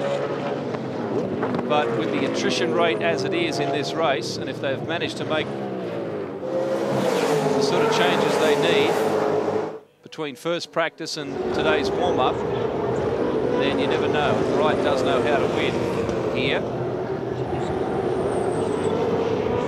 David Brabham has had his stint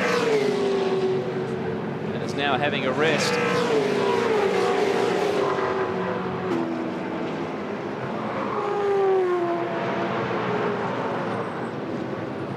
Pit stop puts them a fair way back too, behind that top 11. So it'll be a bit of a battle for Jason to stay in touch with them. Then John Clellan, well known to European touring car fans. Tony Evangelou, Lee Holdsworth. Kane Scott in car 45. The all-Kiwi combination with Mark Porter. Garth Tander, who was very, very quick around here and was in a mess of trouble early in the race. He's still a couple of laps down in 17th position.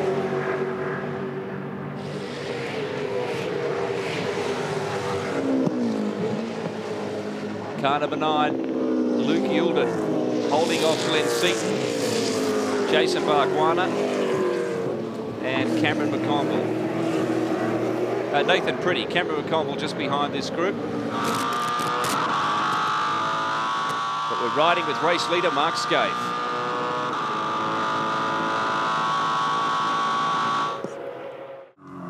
Nine top 10 finishes here in 18 starts. He debuted in 1987 at a Nissan Gazelle with Grant Jarrett.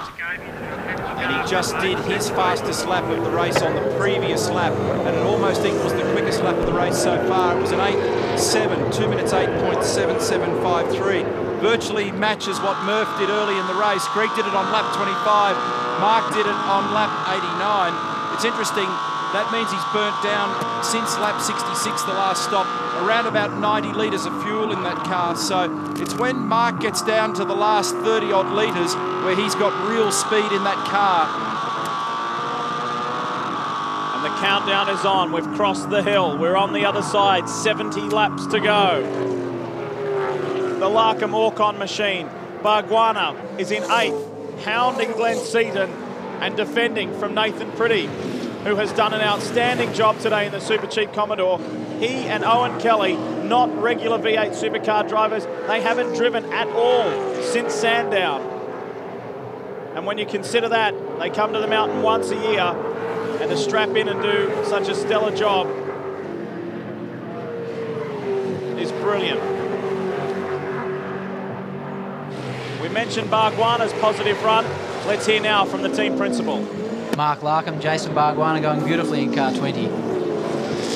Yeah, look, it's going to plan, actually. It really is. We knew today the pace would be hot. With a hot pace means mistakes, and we're seeing mistakes. So Bargs and Frosty, both experienced guys, they're sticking to the plan. We know we've got top 10 pace.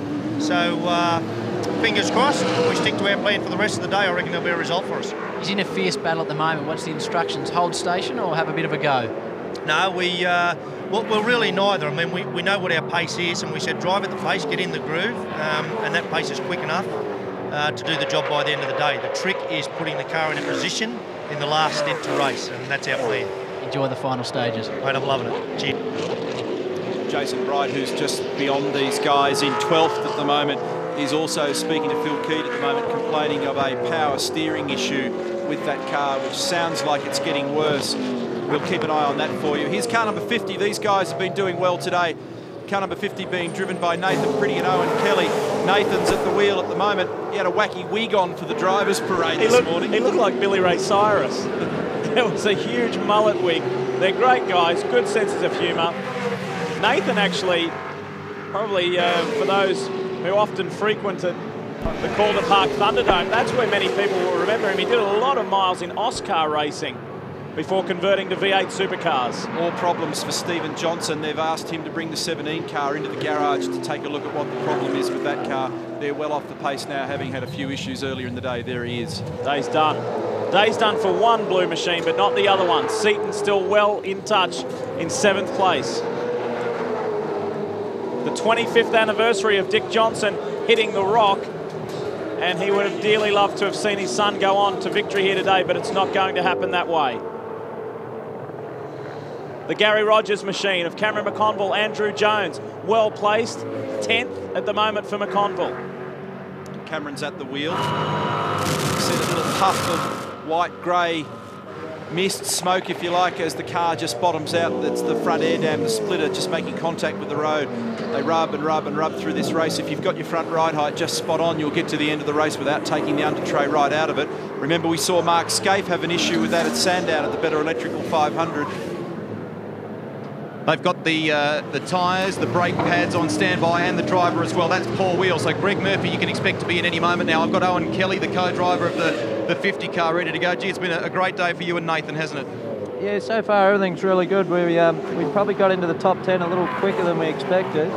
The car's fantastic. We knew we had good race pace, and really we're just hovering around that lead bunch, waiting for the last hour, and then then we'll press on and see where we go. But we're just taking it easy and watching a fair few guys spear off and crash, and it's working for us so far. So we'll just keep doing that until about an hour to go. We'll let Owen Kelly go here because Murphy is almost upon us, guys. Yeah, and Scaife's flying at the moment, Greg. He's just done an 8.8 on that last lap. He's opened the margin out to 4.1 seconds, and now that the 51 car's in, that'll be about 5.5 seconds back to Ellery. Low fuel loads, they are flying.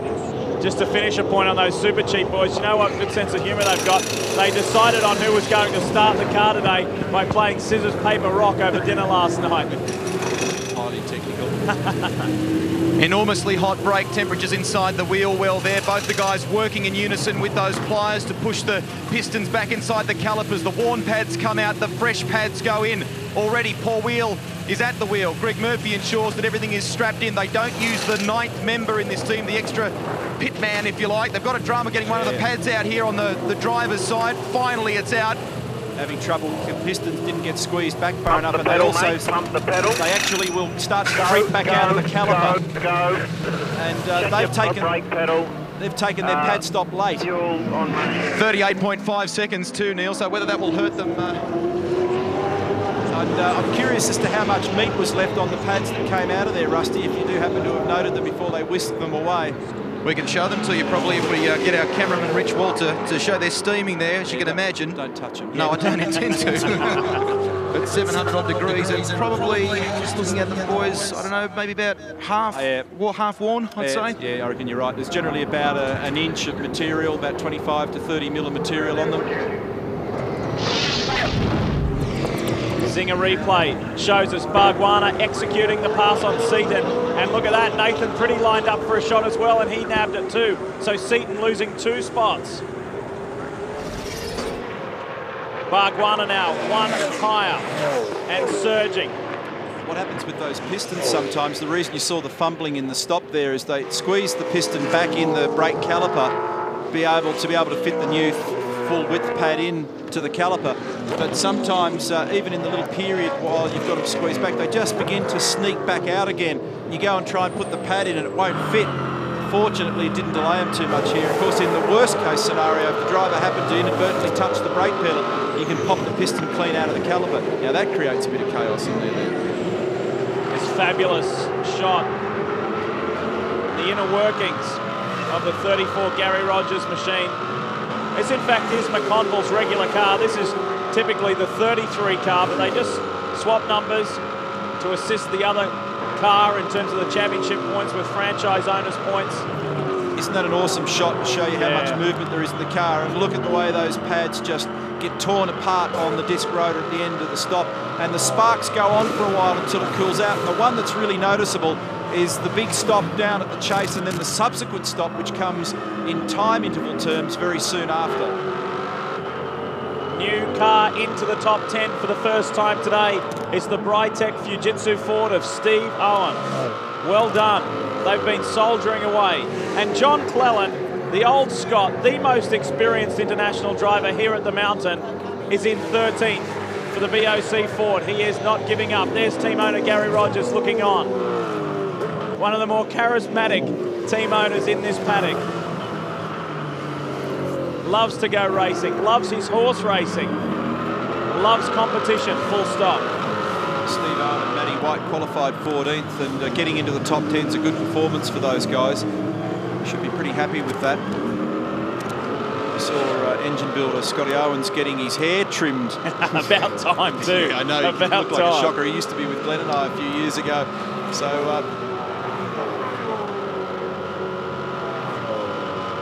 have a look at this when we get down the bottom here. It's the point that I wanted to make earlier. Watch the heat build here in the pad and rotor in the big stop.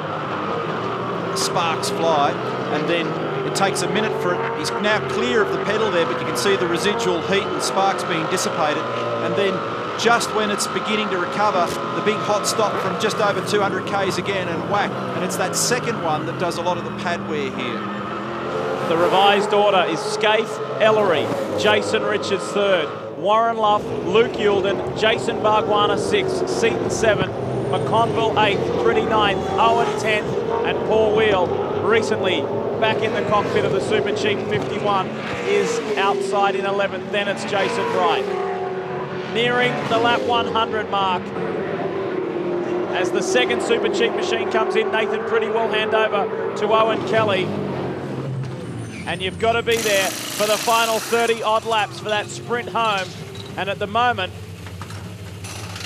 we've got probably the top 15 cars on the lead lap. Dual coupling now on the left rear of these cars with fuel and venting on the dual couple.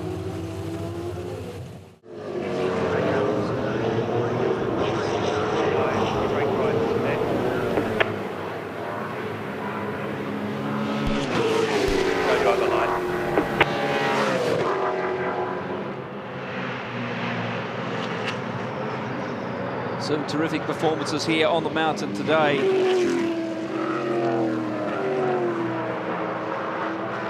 And one of them was pointed out just a short time ago. Terrific battle from Owen. Steve Owen had a good record up here. Finished 8th last year with Tim Lay. He's had 6 starts, failed to finish only once. He's up in 10th place at the moment. Fastest lap of the race so far from Mark Skate, 2:08.6.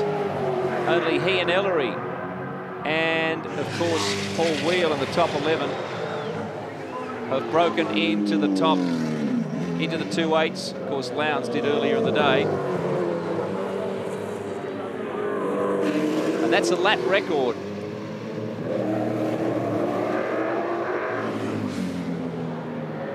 For the Super Cheap Auto 1000. Skaife's lead is now 7.2 seconds. And don't forget, he'll lose nothing when Todd Kelly gets back into the car. Team Australia back in the pits. More trouble for them. Driver change. No. Guys, we need the side skirt removed from the right side of the car. Some of the drivers use seat boosters because of the different heights when they change over. Marcus Marshall, from memory, is a little bit taller than Alex Tagliani, a fair bit taller. That would have been the reason why Alex had that booster seat with him as he handed over to Marcus. Both, of course, competing in the Champ Car World Series for Team Australia. And Tags has been consistently good all year. Marcus has been finding his feet as a rookie and recently recorded a top 10 finish, which was a good breakthrough for him.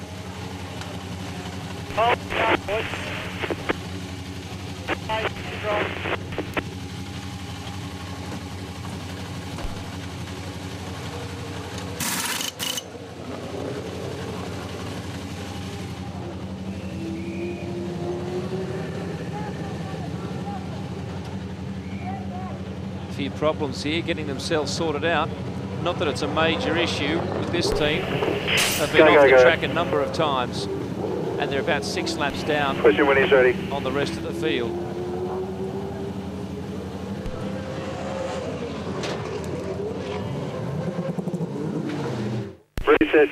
Reset fuel, B driver light off, B driver light off.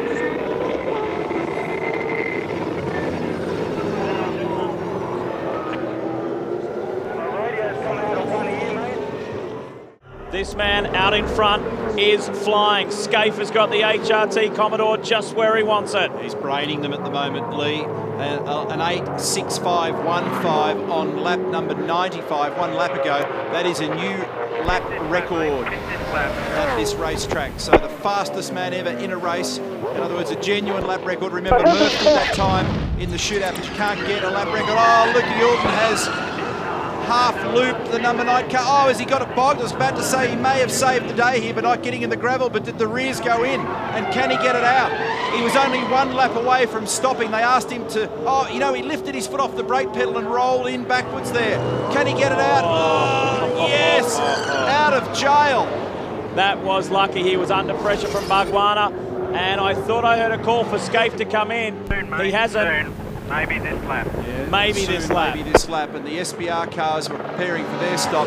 This is critical. He's got a 13-second lead over Ellery, and that's a critical gap. And here's the stop. Ellery has come in.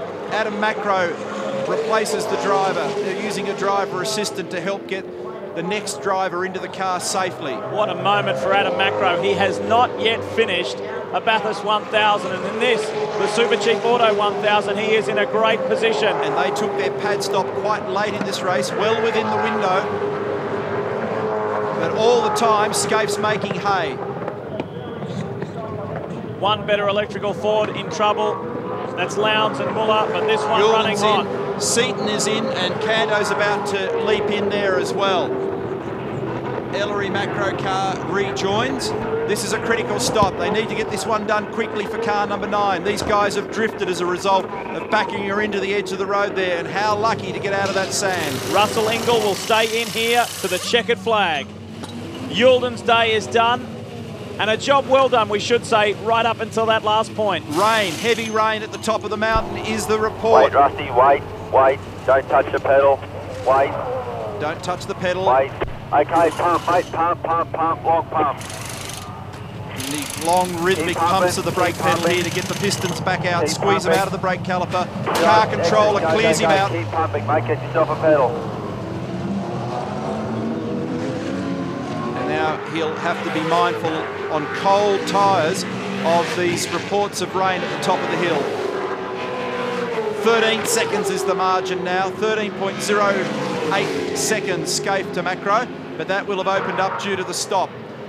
So this is critical. If Todd is able to match the sort of pace that Scaife's got and there are no more safety car interventions, which is a big call based on history, then these guys are in good shape.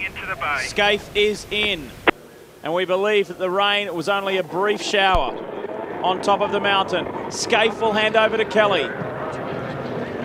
He was standing by, we saw him ages ago in fact, standing by as they always do, and watch the HRT boys go to work.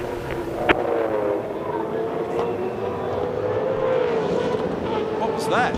Confusion. He almost pulled up at the BOC pit. He did. Wrong mod. And not only that, the BOC guys actually looked like they were about to start doing work on it. Boys, that's exactly what I think's happened. I think the red uniforms that Team BOC guys wear have just for a moment thrown Mark Scaife. That's such a shame. In the meantime, they're doing pads here. Todd Kelly is already in fuel as well. Tyres good, slick stop in terms of those brake pads, so that's a good recovery considering the entry. Stalled it. And they've got a scuff mark on the right rear bumper there as well. That was a little bit messy. They lost time when Mark slowed down through Team BOC. They lost more time when Todd stalled it. That erodes some of that lead. And the SBR #1 car has gone on to reserve and he'll be in as well. What a fascinating stage of this race. And now Kelly will play an integral role. Jason Richards is in the mix. Warren Luff / Ambrose is in the mix. Barguana's in there, Mcconnell. And so too the super cheap pair of Paul Wheel and Greg Murphy. And so too this car, Macro and Ellery. Macro now behind the wheel. Pad stop for Brad Jones. Bradley in the car. And out he goes. We spoke to him before. Tough day for him. Involved in an incident at the end of lap 1. Not his doing. Just happened to be Johnny on the wrong spot at the wrong time.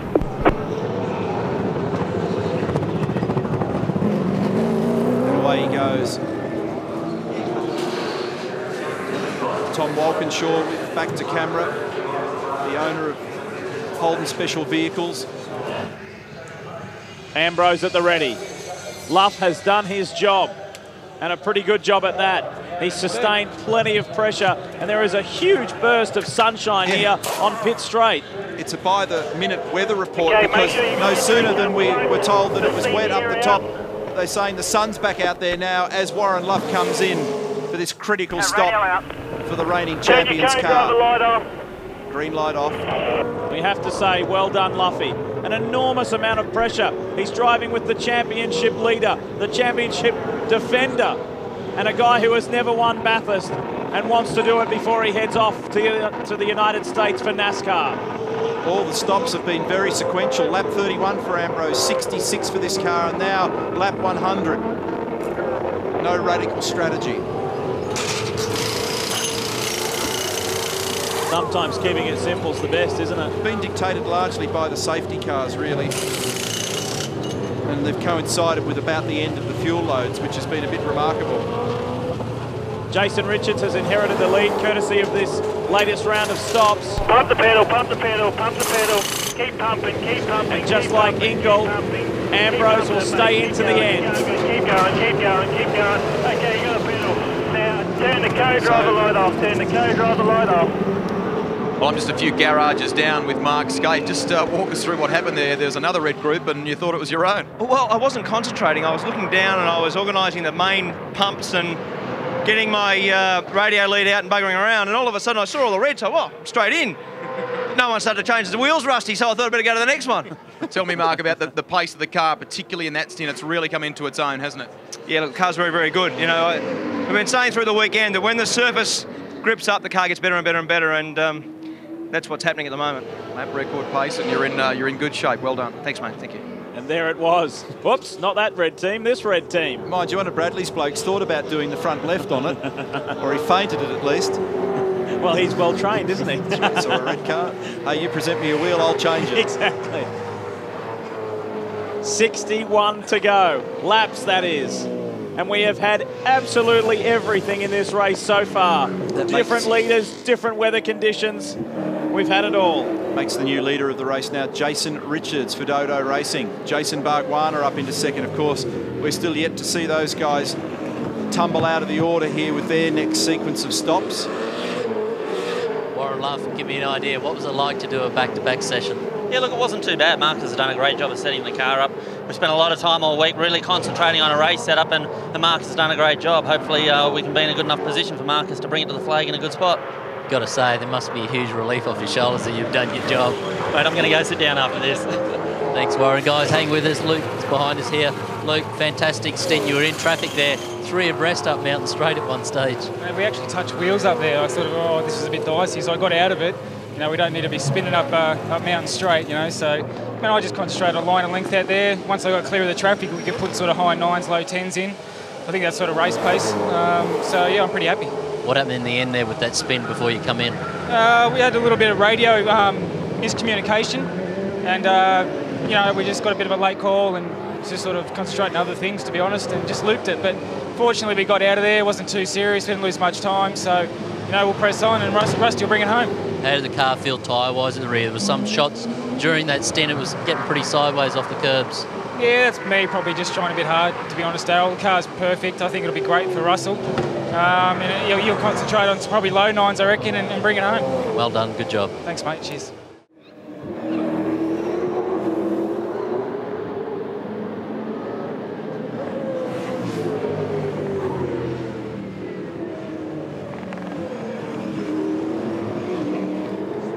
Slow pit stop or not, Mark Scaife in that car is effectively the race leader. 100 laps down for the top 12 cars. And we'll have to wait until they complete another lap before we sort out exactly who is where. They've pitted roughly within a 2-lap window, most of the top 10. Bit of a stutter from Scaife, lost a little bit of time, while others had much smoother stops, but he did have a very, very good buffer, being able to pit just a little later than some of them.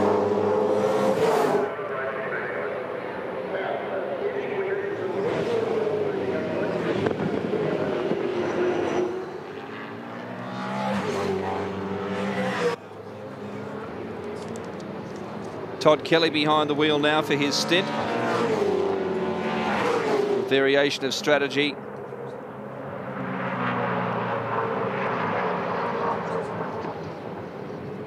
Todd will hand over to Scaife later in the race, whereas Ambrose and Ingle, and there's Ambrose right now in car number 1, they will finish this race.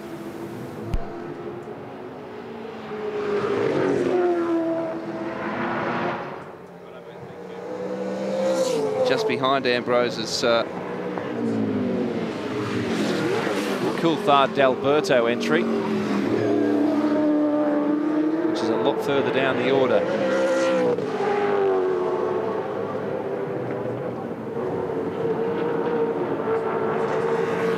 Only a handful of drivers have been able to record 2-minute 8s today in variable conditions.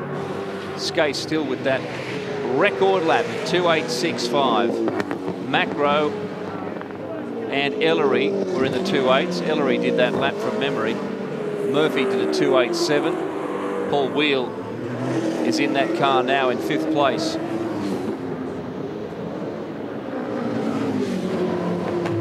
Good pace shown by Garth Tander. It's a shame they had such early trouble. He's a couple of laps down, now just 1 lap down on the leaders in position 16. This man, winner of the last 2 championships, has a handy lead in this one. And his fate is in his hands now in the run to the finish.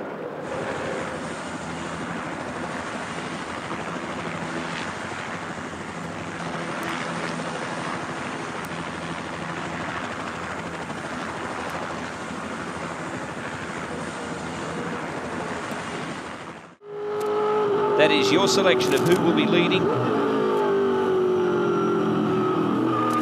before 3 o'clock. May win an hourly prize. If the hourly race leader ends up winning, you also go in the draw for a year's worth of fuel. Hello, there's a big story brewing. There is a massive story at the moment, and that is the fact that there's confusion in the Stone Brothers garage about whether or not Warren Luff had his balaclava on, and they're talking about on the race control channel black flag in car number 1 for a drive-through penalty. So they've said to Marcus, stay out there at the moment until we resolve this. This is a huge story.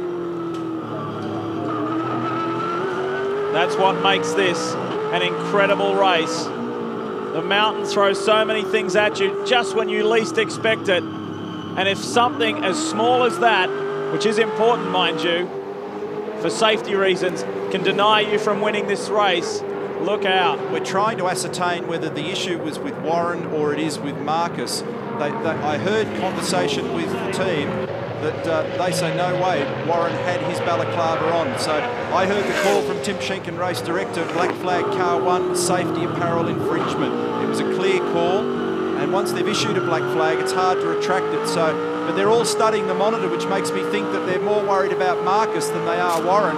So maybe it's Marcus that doesn't have it on. I think you need to see if you can see his neck. Look around his collar. Is that his neck that we're spotting? Yeah. Better here, Paul. Stay up for a second. Just one more lap.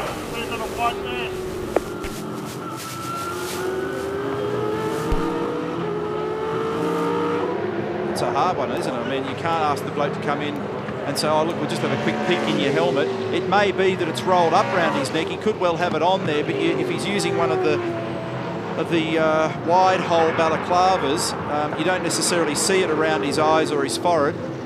And, well, look at this. Paul Forgey shaking his head. They are going to bring Marcus Ambrose in. And Ken Douglas there was shaking his head as well. Here we go. Paul's about to talk to him. That is his neck, isn't it? Yep. It's amazing, guys. I'm standing right in the middle of this for the last few minutes. I did watch Warren Luff. I can't remember when I interviewed him when he pulled it off or not, but the team obviously, like you saw there, watched the replay, and they reckon they can see it. The white part of the balaclava in the replay. He pulled it out of his suit when the investigator came over, and it was all wet, but it would have been wet if it stayed in his pocket as well. So this is a tough situation. Ross Stone just looked at me and said he had it on, so this could hurt these guys. Well, I'm confused. Well, I think they're talking about Ambrose, aren't they? Well, yeah, I reckon that the focus appears to be on Ambrose, but they're saying, look, there's the witness marks on his neck. You can see where he's had this thing on. But the current focus for the Vesco officials was what Marcus was wearing or not wearing. Okay. Stop this lap, please, Marcus. You're going to have to do this drive-through, mate. You're going to have to drive through this lap. Please. Can you believe that? So now this is where your composure gets tested for everybody, not only the driver. Think about the effort that goes into this whole thing from a technical standpoint, and this is bizarre. They're saying Warren didn't have his balaclava on. Whatever, he's now in the pit lane, so... You have got to be kidding me. This is a joke, an absolute joke. The biggest race of the year, and they black flag for that? You've got to be kidding me. There is the frustration. Mate, I'm not kidding you, so we'll just keep cool, get back out there. There's a long way to go. Murphy's car's just going around in front of us now. We're still in with a good chance here, mate. You just keep cool. There's a long way to go. It's anybody's day still, mate. We're on the lead lap and we're in with a good shot. We've got a good car. Two-way comms tells the entire story, doesn't it? There he goes. He leaves pit lane. there's still a question mark over what Marcus has got on as well, Sure. because they were busy studying that. But I mean, that's amazing. I've tracked down Kelvin O'Reilly from the touring car entrance group. Ambrose is pretty upset about this decision. Can you tell us what's transpired in race control? This is a pretty tough one. Yeah, apparently Warren Luff didn't have a balaclava on, I believe, and there's been a penalty applied for safety apparel reasons. Obviously, that's a penalty that you can apply under the rules, though, but they seem as though it's fair. You know, they feel fairly hard done by Kelvin. Well, there's no compromises where safety is concerned, Rusty. It's a decision that the stewards have taken, apparently, and yeah, those happen. We've got to live with them. Thanks, Kelvin. Okay. There is an observer in each pit to obviously have a look at the number of people across that line. See that red line in the background there behind the Brabham Bright car? They check to make sure the right number of people are in all the right places, and that very same person can obviously keep an eye on all those things as well. So it becomes a judge of fact, and we've got a right front tyre flat here on the 6 car by the look of it. Remember that Bridie was talking about a power steering problem before. Oh, he's got more than that problem there now, so he's clobbered car number 7. And driving that car at the moment is Alan Simonson, locks the rear brakes, gets crossed up, and there's damage on the car. So whatever the power steering problem was, which could have actually had a role in not being able to turn properly. I think Bride may have struggled to get through there anyway, the speed that he was carrying through that corner. Ambrose behind the wheel. How tough is it to remain calm when something like that has just been dealt to you?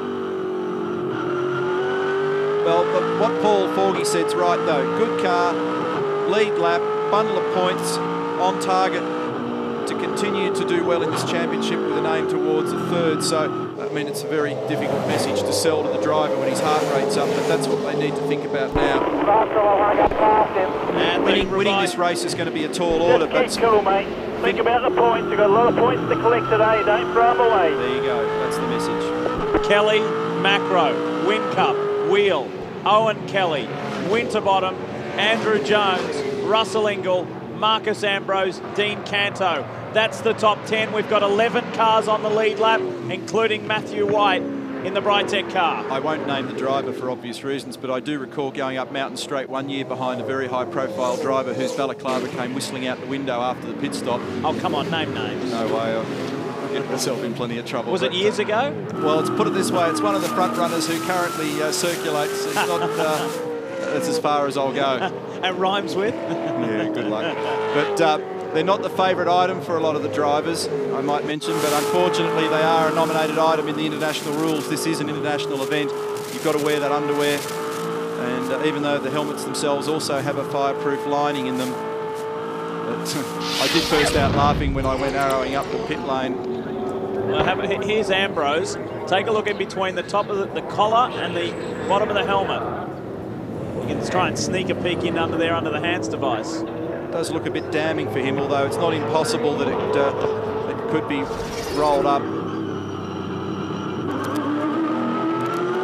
Can it kind of crawl up there underneath the helmet? Yeah, it can, but I mean, it would be uncomfortable, I would have thought. I mean, generally you have to wear them properly and comfortably to make them work, but as I say, they're not the favoured item for a lot of the drivers, and I did see one arrow out the window and lob on my windscreen once. Made me laugh.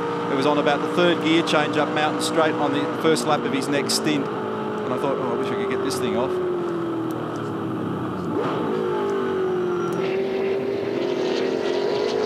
So they nip through on the inside of Andrew Jones, both Ingall and Ambrose, as they surge forward under the GMC bridge.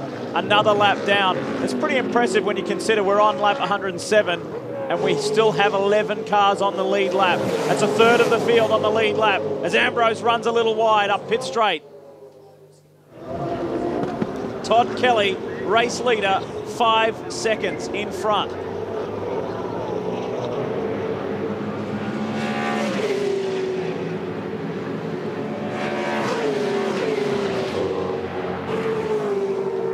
Back at the front. What a day for these guys. Car 3, Tasman Motorsport and the Dodo Racing Commodores. Sensational performance. They were on the podium at the Better Electrical 500 at Sandown, and here at the Super Cheap Auto 1000, what a result that would be. For young Jamie Whincup, he's only been here twice. Jason Richards has been here plenty of times. And there are many, many fans in New Zealand cheering Richards on. They're a likeable duo. It's a great team. It's one of the friendliest teams up and down pit lane. And there are a lot of people that would be pleased to see those guys get on the podium here at Mount Panorama. Bit of a retrieval here for Triple Eight, isn't it? After, I mean, they would have been wandering around thinking, boy, we're in this game with the Triple Eight car as distinct from the 88 car.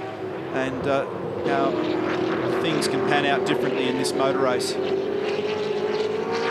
Third year on the mountain for Jamie Whincup. He's been with Mark Noske and Alex Davison, and now third driver in as many appearances. Darryl, what do you have for us at Stone Brothers? Yeah, I'm just trying to clarify down here, Neil. I was standing beside Warren Luff after his pit stop, and we did the interview. They came up to him and they said the penalty for their drive-through was that Warren Luff didn't have a balaclava on. He pulled it out of his pocket. It was sweaty. He had marks on his face showing that he had a balaclava on.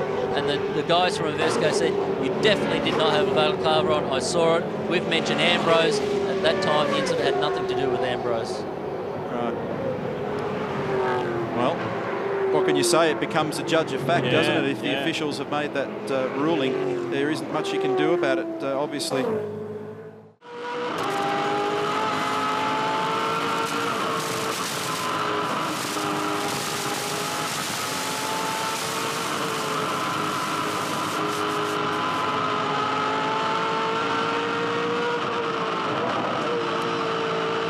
Well, a sensation here at Mount Panorama. Marcus Ambrose is in 8th position, back behind his teammate Russell Ingall. They're vying for the championship win. Ambrose at the moment is conceding another 4 points to Ingall. But more importantly, of course, he conceded first position in the race. Jamie Whincup doing a terrific job. We're riding with him at the moment. Third position behind Macro and the race leader, Todd Kelly. Kelly's lead is more than 4 seconds over Macro. Significantly, the gap between the top 3 and 4th placed Paul Wheel is 21.5 seconds. So there is a degree of separation at the moment, 2/3 of the way through the race. Judge of fact. Now that came up very severely at a previous round when it came to pit lane speeding. And a lot of discussion was held about whether the judges of fact, who has so much power in these races to inflict very strict penalties, should be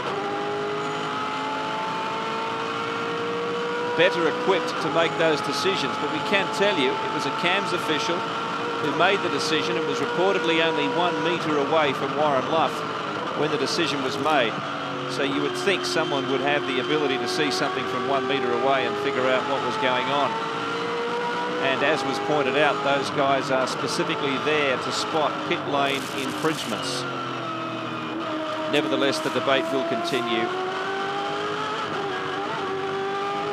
And as Neil pointed out, we're talking about international safety rules here, so there really can't be any serious protest at the fact that it was an infringement. There should be no leniency allowed in that situation. The question is, or could only be, was it the right call? Was it an accurate call? Anyway, the damage has been done to Marcus Ambrose's campaign.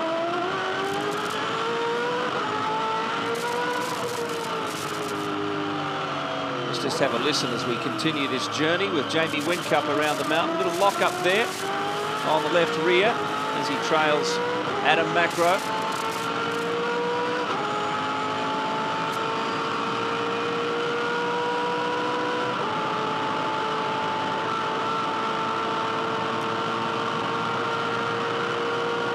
Look at the buffeting this bonnet cops, and look at the windscreen wiper copping it as well as they approach 300 kilometres an hour down into the chase.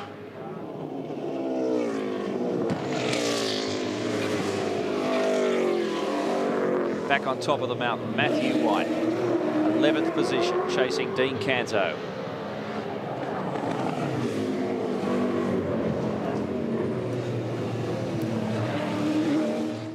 nearly 8.5 seconds. That car immediately in front of him is not that of Dean Canto. It's Alain Menu, who is 4 laps down.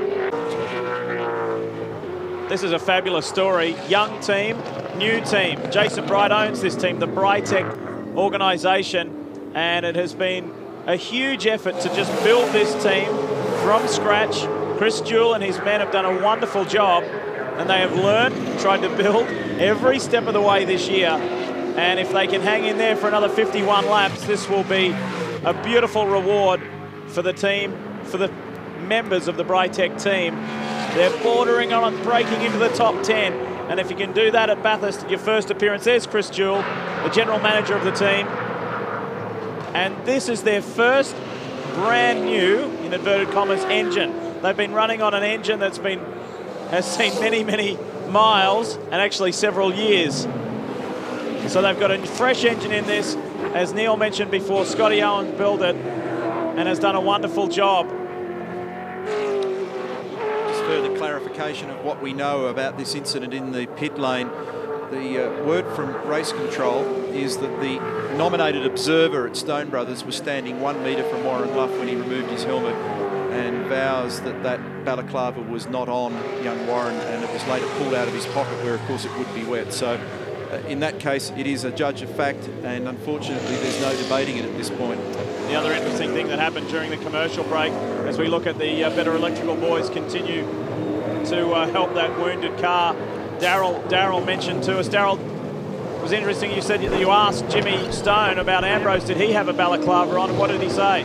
Well, there hasn't been any comment there, Lee, and I've just been in the garage again trying to get hold of Warren Luff. He's gone out the back.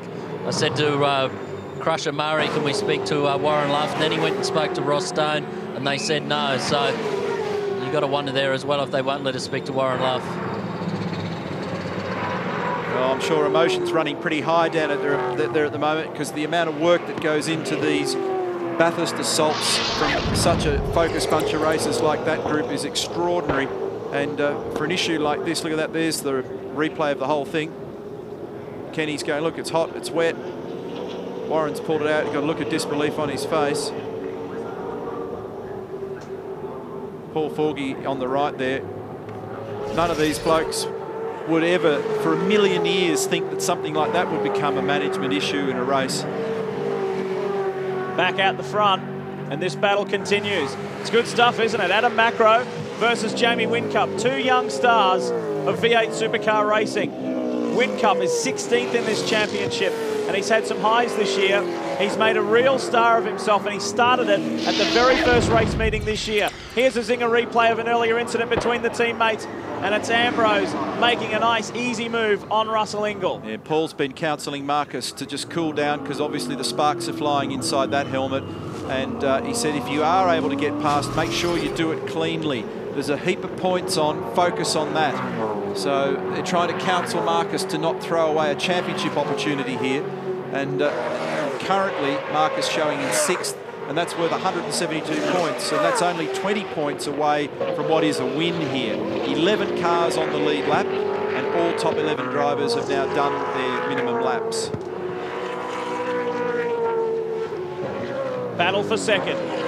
Better Electrical Ford versus Dodo Commodore. And Whincup came into this V8 Championship 2 years ago and then went away for a year.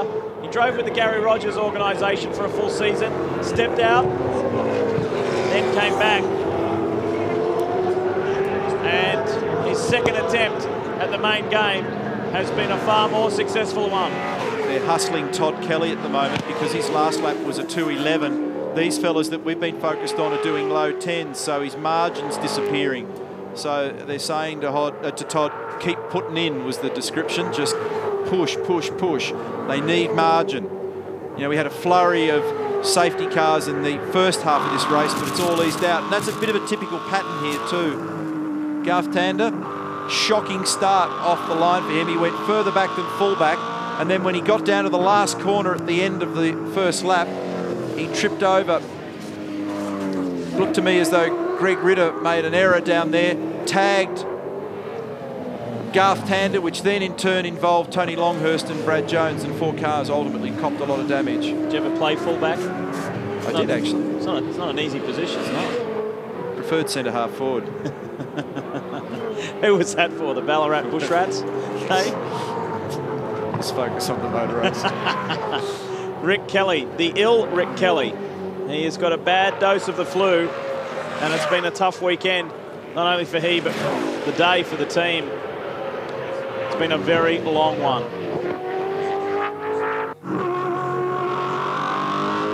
Where are these guys? 13th? Yeah. Lap 109, 2 laps down. You know, that's not a nice feeling when you're in that scenario. And you come down at the end of each lap and you get an update from your crew, or you look at the data on your dash and you know that you're putting in, but you know, when you're that many laps behind, what can you do? You just got to soldier on, grab points, keep your head up, think about the next round, which for all of us in V8 is on the Gold Coast. And remember earlier I reported the fact that Greg Murphy was complaining about an occasional misfire at the top end of the rev range.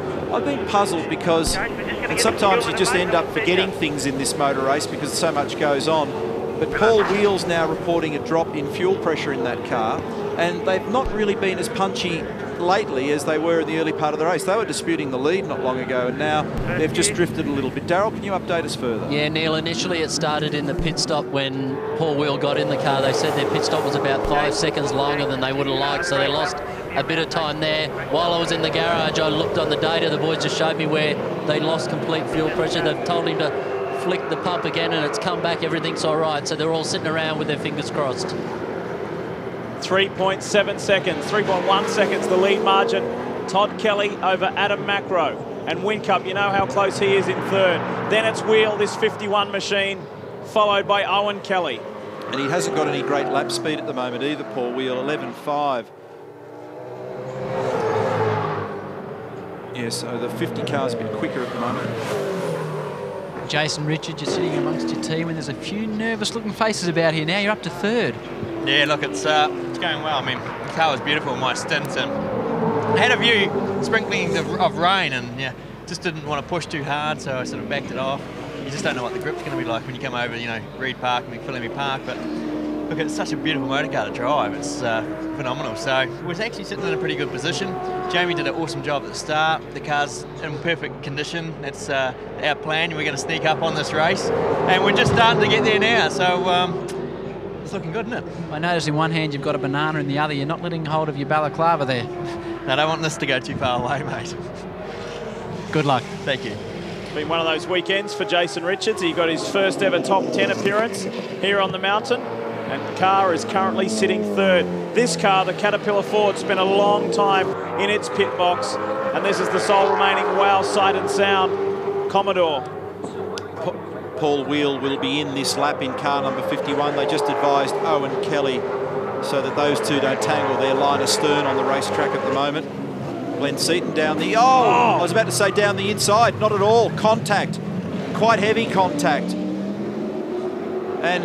is it raining up there? It might be, because it looked very slippery. It's Canto at the wheel, not Glenn Seton at the moment. It was a knee-jerk response from me, but that's where Dean had a problem this time last year at that very corner when he was driving for Triple Eight. So their day that started out looking quite promising has now taken a big turn for the worse. Unbelievable, isn't it? That looked clumsy for some reason. Your belts, radio out, reset fuel. Wheel in, and Greg Murphy about to get in. Yeah, they just had a bad stint then, these guys. It wasn't a kind one to them. They've dropped in the order. They've obviously had a couple of little technical glitches. They had a long previous stop. Neil, the interesting thing I guess you take from this, if you look at how many laps to run in this race, you'd imagine these guys are going to have to go for that another splash at the end for the 5 stops. So Ambrose was right with his predictions earlier in this race about this team maybe struggling a little more than what they were and HRT were on fuel. As Murphy straps. Despite everybody talking up their fuel numbers, check your brake. They are, the usual stint was about a 32, 33 lap stint. We're talking a lot more 30s, 31s, 32s now, but part of that's also been safety car. What about at the front as Murphy rejoins? 2.4 seconds. That's come down by 7/10 of a second. Macro is starting to zero in on Todd Kelly. Yeah, HRT have been hustling Todd.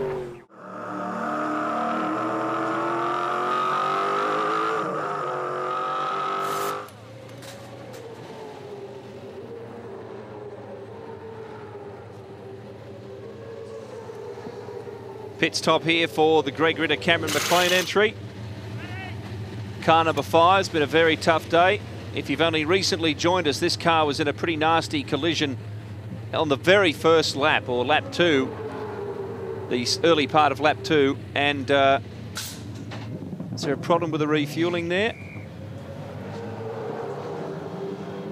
Anyway, off they go. Driver change. Greg Ritter back behind the wheel. They're a long way off the pace. About 16 laps. I'll check on the rear end roll bar position. Greg's moved it up to 3 on the rear end roll bar. Keeping an eye on the stopwatch on the rig.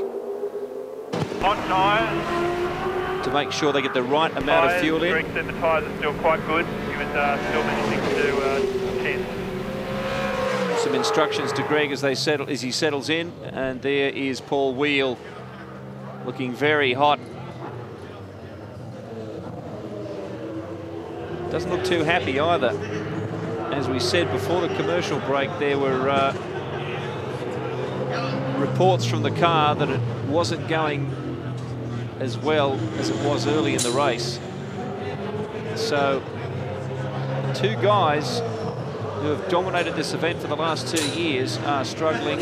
Certainly Rick Kelly is out of contention, but maybe Greg Murphy is as well. Todd Kelly leads the race. The margin is 3.7 seconds from Adam Macro. Then Jamie Whincup only 4/10 away. And as Jason Richards said earlier, buying his way into the most important part of this race, the last hour. Owen Kelly is 22.5 seconds further back. There is still a lot of racing left, but you have to wonder if the winner is anywhere other than the top 3 cars out there at the moment. And there's one of them, and there's another right behind him. Kelly just up there, and that's why Kelly's margin has gone out to over 3 seconds, as we see just a little swivel under brakes there from Macro, hard into the corner, then up to Mountain Straight. Kelly has a couple of lapped cars between him and Macro, and that's why he was able to get a bit of a margin on that last lap. But not only are those top 3 close together, but they're all circulating very strongly as well. So could be a good race between them. Is there any chance for anyone to challenge from beyond that? Owen Kelly in car number 50. And here's the Tander Rick Kelly entry, which I mentioned earlier, is a long way out of contention. Turn her off, Rico. We've got a drama at the rear. Well, that was fluid. Inside that rear wheel and still leaking from the back of the car. Down here. Don't make sure there's not too many people over the line. In the meantime, a great battle up front. It's hitting traffic though, so this Todd Kelly, Adam Macro, Jamie Whincup contest has been split up by lapped cars, so the margins between them are varying. The pace is all fairly similar though. Those 3 guys in very strong position for a race victory. They have a 22.7 second margin over 4th placed Owen Kelly. And that lead margin has now crept out to 3.2 seconds. Before we keep going on with this, what was that coming out of the back of that HSV car, Neil? I think they've got a problem with the right rear hub on that car. It looked to me like it could have been diff oil by the quantity. So for some reason, it could be relating back to what happened in the first lap with that car early on, but clearly they've got a little bit of work to do there. Standing by to get back into the 88 Better Electrical Ford as, oh, look at this, the Menu Halliday car runs wide. Let's hear from Steve Ellery. And as you can imagine, Lee, he's the most interested spectator here in that battle with the 3 car, but you think that, you know, just judging by Adam Macro's pace, things are going very well for you, Stephen Ellery. Yeah, it's going very well. We started from 16th, and I don't think many people gave us a chance, but we knew what we could do, and we've been working so hard on the race car all week, and it's just been fantastic. You know, Adam's done a great job, and the car has just been going so well. So, you know, I've been closer than this before and have it all fail, so touch wood, but hopefully we can keep it all together and keep it up there. You're obviously on standby now. The plan, depending upon safety cars, is to get in with about 30 to go. What's the car like when it's got a heavier fuel load, though? Oh, look, it's the car's very good both. It doesn't matter whether it's got a heavy load or not, but obviously when you put 120 litres of fuel in the back, they get quite understeery across the top of the mountain, and you know, they're quite difficult to drive, but we're able to still run it around, you know, 9 9s, 10 0s with a full tank of fuel. So it's a good car with full fuel, and we're doing 8 9s, 9 0 with empty low tanks. So it's a very good car in both, which, as you can imagine, in these conditions, and you can understand in 6.5 hours, is very important. After a tough day for Craig Lowndes, there are fingers crossed here in the 888 pit. Darryl? Well, Paul Woo, you don't look too happy after that stint. You guys lost a bit of time. Yeah, I lost a bit of time. It was a little bit of rain over top, and kept on getting told that there was some rain up there, and then there was mile up there, and there was nothing there, and just made some silly mistakes and that. So, you know, I let my side of the deal down a bit, unfortunately. So hopefully we can get a safety car. You know, we're still in it. Murph's got to run to the end now. Murph will. So, you know, we'll wait and see. The team's doing an excellent job, but just disappointing myself, my own performance, mate. Other than that, how's the car brake-wise and balance, and how's it using its tyres? Yeah, car's going really well. You know, it's perfect. So, you know, we just got to wait and see what happens here now. Hopefully a safety car will help us. So we'll wait and see. Thanks, Paul. Thanks, mate. Mark? Dean Orr of DJR. Dean Canto's been in for about 6 minutes. You've just sent him back out. What happened? Unfortunately, Dean's come together with Andrew Jones at the Forest Elbow there and bent the steering arm, so you have to come in and change it. You've got the steering arm there. Give us a look. Yeah, look, this used to be straight, so she's obviously had a fair hit, but unfortunately that's just one of those things that happen, and it's not our day, unfortunately. Pretty tough day for the team for both cars. It has indeed, but you know, that's what happens at Bathurst, so we'll just soldier on to the end, get as many points as we can, and go home. Thanks a lot. Thank you. Observation of the current lap times. Marcus Ambrose in 5th is flying. 2 minutes 9.7 on the last lap. That compares with the front-running guys who've been a bit traffic polluted lately. They were in the 2.12s at one point. They're now back into the high 10s. Kelly 10.7, Macro 10.5, Whincup 10.6, Owen Kelly 11.4. Yes, full position. But Marcus is absolutely tearing them apart at the moment, so he'll be well on fire after what happened earlier. Did you hear Paul Forgy there, his engineer, say this car ahead is for position? And it's Owen Kelly. And 2 laps ago, Ingle did a 2.18, and he's in the pits at the moment, so there must be a problem with the number 9 car, because he did a very slow lap on the there he is. He did a very slow lap on the previous lap. I wondered what it was. He's got a problem. One SBR car going from strength to strength, the other one faltering at the crucial stage of this race. And does Marcus Ambrose have a balaclava on? Well, fired up after that controversial call. They always take the precaution of putting fuel in. You guys, I really don't know what's going on here. I just spoke to Ross Stone, but Russell Ingall has got out of the car. The plan was for him to stay in this car till the checker flag. Luke Uland's now got back in, so nothing seems to be wrong with the car. I'm going to grab Ross Stone here as soon as this car departs to find out what's going on. He was a little bit busy listening to the radio. We'll grab Ross now. Ross, can you tell us what's going on there, everyone? Even up to the boys in the commentary box, everyone's a little confused. What's happened there? I just have to hold on, Darryl. We've got Ambrose coming in a couple of laps. We'll try and get back to Ross. Marcus is going to come in as well. This is a little strange what's going on. Here we go. This is for position. Ambrose on Owen Kelly, and Owen Kelly doesn't argue too hard. That was for 4th. Now I am confused. They're 43 laps away from the end of the race, so it's not like they're going to fuel up and get to the end. Has to stop again. Yeah, the last time in for Marcus was lap 100. That was only 18 laps ago. Are you wearing your balaclava there now? I am. 100% sure about that? I believe so.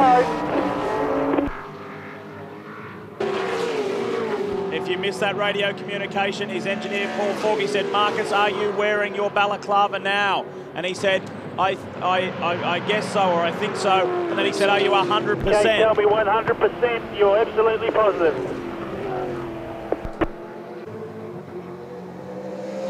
Tell me 100%. He's a bit busy to get his thumb on the button there at the moment. It's not that easy to talk and keep the pace up, but Paul Forgy wants an unequivocal, I am wearing the balaclava, because if he isn't, and he's telling a fib, then it'll bite him at the end of this race.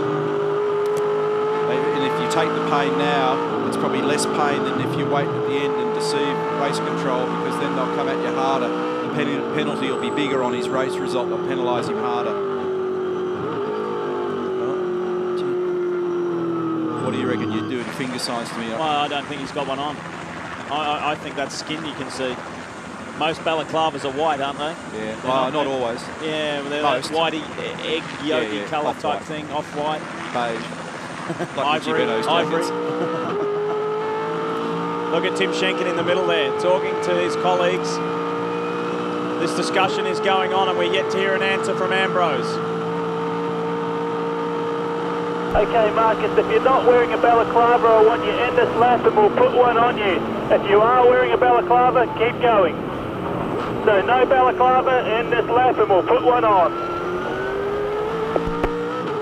And if that's the case, it's race over. He's flashing his headlights a bit here from time to time too. You can see him just flicking his fingers around.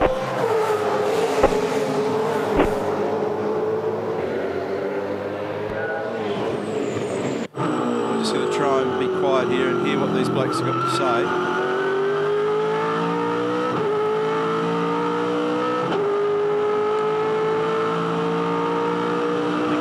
Last remark was it's hard to feel, was it? I'm no good at well, look, it's a big deal. It's a big issue. Look at them in Stone Brothers. There's Ross Stone, team boss, team owner.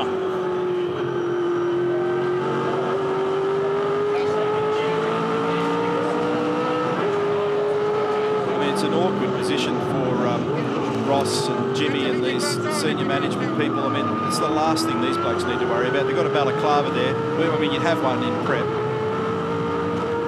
What Marcus said was that neither's half the field.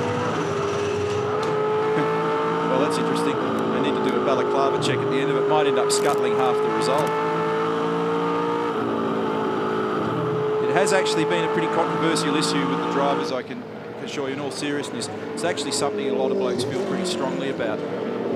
Back to the front. It comes back to an insurance question, and that's why the Confederation of Australian Motorsport abide by the FIA international regulations, because they cannot jeopardise their insurance position. With 41 laps to go, back at the front of the race, Todd Kelly's lead has been shaved again to the closest margin in some time, 1.8 seconds. So while the controversy rages within Stone Brothers and surrounding that issue of the balaclava, this is first, second and third. Discount the Caltex Ford, it is not in the race for the front. There's second, there's third, and that better electrical Ford is chasing Todd Kelly for the lead of the Super Cheap Auto 1000. Whincup thinks about it on macro. We're going to have a speculative jump here at something. I reckon Russell may not have had his on because he went straight out the back of the garage and vanished. They stuck Luke in the car, so I half suspect there's a bit of an issue going on here across both cars and all the drivers. Did you always wear one? What was that? I'm pretty sure that for all the international events, yes, but not where there was an option. Look, honestly, down to driver preference, no way. In a single-seater, yes, where you're sitting right next to a fuel tank, absolutely. In one of these things, you try driving one of these things around for 7 hours when the cockpit's 50 degrees with a silly-looking balaclava on. Oh, is this Andrew Jones? No, it's not. That's the damaged one. That's the Holdsworth Skyfleet one. The Gary Rogers Valvoline machine, and that is awkward. It smashed the windscreen, and that's at Griffin's Bend. Cat Corner climbing the mountain. Daryl. Well, guys, I'm here with Ross Stone. Ross, I guess we get the picture of what's going on. Marcus obviously probably doesn't have a balaclava on as well. Yeah, perhaps. Where we've left it, Daryl, he's to come in this lap if he hasn't got one on. And if he has got one on, carry on. So that way there's no radio chat. And let's see what happens. How do you take that? You know, we're on Sunday during the race. You know, I guess rules are rules, but it's pretty wild stuff, isn't it? Yeah, it is. It's just one of those things you got to cop on the end of the chin, you know. If they meant to do it and we haven't done it, that's so be it, you know. I'm sure there's probably more down the field. Yeah. There's still a little bit of time left, so there'll be a bit of, you know, a bit of pressure on now to try and get a result out of this. Thanks, Ross. Thanks.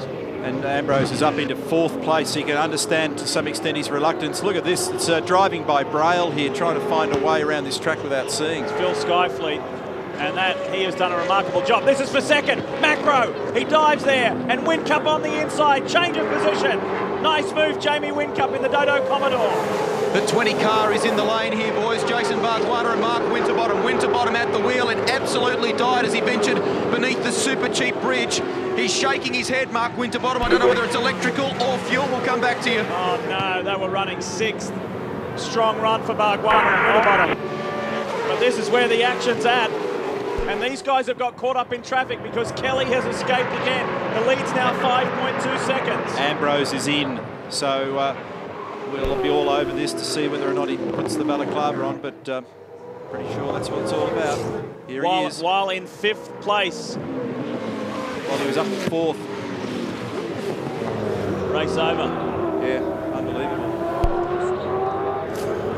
Can you believe it? Well, I mean, there's the spare balaclava, and you'd agree with it, but I do agree with what Marcus says. The whole field needs to be wearing it as well, so if it's going to be enforced, it better be enforced properly. Look at that, he didn't have it on. You guys can see the pictures there, so that's telling the story. It's pretty wild stuff, Neil. What do you think? Such a hard one, Darryl. I mean, you can't argue with the rules that it's in black and white.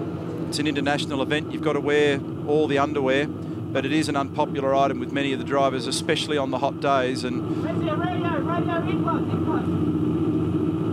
you know, you don't want to be bagging the rules. It is a safety Okay, mate, issue. way you go. That siding is up quite nicely. You still haven't lost much of a position. It's a safety issue, and more importantly, it's an insurance issue, and the Confederation of Australian Motorsport.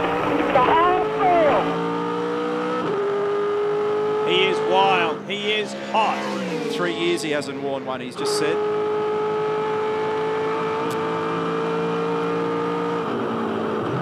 And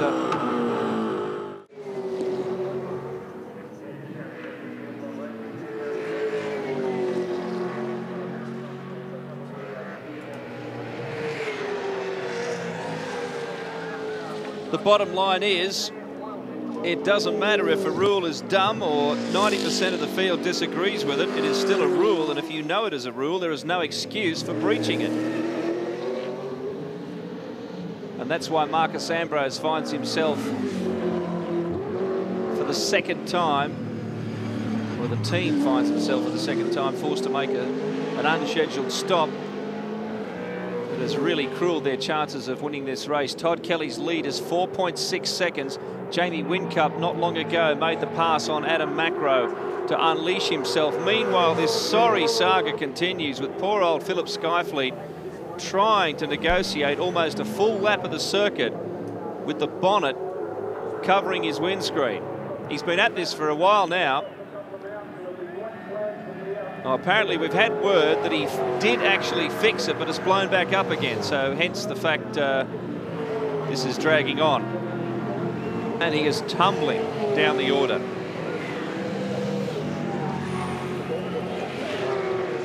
An extraordinary situation. He's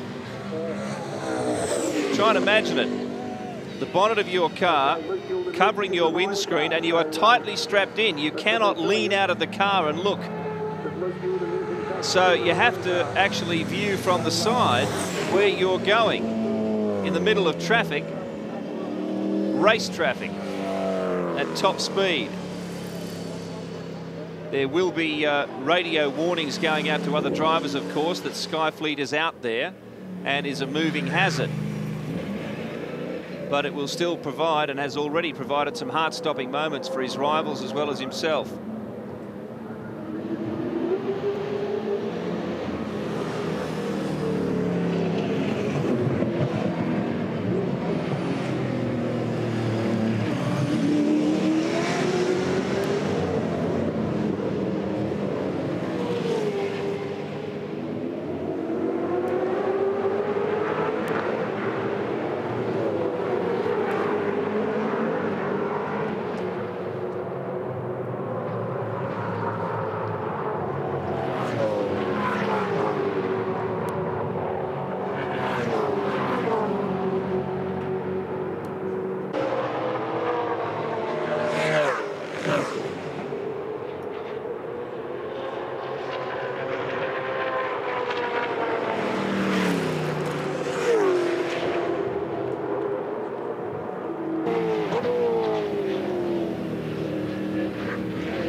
what do you have for us? Well, guys, it's just confirmation that the stop earlier for Russell with Yulin as well was the same situation with Marcus. So that all-round has been a disaster that day today for these guys as well. And Ambrose, when he left the pits after that stop, was screaming down the radio saying, I want the whole field checked. Well, and rightly so. What's good for one is good for all. All 68 drivers need to comply with the rules. Meanwhile, that lead margin has been whittled down again. It's a real seesaw affair between Kelly and Whincup, and here is a driver change. I don't reckon there'd be a single bloke who climbs in a car now who doesn't have his balaclava on with a neon sign pointing at it. Absolutely. Well done, these two drivers. Owen Kelly, he's done for the day. Nathan Pretty will finish this race off. These guys are not regular V8 supercar drivers. They're not actually racing in any series competitively this year. So to jump in this car and do this race on minimal miles... Check you got a well done. And fuel switch to main. Well done to both of them. That car, at the time of pitting, was fourth. Outstanding performance. Yeah, they're on for a strong result here, and so is the number 25 car. Steve Owen and Matthew White, they could well grab a top 6 or 7 result here. They're a bit fuel marginal, I understand, from listening to their radio conversations. 3.3 seconds is the margin, Kelly to Whincup. Macro third. Here's the leader. He still hasn't got a great pace. Whincup took half a second out of him on the last lap to the second sector. Let's see what happens when they cross the line for the completed lap. You can see car number 3 not far in the background. 10.2 for Todd and 9.8 for Jamie Whincup. So Whincup is closing in on this Holden Racing Team car. What a moment for Jamie Whincup. This has been the year of his career and absolutely loves V8 supercar racing. Has endeared himself to the team. He listens, he learns, and then he executes what he has learned. Did hear a rumour the other day that motor racing rumours take with a grain of salt because you hear about 15 of them a week. But he may not be with the team next year. Not sure about that one, but we'll obviously keep you up to date on RPM and all of the other Network 10 motorsport. If he's not there, he's got to be snapped up. Yeah. You surely think. Mind you, like I said, at any given moment, you know, you hear chat that half the field are playing musical chairs, which is pretty standard. 2.9 seconds is the margin, Kelly to Whincup. And incidentally, the reason why we've been having a bit of a battle sometimes with the onboard cameras is the cloud cover over here today. It just prohibits the choppers from getting to the ideal height above the circuit to give you the very best pictures that we have come to expect from Network 10's motor racing coverage. This is the third place car of Adam Macro. Fourth place is Greg Murphy. Fifth is Andrew Jones in the Valvoline Cummins Repco car for Gary Rogers. Then it's Matthew White in the Brightech Fujitsu Ford. Then Nathan Pretty, then Ambrose, then Yulden, and Dale Breed rounds out the top 10. But only the first 9 cars are on the lead lap, Greg. It's been a difficult year, Lee, for the Orcon team, and unfortunately, Mark Winterbottom, by the sounds of it, it's a driveline failure of some kind. What's happened? Yeah, just coming down Conrod, the engine free revved, which feels like a crown pinion or something with the drive shaft. So disappointing. We're running well.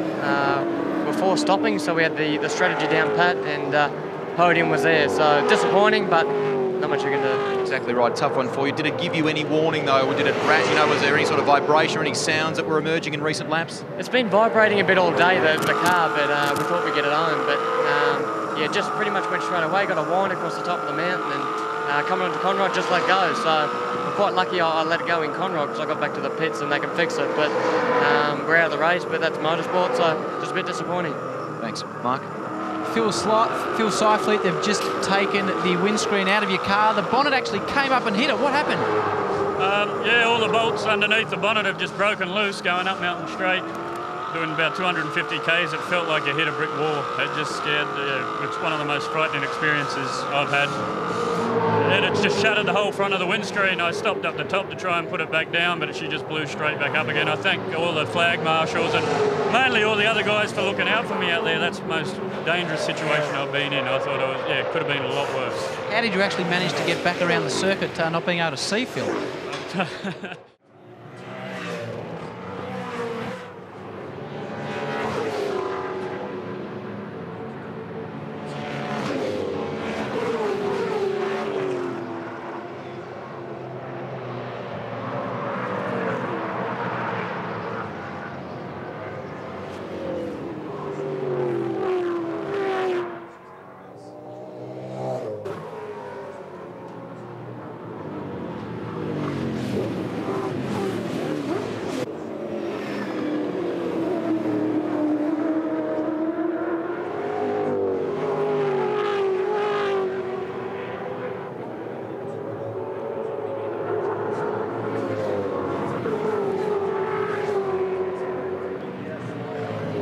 33 laps to go.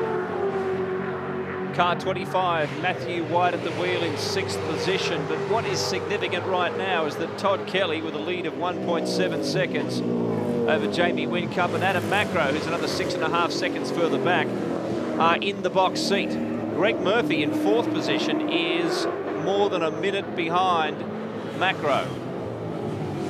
So it is going to take some carnage or some incredible strategy, miraculously so, for anyone beyond the top 3 to take a victory here. We're doing some number crunching about fuel conservation, and Neil Crompton will try and come to some sort of conclusion for you very soon. But even though we have still 9 cars on the lead lap, there are really only 3 in a race-winning position at the moment.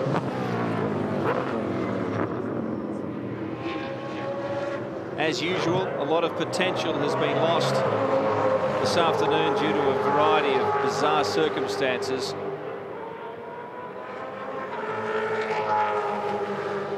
They're still trying to get this car back into the race. Massive amount of tape on the bonnet. There's nothing mechanical they can do to secure it now. Certainly not in a quick time.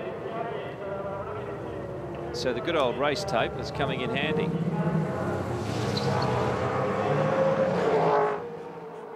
Holdsworth is probably back behind the wheel of that car.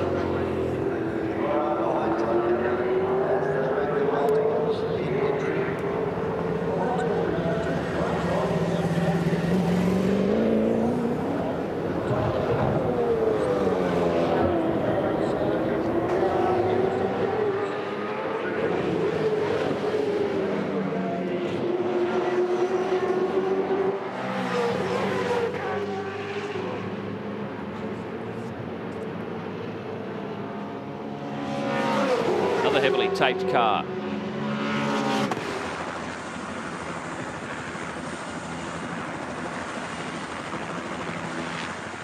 The time is also running out for you to win our SMS competition. Don't forget, you can enter as many times as you like and at any time. There are hourly winners as well as the winner at the end of the day.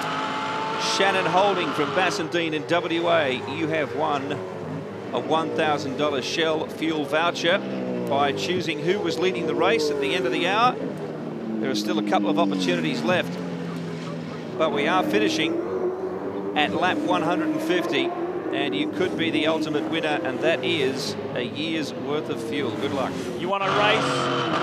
You've got it. Look at this. Jamie Whincup, after disposing of Rick Kelly, he was a lot closer just as we were coming back from the break to race leader Todd Kelly. There was only 0.3 of a second in it. Now he has to play catch-up again. Yeah, he lost a lot of time then behind the 16 car. He was really battling for a long time to find a way around Rick Kelly. So that cost him a lot. Race control said, let's give him blue flags. That is, Rick car number 16 to get him out of the way, but the damage was done. But see, it works in swings and roundabouts, because now Todd Kelly's being held up by the stricken Valvoline car minus the screens. Whincup has been demonstrating very impressive lap pace and speed. There's no pace at all in Kelly's car at the moment. 2 minutes 12 on the last flying lap, and this lap he did get a bit of traffic there. 11.2, 12.6 for Whincup. Pit next lap was the instruction from Wally Story then, and he does get under the Valvoline car. But on the previous clean lap, where you got to see both of them performing, you can see the greens there where Whincup's made ground, but it was a 10.7 plays a 12 even. And the one before that was Whincup in the 209s. I reckon everybody's just, because of the number of safety cars today, we'll have to just take one more stop now to get them to the end. We've got 129 laps banked. And so all the conjecture about 4 or 5 stop race, but it would definitely have been a 5-stopper had there been more green, obviously. You were just watching Mark Scaife kitted up, ready to go. Some people do this their whole career and never win this amazing race. Scaife is vying for his 5th win at the mountain. Well, you know, form-wise and given that they've won 6 races of the 20 races so far this year, you'd expect now with many of their key rivals down and out that Scaife and Kelly would be in good shape here. But this Dodo Racing entry of Whincup and Richards is not going to let them off the hook by any stretch of the imagination. They've got a very serious competitor here. On the last count, just 1.7 seconds behind. You know what? 12 months ago to now, there are only 3 combinations the same, and Scaife and Kelly is one of those. This young bloke did a great job in China this year, had an outstanding outing. He's been called to the pits on this lap. In this lap, and the driver change. Driver change, Jason Richards will be in the car. HRT are preparing for Todd to come in, driver change for them.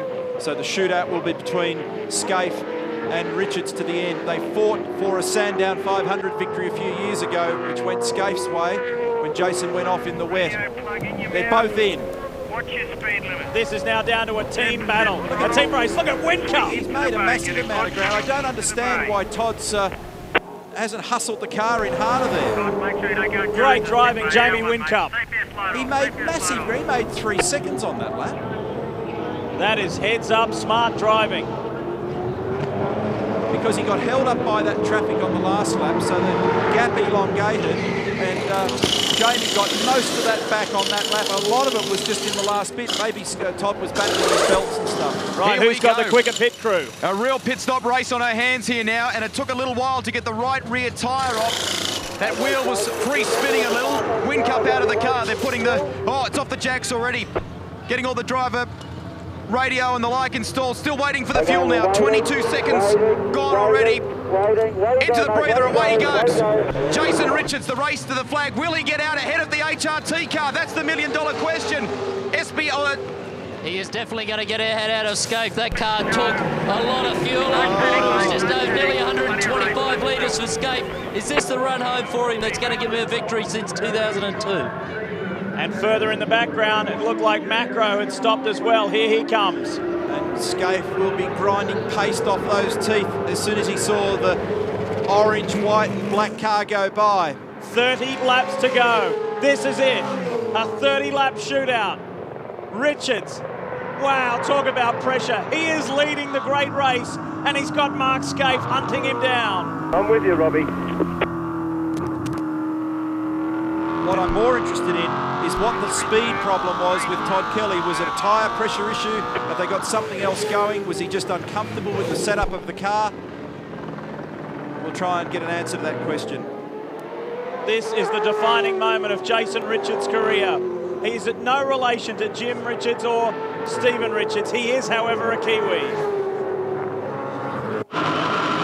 And we ride with him.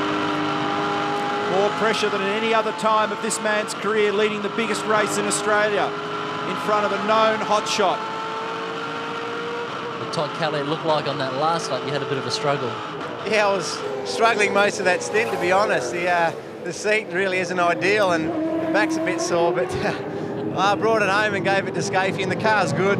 So I'm sure he'll go out there and do a good job, and we'll just see how we go.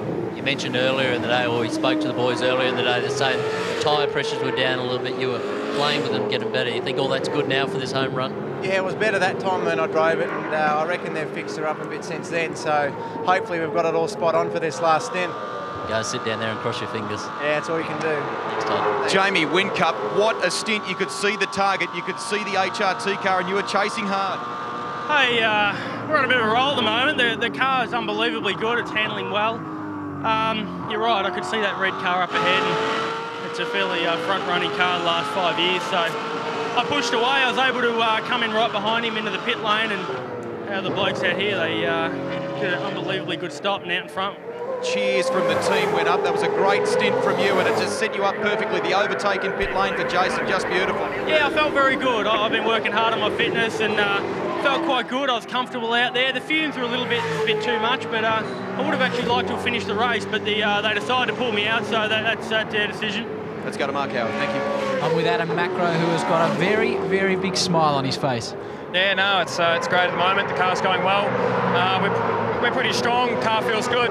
Just looking after it, bring it home. Steve will get in now and push on. Has it got the pace to catch those two in front of you, do you think? Sorry, mate, sorry. Has it got the pace to get those two in front of you? Definitely, the car is very strong. And, you know, if we push on them nice and consistent, that's probably the main thing. I reckon we can catch them. Enjoy the closing stages. I will, mate, don't you worry.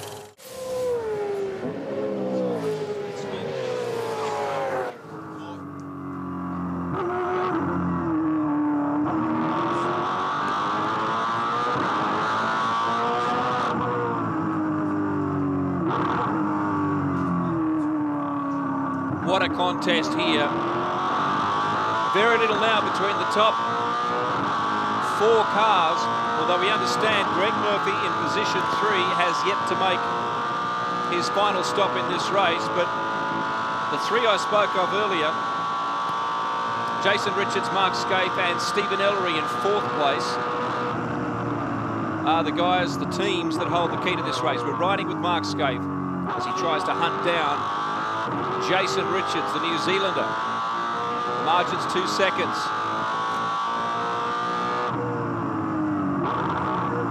Scape is catching very quickly. So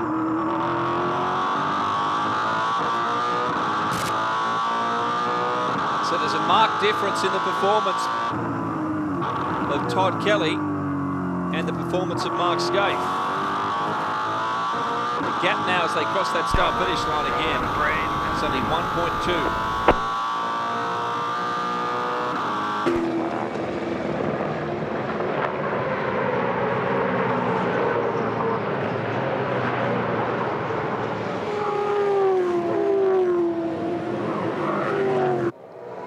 Jason Richards, one of the most likeable guys in the paddock, has not often been in a quick car in this championship since he joined it full-time.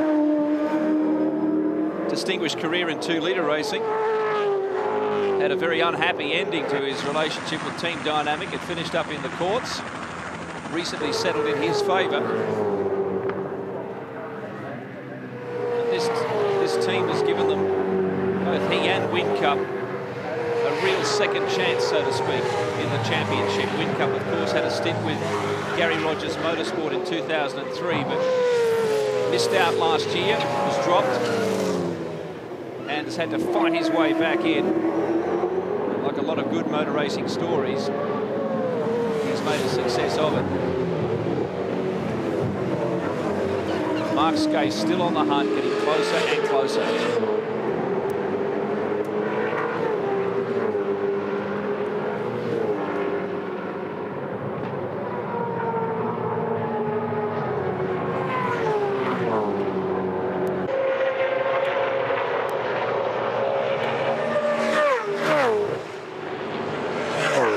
Battle for the race lead. Plenty of sunshine out there. 132 laps down. And Scape through the first 2 sectors of this lap alone is nearly a second quicker. And that's been the case as he narrows the margin to 0.6 of a second. Can Mark Scape catch Jason Richards? The margin now down to 0.6 of a second. Neil, massive disparity between the performance of Todd Kelly and Scape behind the wheel of this car. Yeah, Mark's obviously a lot more comfortable with the setup of the car, and I think Todd, looking at the way he staggered out of the car, probably had very sore lower back and hips. Sometimes you can end up cramping up badly there from pushing so hard at the brake pedal for so long. But Scape is catching Richards hand over fist at the moment. In their first clean lap, when they came round after the stop, it was 2 seconds. Last time through, it was down to 0.6 of a second. Now what hold? Oh, Scape pitches the front left.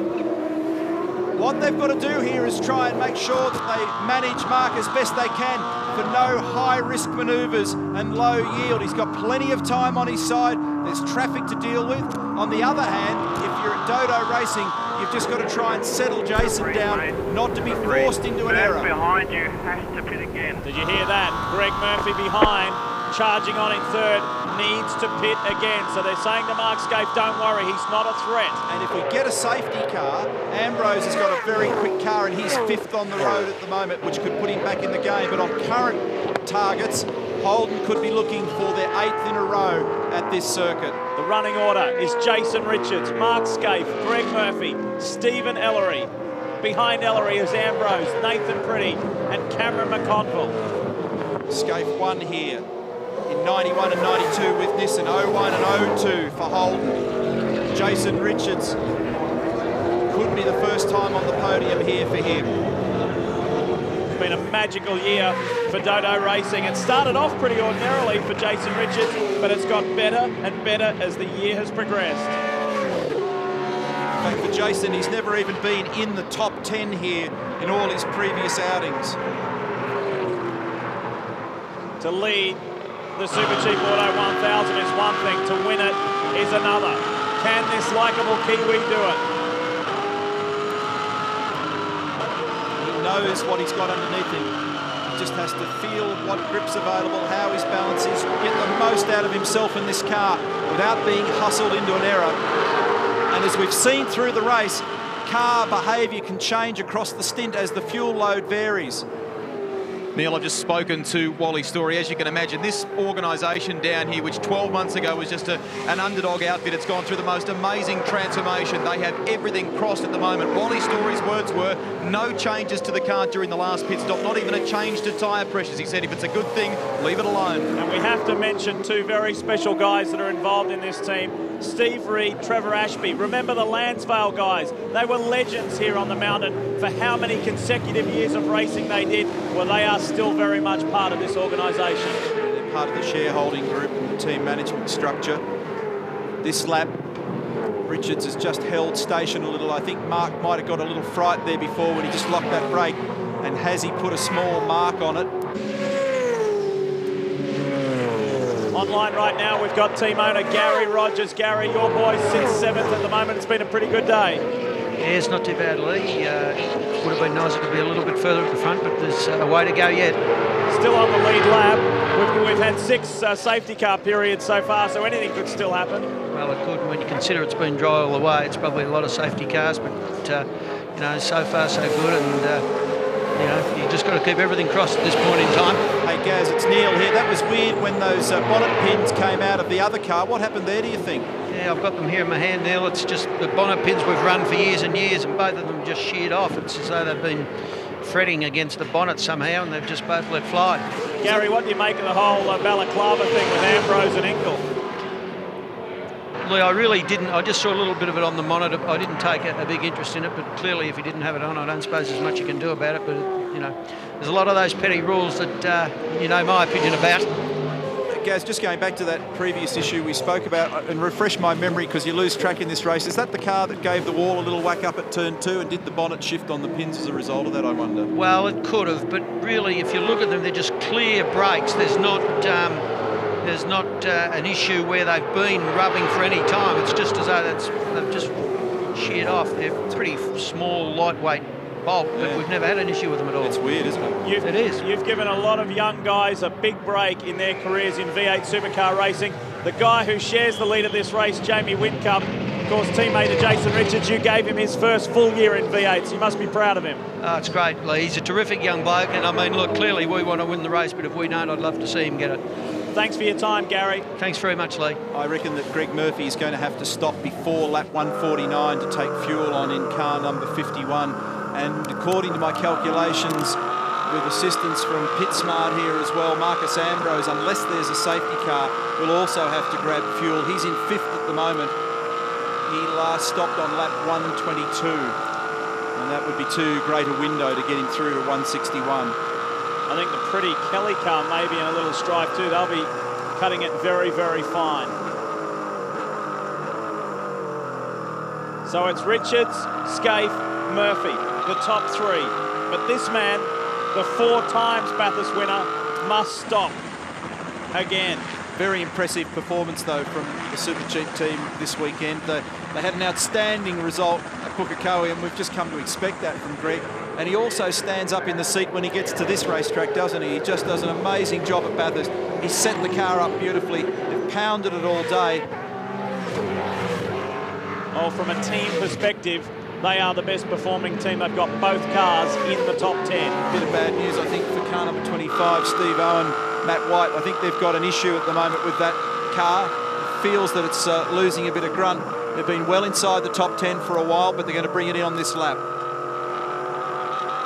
if the pace continues at this rate, we've got approximately 1 hour left. Which is still a lot of racing. And Absolutely. there's that little bit of smoke that we just spotted. That's the car that I was talking about. They've just said, be careful, gently nurse it in, short shift, which means grab a gear earlier through the rev range. Don't chase it all the way to 7.5, upshift at 5.5, 6, 6.5, something like that. Just get it back down here so we can have a look at it. Probably should give a bit of a pat on the back. How much horsepower do we have to bring it in? To the other guys behind. Mate, we've got freezing cold water temperature and red hot oil temp, mate. We've got to do it. We've got to do it. Okay, so there's the accurate information. Dale Breed in the Team BOC machine is in the top 10 with John Cleland. That's a great effort. Behind him is Mark Porter. David Bernard is 12th. John Faulkner 13th. Seton 14th. And Matt Halliday 15th. And typically when you don't get a water temperature reading, it's not because there's no temperature, it's because there's no water. Oops. And here is Dale Breed. The way the weekend started, with him nose in with a severely damaged race car at Forest Elbow. This is an impressive result. A top 10 at Bathurst. Driver change. You'll be getting out of the car. Top 10 at Bathurst is a great reward. You are getting out. Radio, drink, and net. Over.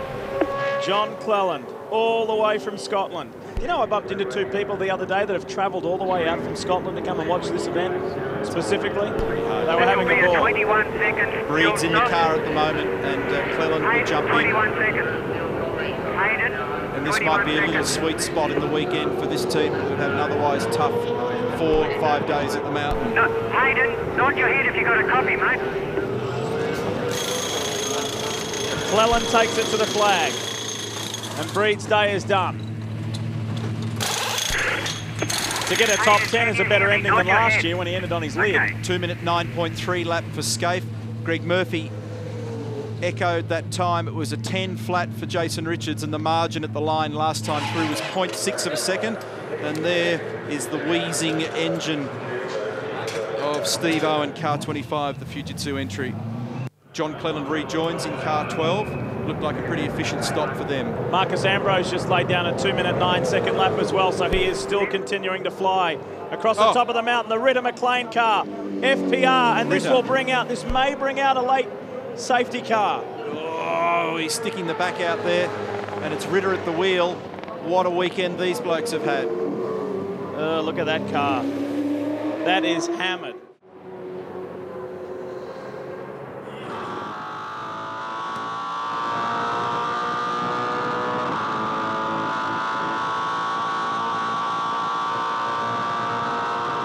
Scaife through the chase, and there's the ailing Ritter car being passed now by Jason Richards and Scaife.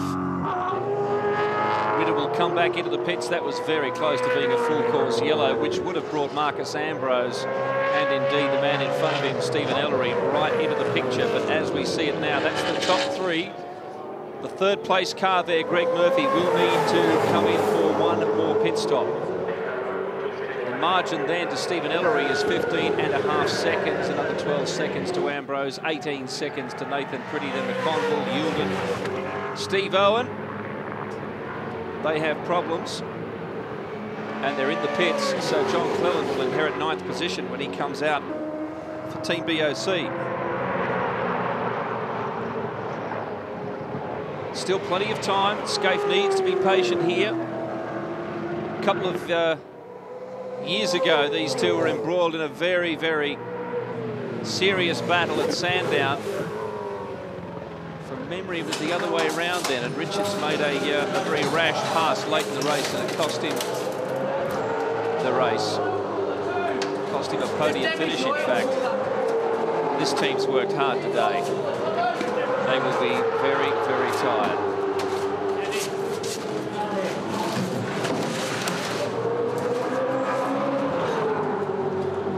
Bear in mind, these cars in 2 weeks' time will have to compete on the Gold Coast in yet another championship round.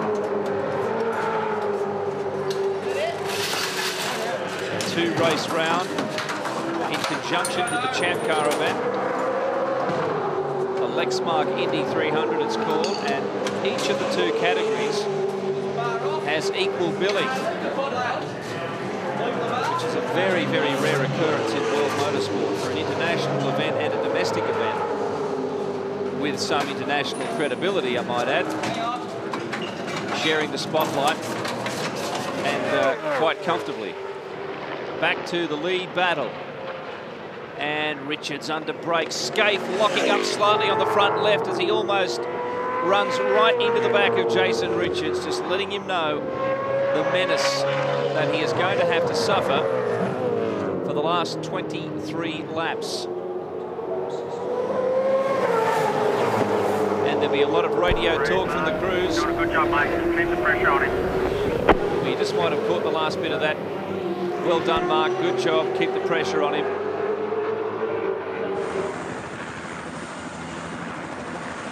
That's the proximity from the air. Now there's another 13.7 seconds back to Stephen Ellery.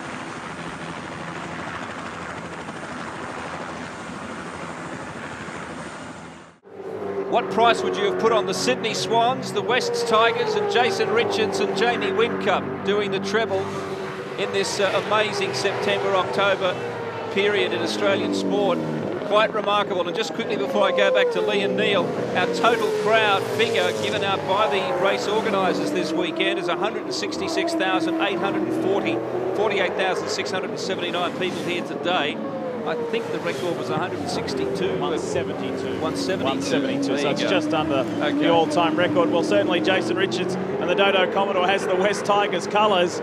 Whether that will translate into victory on the mountain. We still have 21 laps to go, and when you consider 5.5 hours of racing and you've got the top three covered by under a second, is quite remarkable. And nobody's blinking at the moment. Sector times show that they're all just split by tiny, tiny fractions. So it's a pressure game out there at the moment, and who'll have what towards the end. Remember that Murphy must stop for fuel here. What would get him off the hook, though, would be a safety car. Holden 1, 2, 3. Best Ford driver is Stephen Ellery, who sits fourth ahead of Ambrose.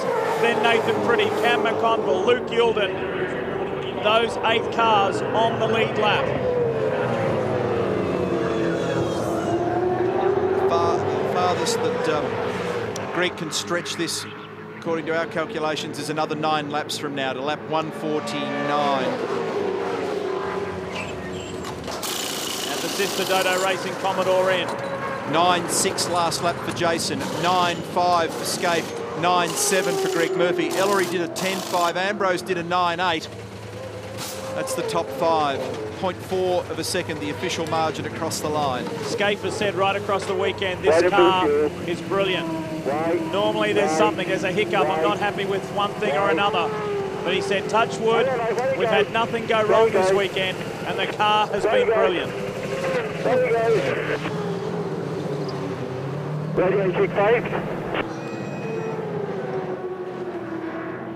And this will be eating at Murphy, knowing that he's running on the leader's pace, but he's just slightly out of step in strategy. And he doesn't have enough margin over Ellery in particular to be able to hold that position. I think Ambrose, well, not I think, Ambrose will have to stop again unless there's a safety car intervention. So he might stay in front of Marcus. Ooh, this is what happened to Greg Ritter earlier. Seeing a replay shows that he tripped over the ripple strip and the sand pit and then smacked into the outside barrier there. Unfortunately, the tyre barrier did its job, but gee, that car's taken a battering today. Taken a range of hits. We've documented lots about PWR Super Cheap Commodore's engine hassles and dramas throughout the latter half of this season. Well, we should give Perkins Engineering a pat on the back because it's going well now. Scaife for the lead of the race, side by side with Richards. Scaife now leads. I thought for a minute Jason was going to turn in, and I think he did too. And then he thought better of it. Smart move on Richards' part, because damage is not the answer at the moment.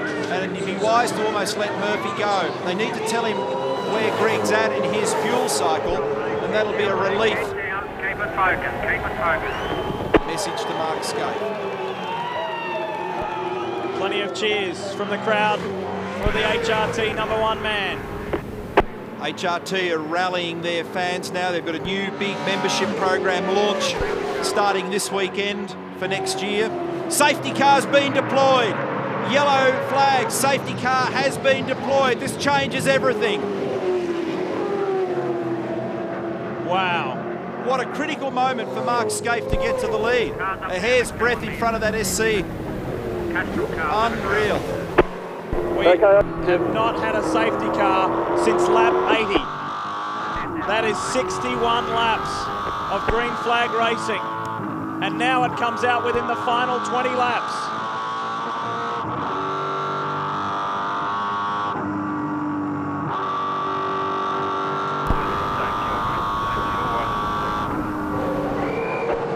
The sister Super Cheap car in. We knew they had to stop again. But so too does the lead Super Cheap Commodore of Greg Murphy. Line yourself up with the board, mate. Pull up on me. You're staying in.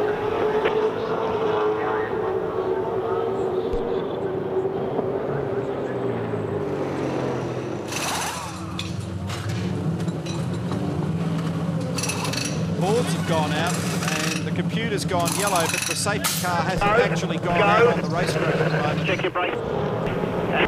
Fuel switch to main. And it would have to be a very long intervention before it really made a big impact on the scenario here, but this doesn't mean it's the last one either. Catch up the leader whenever you got cold tyres. Does this give Greg Murphy one last chance? This is the sole remaining Castrol Perkins Commodore of Matt Coleman, Christian de Gostin. And they've now just dispatched the safety car. It's been scrambled. Murphy's in. They've got to take the fuel now. I was wondering whether or not they would do that. So keep in mind right now, Scaife and Richards are heading towards Hell Corner. Now they're going up Mountain Straight. All the while Murphy is creeping towards the Super Cheap VWR box. Get it over nice and early. Line yourself up with the board. Pull up on me. About 17 seconds of fuel.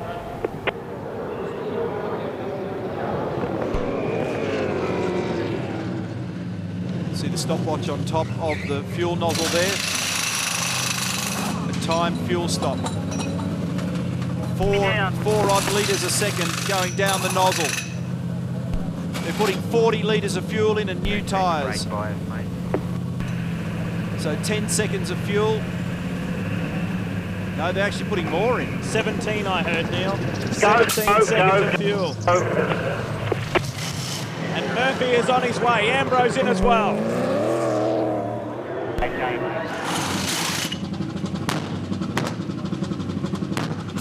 Okay, mate, you should think that. Well, Neil updated Ambrose with the 40 litres of fuel and new tyres. When Murphy was in, he took about 90 litres of fuel on, which is a surprise. A big whack of fuel there for Murph.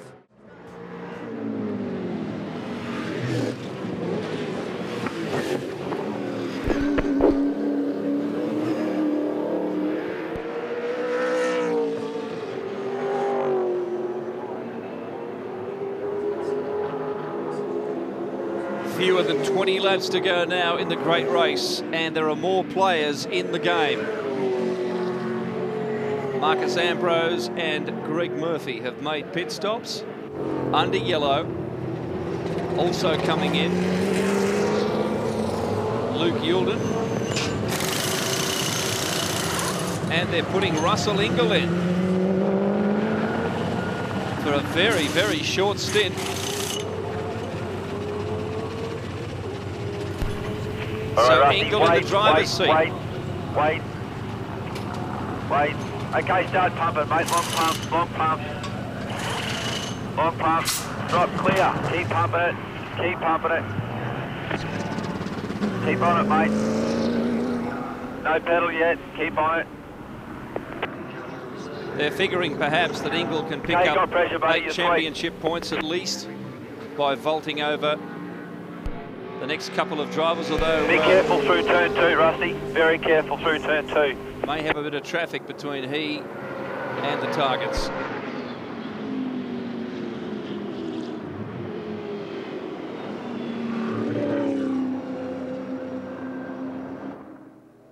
Up the mountain goes Ingall.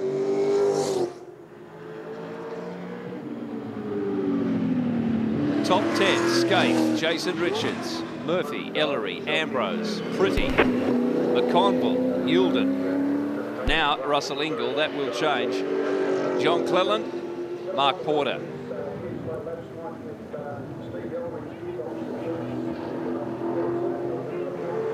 The top 8 are on the lead lap. All right, Rusty, I'm back. I had to change the battery on my radio, mate.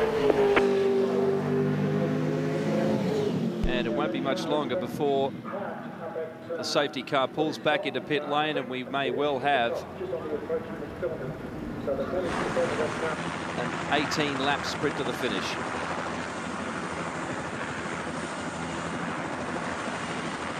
What could be decisive here is just how broken up these lead cars are. A few others are coming into the pits, but they're not contenders.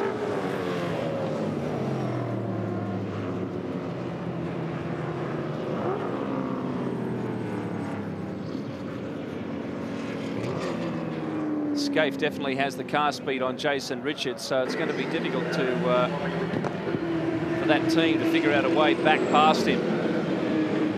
They've been the pick ever since the driver pairings were released, Todd Kelly and Mark Scaife. They were at longer odds after qualifying in the shootout when Lowndes and Muller went into favouritism. They were always going to be strong.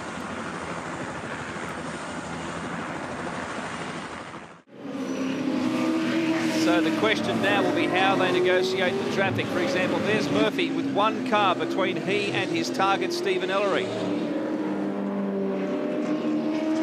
What a finish, Neil and Lee. That is amazing. This guy still has a shot at it. Greg Murphy is still in with a chance of achieving a hat-trick on the mountain.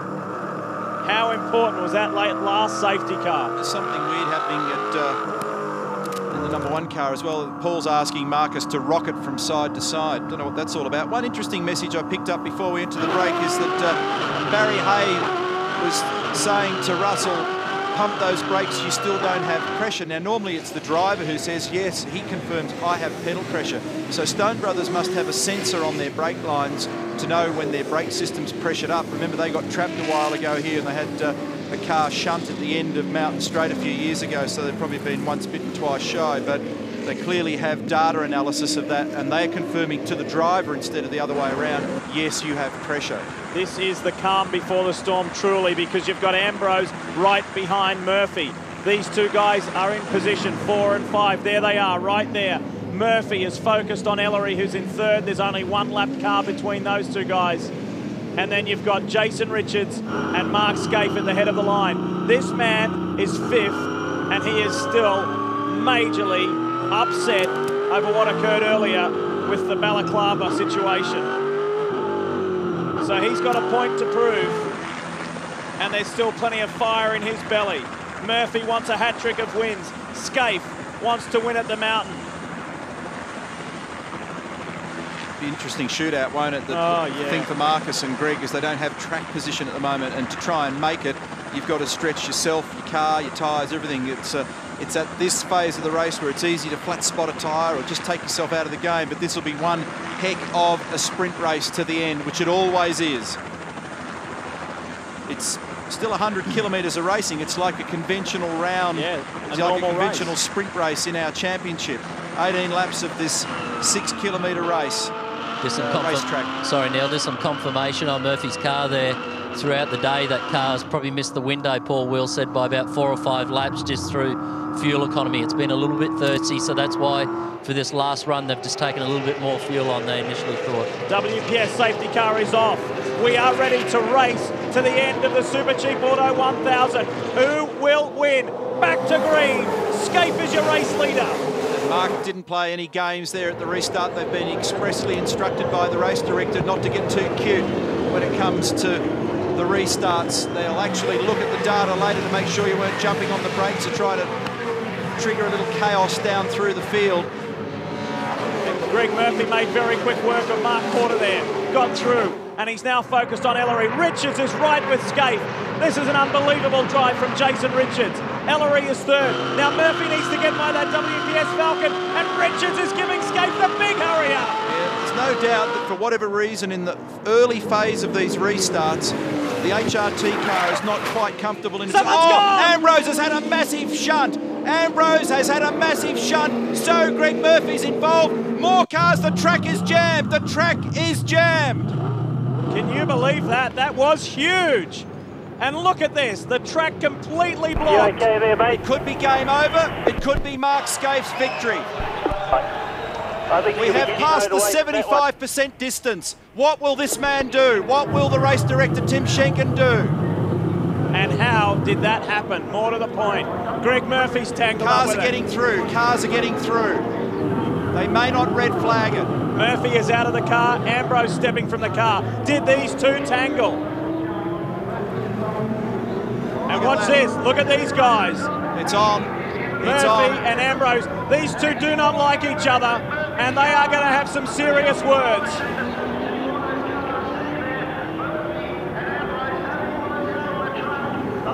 Look at this. They are two heated men. They are two heated competitors. Can you believe this Super Cheap Auto 1000 has ended like this? Well, it's not over yet. And that tells you the story. They did collide. And the leaders can laugh themselves home at all this. What a day for these guys. And how much work do they have to do to get that car turned around before the next event on the Gold Coast? Now, can cars get through, or do they have to red flag this race? If that Valvoline Cummins car can get fired up. Look at this, massive damage on the Orcon. I don't know that they're going to get through there. That's what Tim's asking for. Race director Tim Schenken, is there a path through? He's got to make a judgment call. Car number 2 behind safety car. Yep. Colin Bond, Steve Priest there in the black jacket. There is now a path through. But it's covered in carbon fibre, metal, bits of glass. Look at that car of Marcus Ambrose. It is smashed. Matt Halliday in the Orcon Falcon back there. Looks on. Oh. Halliday had a great run just recently in the A1 Grand Prix opener at Brands Hatch for Team New Zealand. And he's off to Portugal this coming Friday. Here's the replay. What happens here? Here's the leaders. You've got to look at the corner of the frame as the cars head up to the cutting. Oh, big trouble between Ambrose and Murphy. Ambrose was sideways on the exit of Griffin's. And look at that. They were coming up, they were almost side by side. Ambrose perhaps... I tell you what, he went so close to climbing that wall and actually getting out into the bush there. Goodness me. And you know, where are we? Lap 145. It's a 161 lap race. It's going to take a long time to clean all this up. We're in the Super Cheap bunker, guys, and we've just tracked down Keys' wheel. Obviously, the replay, Keys. We'll watch this one. I tell you what. Watch your take there, boys, and we'll come to Keys shortly. Well, there was contact from behind. That was a nasty incident. I need to see that again to focus on it, but it looked like Greg tagged the left rear of Ambrose's car. This is Ambrose on board. Yeah, that won't tell us much. It tells us what happened after it. We need to know what triggered it.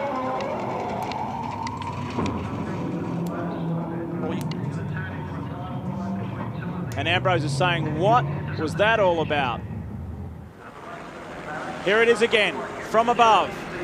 Ambrose, oh, there's a contact there. Oh, I see it. There was something a little earlier that started it all. That's why I said it. Ambrose was a little sideways coming off Griffin's. Well, this is an interesting one because this gets back down to the debate that's been going on all year about racing room, about car position. There's no way I'm going to try and call that one because there was more to it as they went through turn 2. There was some touching between those two cars, and so this will certainly challenge the IPO Peter Wallerman and the DSO Colin Bond. It'll take a while to unravel that one. And what championship implications does that have, Greg? Keys Wheel, this is not the way you wanted it to end. It was a good fight by this team. What's your take on it now that you've seen the replays? Oh, well, it's a bit of a hard one, really. I'm certainly not going to get on TV and accuse the driver. It's It looks like a bit of an incident there, but you know, it's hard to say. I know we've watched the footage a couple of times there, and it is hard to say. They're both professional drivers. And did Greg say anything on the radio at all? No, he didn't. We haven't spoken to Greg at all. So you know, the footage shows what it is, and we don't want to comment and start bagging people. We're here to do the business. So unfortunately, it's not our day. Thanks, Keith. And talking about the championship, the leader, Marcus Ambrose, is now out of the race. Third place, Stephen Richards went out early. Fourth place, Craig Lowndes is way down the order in 20th place. This championship is wide open, and there are severely damaged race cars out there. I should explain those acronyms I rattled through before. The IPO is the Investigating and Prosecuting Officer, the umpire, if you like, in V8 supercar racing. Peter Wallerman's his name. He's been around for a long time. He knows and understands motor racing. He's been a steward in the past, so he will look at this, and if it's complex enough, he can ask the advice of Colin Bond, former champion, for his input. He's the driving standards observer, and it can be referred to the stewards of the meeting for them to have a closer look. They'll take on data from the cars, replays from Network 10, and the onboard cameras that TIGA, the Touring Car Entrance Group of Australia, provide. Guys, we'll try and get hold of Marcus Ambrose when he gets back to the pits here and find out his view on it. But before this race even started this weekend, Ross Stone mentioned that their plan was to keep car 1. That was going to be the first car that would they keep out of that stable when Marcus left at the end of the year to go to the United States. And look what followed. A bit of money being spent there in about a 5-second period. Here we go. Here's a bit more of it. So for some reason, Murphy got held up a little bit. They made side-to-side contact, and then they argue about it on the run here, side by side. Oof, holy smoke, that is a big, big shunt. That is not nice. How he didn't leap the fence is a bit of a miracle in itself. Just speaking with TIGA Chief Kelvin O'Reilly. He's on the radio as we speak, Neil, to race control just to find out whether this will be a post-match inquiry or something they'll look at right now.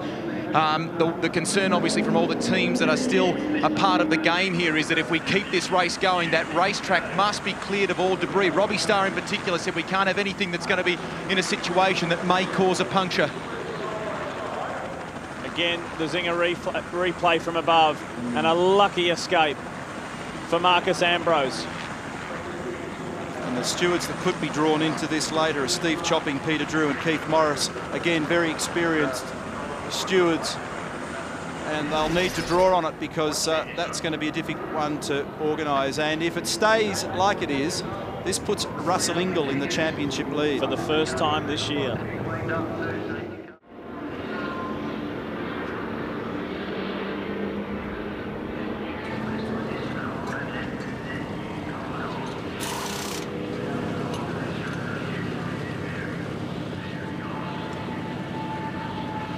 A bit better. Well, this is a very, very important stop because Russell Ingall needs to stay in the game, and if he does, he can take the championship lead from his teammate. It's a long stop, but remember they're under safety car. They're having a lot of trouble getting that left rear locked on. Oops.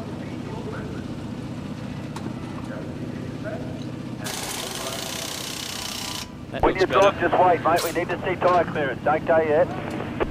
Just checking tyre clearance there if you didn't catch that radio communication. Okay, you're right to exit, Rusty. Now they're giving him the clearance to leave. Straight out, mate. Catch up with the queue. See if you can do a little bit of speed on the way. Make sure the thing's 100%. Give us the feedback, and then we'll go again if we need to. That car's been given a short back and sides. 146 laps down, still a few more to run. Under yellow perhaps, because they not only have to clear the debris, but there is also some fluid on the circuit. They were sprinkling sand on it last time around. Still plenty to do here. They've cleared a lane anyway that's free of debris. And there didn't seem to be a lot of standing liquid there. They seem to have managed to tidy a lot of that up. And there is, on the back of the queue, the championship leader. Sitting on 172 Rusty, next time round, points. mate, can you pull in the pleased because we'll put another wheel on that free. We had some drivers with the wheel that was on it, and your original wheel went back. The train's out, but by the time you do that, the train will be open. You'll be at the back. But the train's only got cars left.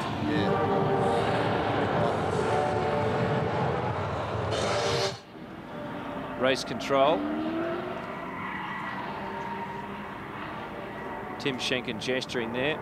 Of course, for international viewers, you might remember Schenken as a former Formula One driver, and then very successful in sports cars with Ferrari. Colin Bond in the background. Colin Osborne, the president of CAMS Australia, on the far left of your screen. And as a current driver, obviously concerned because he knows what it's like also to be caught up in something like this.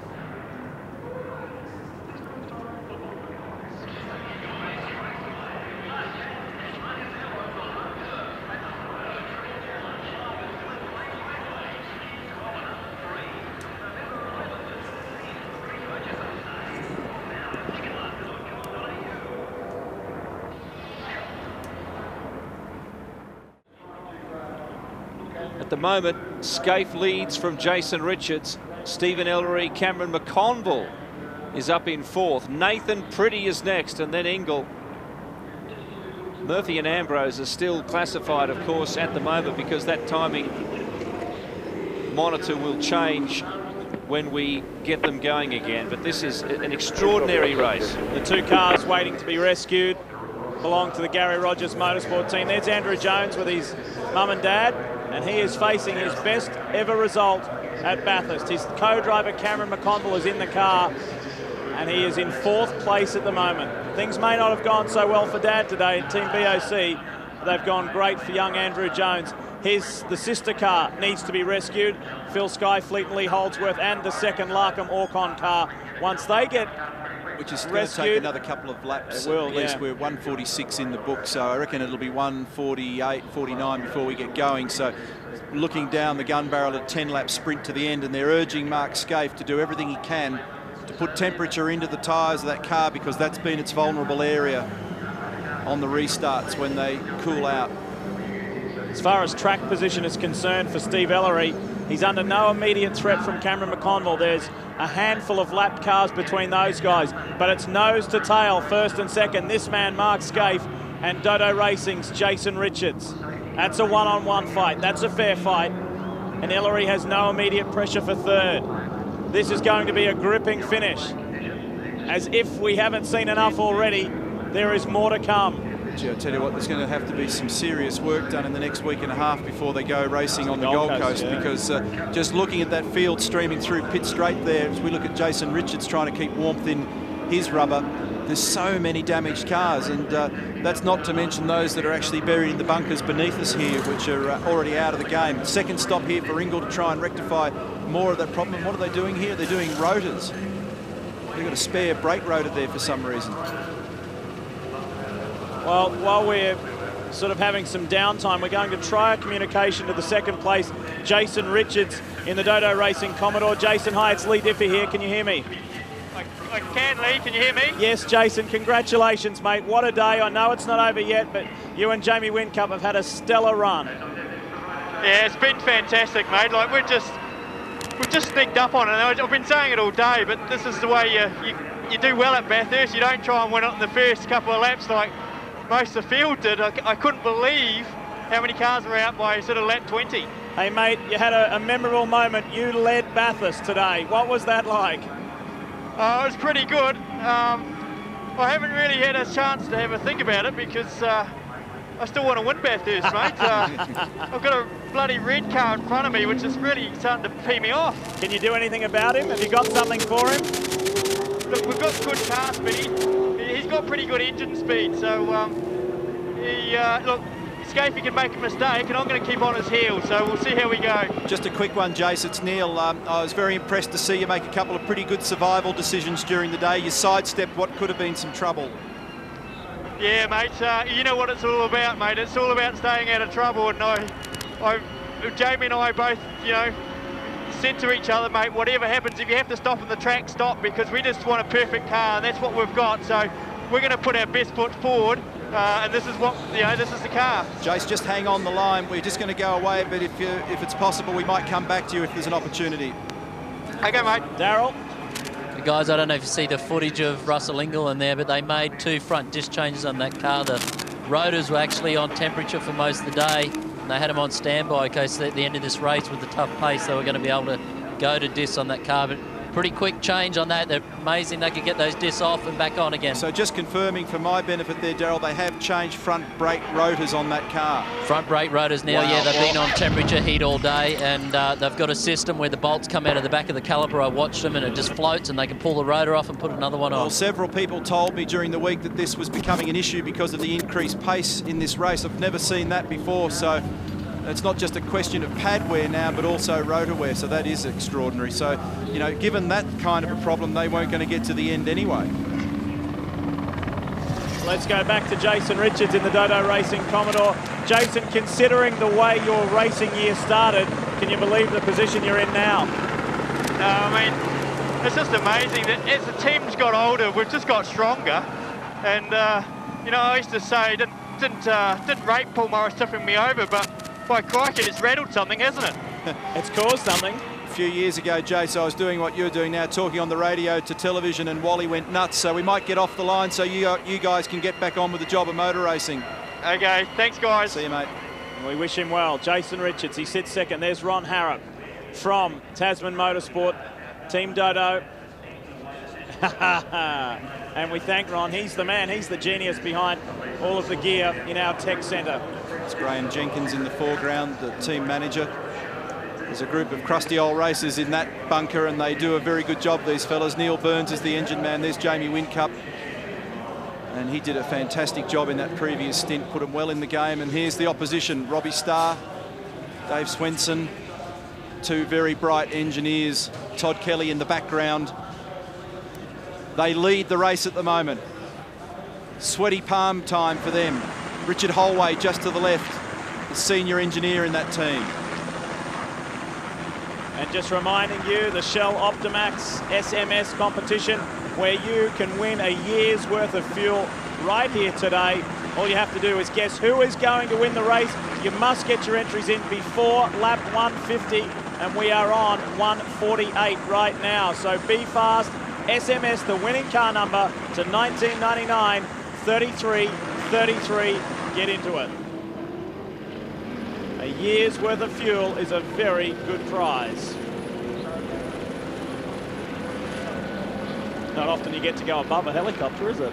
Actually, I hadn't stopped to think about that, but yeah, that's a pretty freaky shot when you think about it, isn't it? And we'd like to thank all of our staff on the Network 10 crew who have done an amazing job today with this broadcast. And we will have a restart at the end of this lap. One more slow lap behind the Wright Patton Shakespeare safety car, and then back to racing for a 13-lap sprint, 12-lap sprint it'll be then. Yeah, they'll have done the 149 laps by the time they come through next time, so a dozen laps to run after this. Here's the last of the cars coming back. That's heartbreaking for Mark Larkham's outfit. Look at the damage on that car. There'll be some serious invoices written after this one. Let's give you a rundown. Obviously, Scaife and Richards 1 and 2, Steve Ellery is 3, McConnell 4, Nathan Pretty is 5, Russell Ingall is 6, John Clellan and Dale Breed for Team BOC will get a top 10 finish if they stay where they are. They're in 7th. WPS, David Bernard is 8th, John Faulkner 9th, and Mark Porter is 10th. And on that incident that triggered all this, Greg Murphy's going to claim the requirement for racing room, and Marcus is going to say he tagged me, and they will argue viciously about that later this afternoon, and that is obviously going to be very carefully scrutinised. And frankly, it's a tough one to call because there are so many different ways to interpret this stuff, and that's why ultimately Peter Wallerman and Colin Bond have got to come up with an adjudication there. And a classic shot here at Bathurst towards the end. And I might the sun peeking through. Add to that, Lee, that in inverted commas, the old days, not so long ago, basically if you weren't to the B pillar, that is halfway along the car, it was clear cut. But the introduction of this discussion about this thing called racing room has actually muddied the waters for a lot of us to be able to go, look, this is it, cut and dried. You can't really say definitively now, well, this is how I feel about it, because it may not be the view shared by race control.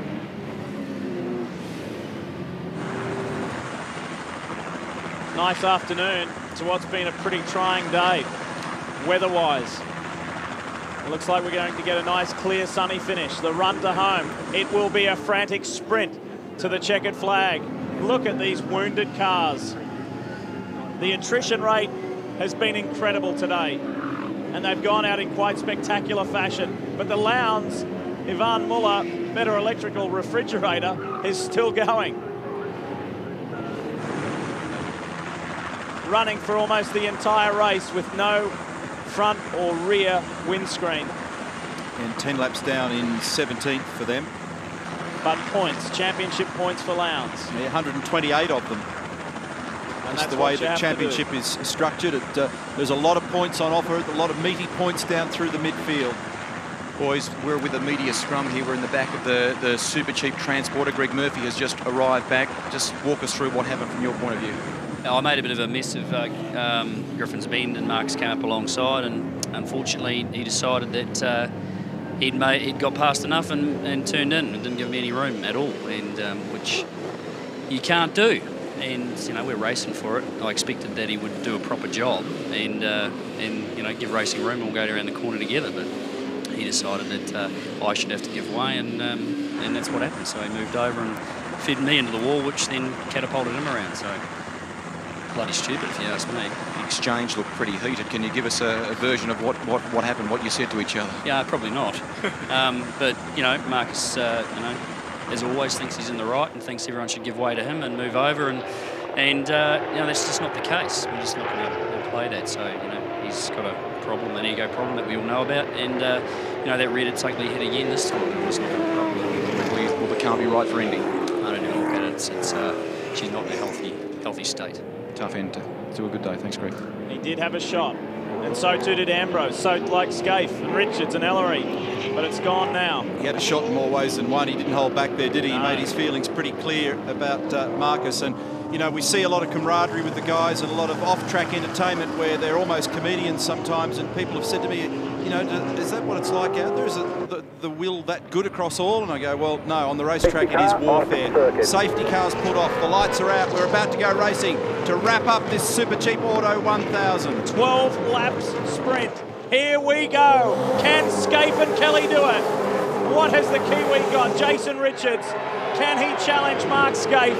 And then you've got Ellery. A couple of lap cars, several lap cars, before you go back to Mcconnell, who locks it up, heading into hell corner. He knows he's in with a shot of a podium. And you heard Jason Richards say, Scaife has got good engine speed. We've got good car speed. Who will win out in the end? Lowndes on board that 888 car making a move, but many laps down. The free flag flies because of the amount of garbage on the road just beyond that camera point. Scaife skipping away. Yeah, he is. That's a healthy climb. And now Richards is in danger of losing that second spot. Ellery is right on him. The Better Electrical Ford is hassling the Dodo Commodore. Ellery's had 2 third placings here before. He shot to prominence back in '96 with a 3rd placing with Tony Longhurst, and he's had another one since with Luke Gilded. He could go one better and get his best ever Bathurst result. I wonder whether Mark Scaife was able to come up with a better combination of anti-roll bar settings in the car, keep a bit more heat in the tyres this time, because he certainly doesn't look vulnerable in this first flyer after everything's cooled out. And if anything, this time it's Jason that's battling a bit. Now the drag race down Conrod Straight. Scaife pitted last on lap 130. They've banked 149 laps, so obviously they didn't get a lot of clean racing laps in that period due to the safety car, but they have burnt the load of fuel down a little. And Scaife's car, we know, has been better on a slightly lower fuel load throughout the day. Top 6 cars on the lead lap.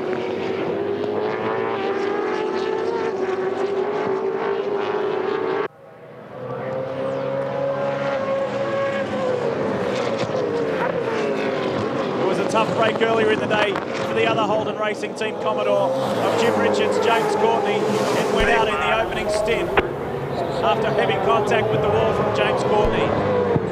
But for the number 2 machine, for Todd Kelly, Mark Scaife, who sit 5th and 6th in this championship, this will be a very valuable round. 150 laps done. They're on their 151st. It's 10 to go. Scaife, is this going to be his 5th? For Todd Kelly, his 1st, and that'd make for a Kelly on the podium in each of the last 3 years.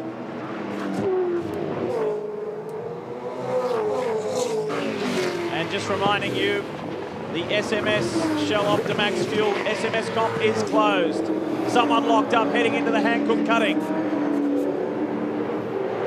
12.2 for Scaife on the last lap, 12.4 for Richards.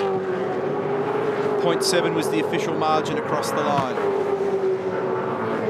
There's Mcconnell in the Valvoline Cummins Gary Rogers machine. He's 6 seconds behind Ellery. That is a big ask with less than 10 laps to go, and damage on the rear of that car. Yeah, a bit of bodywork just coming adrift from the rear bumper assembly there, and it looked like he got all crossed up into turn 1 at the restart, so maybe somebody else got into the back of the car there. There's just a bit of glass flapping, fiberglass flapping.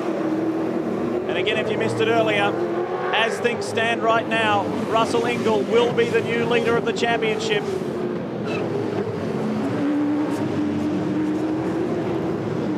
But remember, you have to drop your worst round for points, and that brings a whole new outcome. It's out with the slide ruler again after that, isn't it? Isn't it? Totally. This is on board with Russell. He's in 6th at the moment. Try to put a move on Nathan Pretty. Done.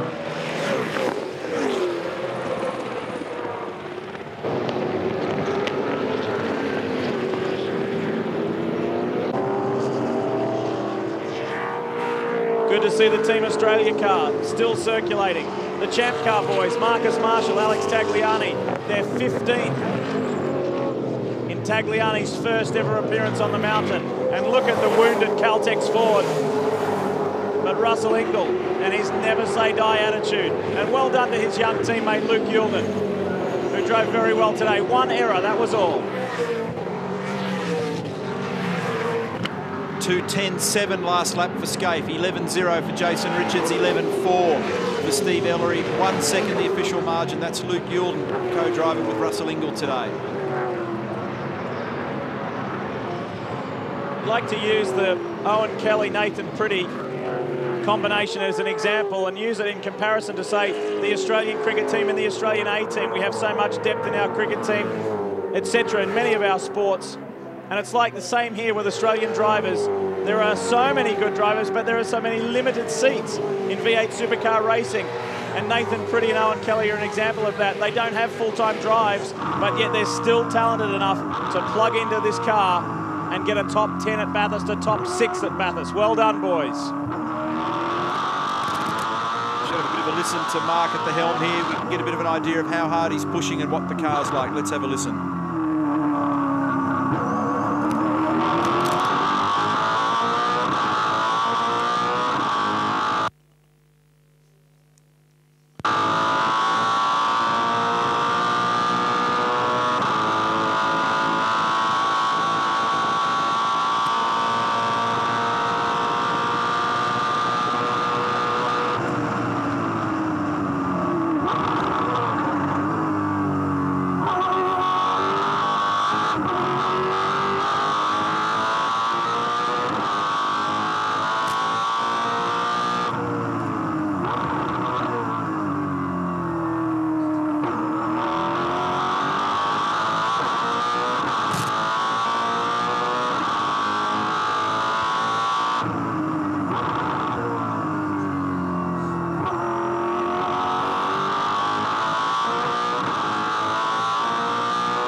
Great stuff. 1 second is all that separates first and second. Can Jason Richards do anything about Scaife? Scaife opened it up fractionally then by another 1.5 tenths on that lap. We saw him glimpse the mirror.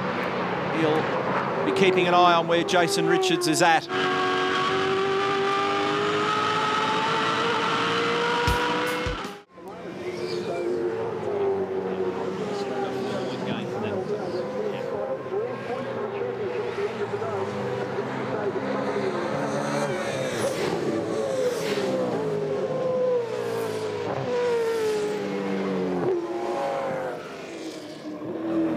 Only 8 laps to go now. And Richards has done a pretty good job of staying in touch with Scaife, who looked like he was going to do the bolt after the resumption. If he keeps the pressure up, there has been so many incidents here this weekend, you never know. The best he can do is just try and apply as much pressure as possible. He does pretty well across the top of the mountain. Scaife gets a little bit of margin down Conrod Straight and into the chase.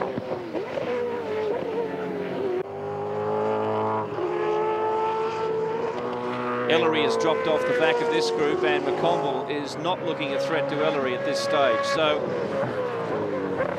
there's Ellery just coming over the rise there. 1, 2, 3, 4 lapped cars before we see Mcconnell. Russell Ingall, having picked up 1 position since the resumption from the safety car, has on corrected time taken the championship lead.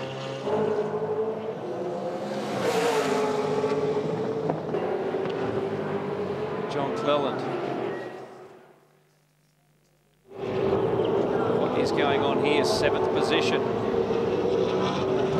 Damage at the rear. This won't take long, John. It won't take long. We're just going to rip off the rear bumper assembly by the look of it. Let him go on, a la Ingall. He's carrying on with the short back and sides. Piece off and you'll be going, okay? You've got a clear lane behind. Just wait. You can't have debris falling off these cars. Okay, go. All clear, all clear.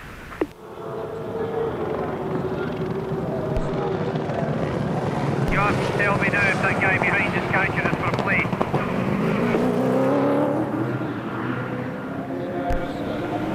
Mate, you've got a big gap, you've got a clear track, just bring it home.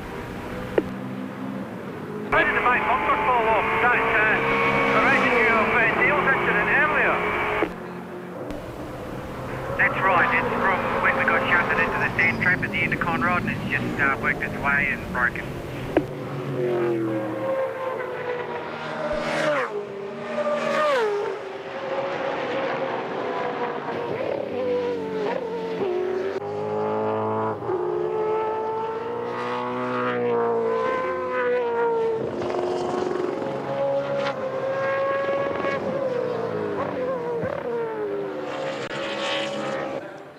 On the resumption after that last safety car, Russell Ingall was in 6th place, and with the dropping of their worst round results, Ingall was still 2 points shy of his teammate Marcus Ambrose in the championship, and having picked up 4 points by passing Nathan Pretty, that means Ingall is on corrected points, 2 points ahead of Ambrose in the championship. We'll try and confirm those, of course, at the end of the day.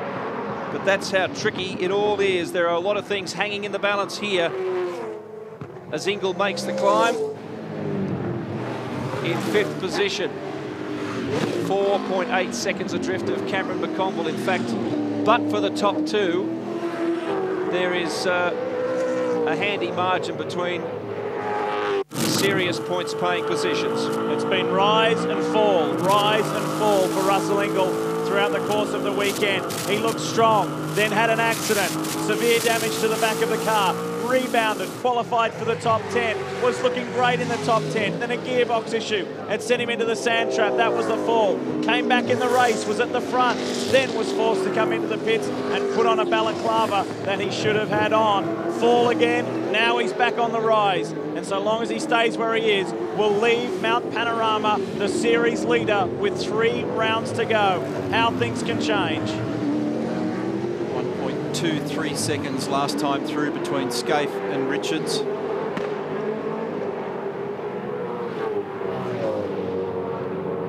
Plenty.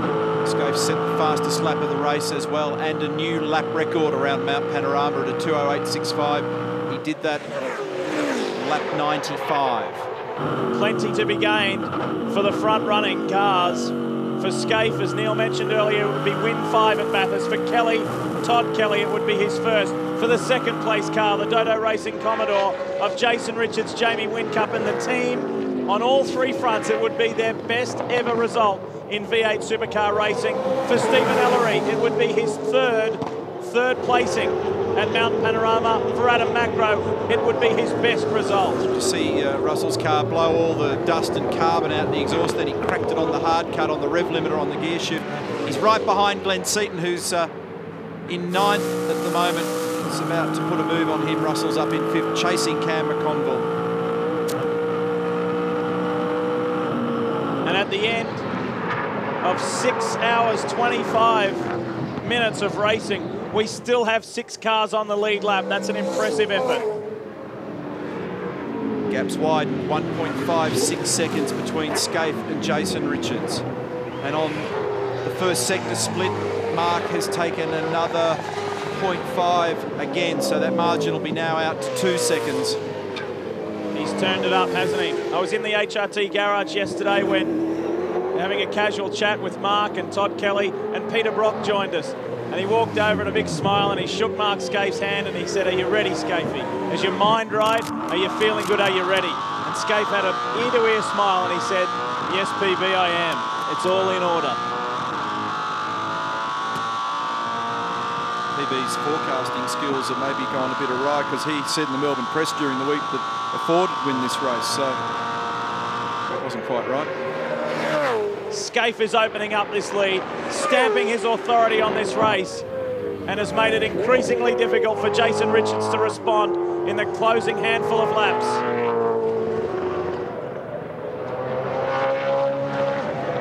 It's been an interesting margin this time through to see what it is. 1.56 seconds last time. I reckon he's put nearly another second on him on this lap. 2.5 seconds it is now. So he was quick in the 3rd sector as well. But there's nothing wrong with the achievement from this team, this man and his co-driver today, if they can stay where they are. Maybe a victory is just beginning to sneak out of their grasp. Okay, matey, that's okay. Here is the better electrical Falcon of Queenslander Steve Ellery and young Victorian Adam Macro. Climbing the mountain and less than 5 laps away from a podium spot. It all fell away for the team's lead car of Craig Lowndes and Ivan Muller. Lowndes was the dominant force over the entire weekend, the fastest car. But it went wrong when Lowndes made a rare error coming out of the cutting. Ellery's had a couple of 3rd placings before in this race, so potential here to add to that. And you're right, I reckon that Craig tonight will be kicking himself when he thinks about the speed that they had in the car. The sister car to this. One thing you can guarantee at the end of a motor race like this is there are plenty of if-but stories. Totally. We'll try and get some balance in the Ambrose v Murphy story. Marcus has just emerged from his motorhome out the back. Greg's pretty fired up about it, no doubt at you. What's your take on the incident, first and foremost? Well, you know, Greg's probably blamed me because he normally does blame everyone else but himself. You know, he made the initial mistake there coming out of turn 2, Griffin Bend. You know, I had a massive run on him. He pushed me wide and bumped me going up the hill. I had massive amount of momentum on him. I gave him plenty of room. You know, I've got to turn somewhat because there's a concrete wall on the right-hand side there, the corner arcs, before it really turns left. And, you know, I'm speechless. You know, it knocked me around a lot. You know, pretty dizzy and lost my sight and stuff. But, you know, it's just a real disappointment for the guys. You know, that was a beautiful race car. We're leading the championship and, you know, we're doing everything right. But, you know, when things like that happen, it's, I just feel sorry for the guys. You know, I'll feel better tomorrow. Maybe a week or so, you know, the head will get better. And just really disappointed for the guys, and it's the way it is. Marcus, we're glad to hear you're okay, but is the irony in this situation that if the balaclava was on today, you wouldn't have been in that position on the racetrack? I haven't worn a balaclava for 2 years. I know you feel very, very, you know, passionately about this. We had a gentleman's agreement. There was a big stink Adelaide a couple of years ago. The cars are really hot and, you know, hard to feel, don't wear balaclava or underwear. we're going to accept the penalty. You know, we have to. You know, I don't know why these things are going on, but you know, we're just going to roll with it. Hard luck, Marcus. Thank you. Thanks. Some interesting things to take out of that interview, and let's hope he is feeling okay tomorrow, health-wise. I just saw the 25 car go past the commentary point here.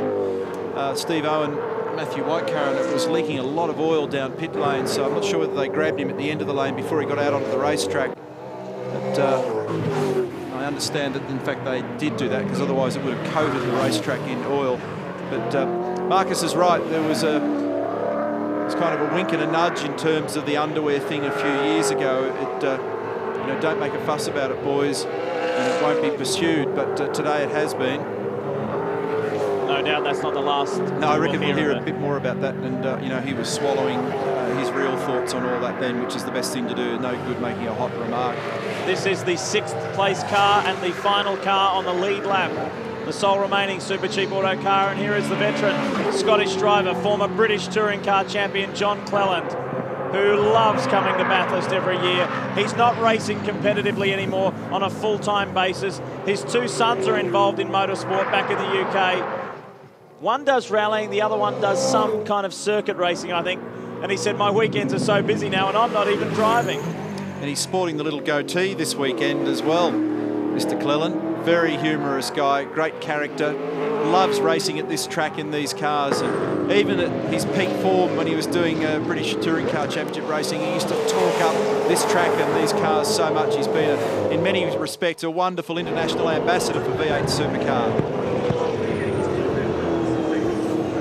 We are winding down the closing few laps at Mount Panorama in what has been an extraordinary Super Cheap Auto 1000. Gap stabilised, Scaife to Richards, and the last lap for Jason was a 9.7. For Mark, it was a 9.9, so Jason pinched a bit of time back.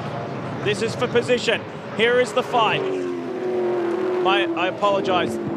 The 18 car of Seton would be fighting with Bernard, but they're not nose to tail. It's the 17, the wounded and troublesome 17. Stephen Johnson, Will Davison have had their patience tested today. How many gouged cars are out there? It's amazing. Here's your race leader. Sector times were identical to the cutting for both the top 2 cars, a 52.5 for Scaife and Richards. Approaching the dipper, second gear, along shadows at this time of the day. You've got to be a bit careful. You really need to keep the eyes open here. Make sure there's no oil on the road, no rubbish that floats onto the road. There's the list of wins for Mark, 4 of them, and he's tantalisingly close to a 5th. He's got a 2.5 second margin, and for his co-driver Todd Kelly, on target for his 1st. And Todd Kelly will be the 3rd driver Scaife has shared the top step of the podium with. He's been there with Longhurst and with Jim Richards, and now a magical moment for Todd Kelly. There's his wife, Tony Scaife. It's Andrew McKenzie, the General Manager of Marketing for the Holden Racing Team, talking to Tony. Paul Gover, a journalist, is in there as well. And Todd Kelly's wife in the background. They're close. Now margin, 2.3 seconds. Jason Richards has picked it up a beat. Mark Scaife is not off the hook yet. Jason, there are 2 laps to go. 2 laps to go. It's Wally Story's voice. And Richards acknowledges. This has been a terrific drive from this bloke. Team Kiwi, Team Dynamic, and now Dodo Racing with the Tasman Motorsport boys. He really has felt and has found his home in this team. Talking to Kevin Murphy there, father of Greg. Mixed feelings for him today, seeing his son, no doubt, involved in that huge accident. But right now he's got the business hat on, thinking about the race team that he runs. And these guys are about to have a mega breakthrough. They got to 3rd on the podium at Sandown, and they're on target for a runner-up, or maybe better, up here. Do you remember when we first saw this guy in a V8 supercar with Angus Fogg here? We said, this guy, he can drive a little bit, can't he? He was surprising. And now, being a full-time competitor for several years, is about to achieve his greatest result in V8 supercars. good reason for all of our Kiwi viewers to send off a cheer to this fella, because there's massive interest in this category on the other side of the Tasman for lots of good reasons, because we've got many good drivers in the series from over there, and this guy's flown the flag beautifully today. You'll notice one of the sponsors on the cars is Inner Circle Rum, and they will be guzzling that tonight for sure. A great bunch of blokes who work tirelessly. Sector splits. Mark's taken 0.6 back away from Jason on this lap. He's just taking an opportunity for a quick drink. It's almost done for another year. What a race. All the big names have managed one way or another to tear themselves apart, and they've left these guys at the top of the tree. One to go. Listen to the roar. Less than 6.2 kilometres to run, and Mark Scaife will be a 5 times Bathurst winner. It's amazing, isn't it? And I looked at these stats earlier, very early this morning, about 5 o'clock, and realised that between Mark and Todd, 6 race wins in 20 races so far this year. They've won almost a third of the races, but they've still felt like they're in comeback mode, trying to get back on top because they dominated for so long in V8 supercar racing. Well, Scaife has won 2 races this year. He's yet to win a round of the championship this year. It's been a long time since he's won a round, more than 12 months. And this will come as a huge relief, and it keeps him in the hunt for this championship in 2005. And he's done an awesome job, you know. It looked like Todd struggled a little bit there in that second stint. He obviously was in a bit of pain and just had a battle on his hands, but Mark, as always, gritted his teeth and drove his backside off. And this car's been there or thereabouts all day, so it's not a question of last man standing. They've been on it at the sharpest end throughout the day. Ford last one in 1998, so this means 7 consecutive victories for Holden on the mountain. What an incredible performance. What a way to launch this new membership drive for Team Red. The final run down Conrod. How good would it feel? Watch your language. And he's being told to watch his language because he got a warning from Sandown. Officially reprimanded for getting out on the edge of the language barrier at Sandown. The chase for the last time. He's been criticised this year for his poor starts and his lack of wins. But guess what? He is back. What a performance from Todd Kelly and Mark Scaife. And Kelly is 26 today. What a birthday present. Scaife, sensational in the Super Cheap Auto 1000. Scaife and Kelly do it. Great job, lads. Happy birthday, Todd. Happy birthday, Todd. There he is. And Jason Richards, his best ever result with Jamie That's Wincup. unbelievable, guys. Mate, haven't we deserved this year? You guys are awesome. This is awesome. Well done. Well done. Well, all around, that's a deserving podium, isn't it? All 6 drivers here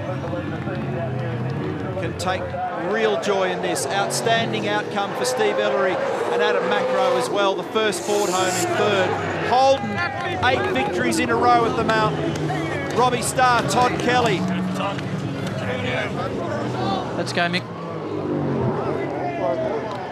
Todd Kelly, you've just won Bathurst. Happy birthday. Yeah, what a day. It's been a hard day at the office.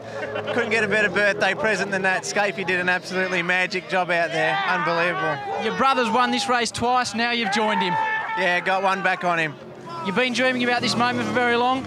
Yeah, I've come here a lot of times to try and do this. I'm glad we've finally done it. Enjoy the celebrations. Thank you.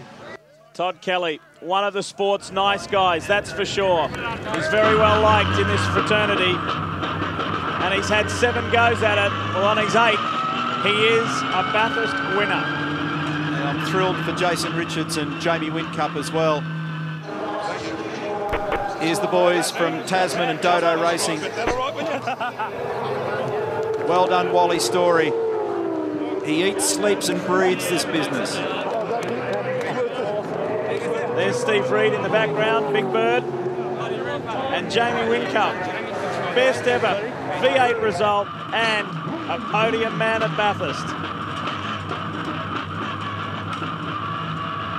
It's great when you know people who really deserve it and have earned it get it. Fantastic. Well, what a magic day at the mountain. 160,000 fans here to enjoy another instalment of the great race. Holden has taken another win at the mountain, but joining them on the podium, it's been a mixed day for the 888 team. But how about a nice round of applause for Stephen Ellery and Adam Macro, third place today.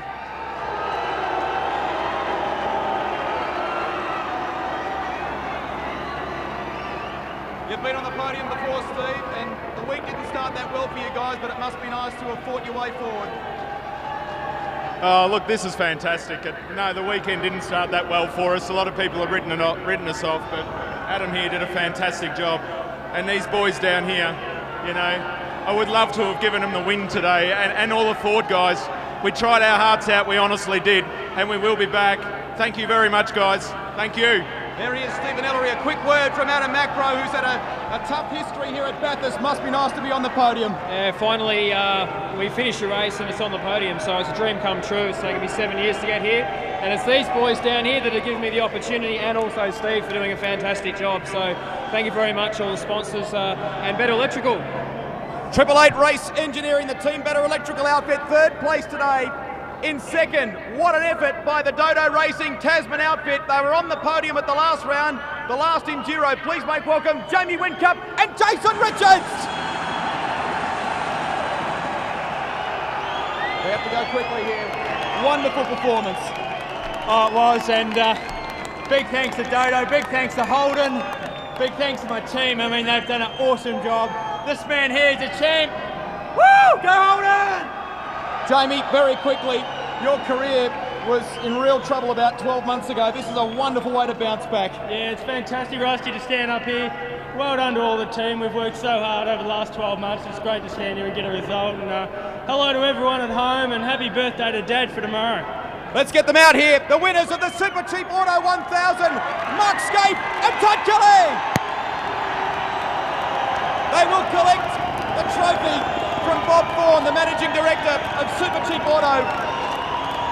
Mark, I know it has been a tough run for you in recent time. What a way to bounce back to the winner's circle. Fantastic. Just unbelievable. I mean, all our guys, they have worked so bloody hard, and it's been a tough road for us. 7 wins for Holden in a row, Rusty, but we're back there, and the red cars are where they need to be.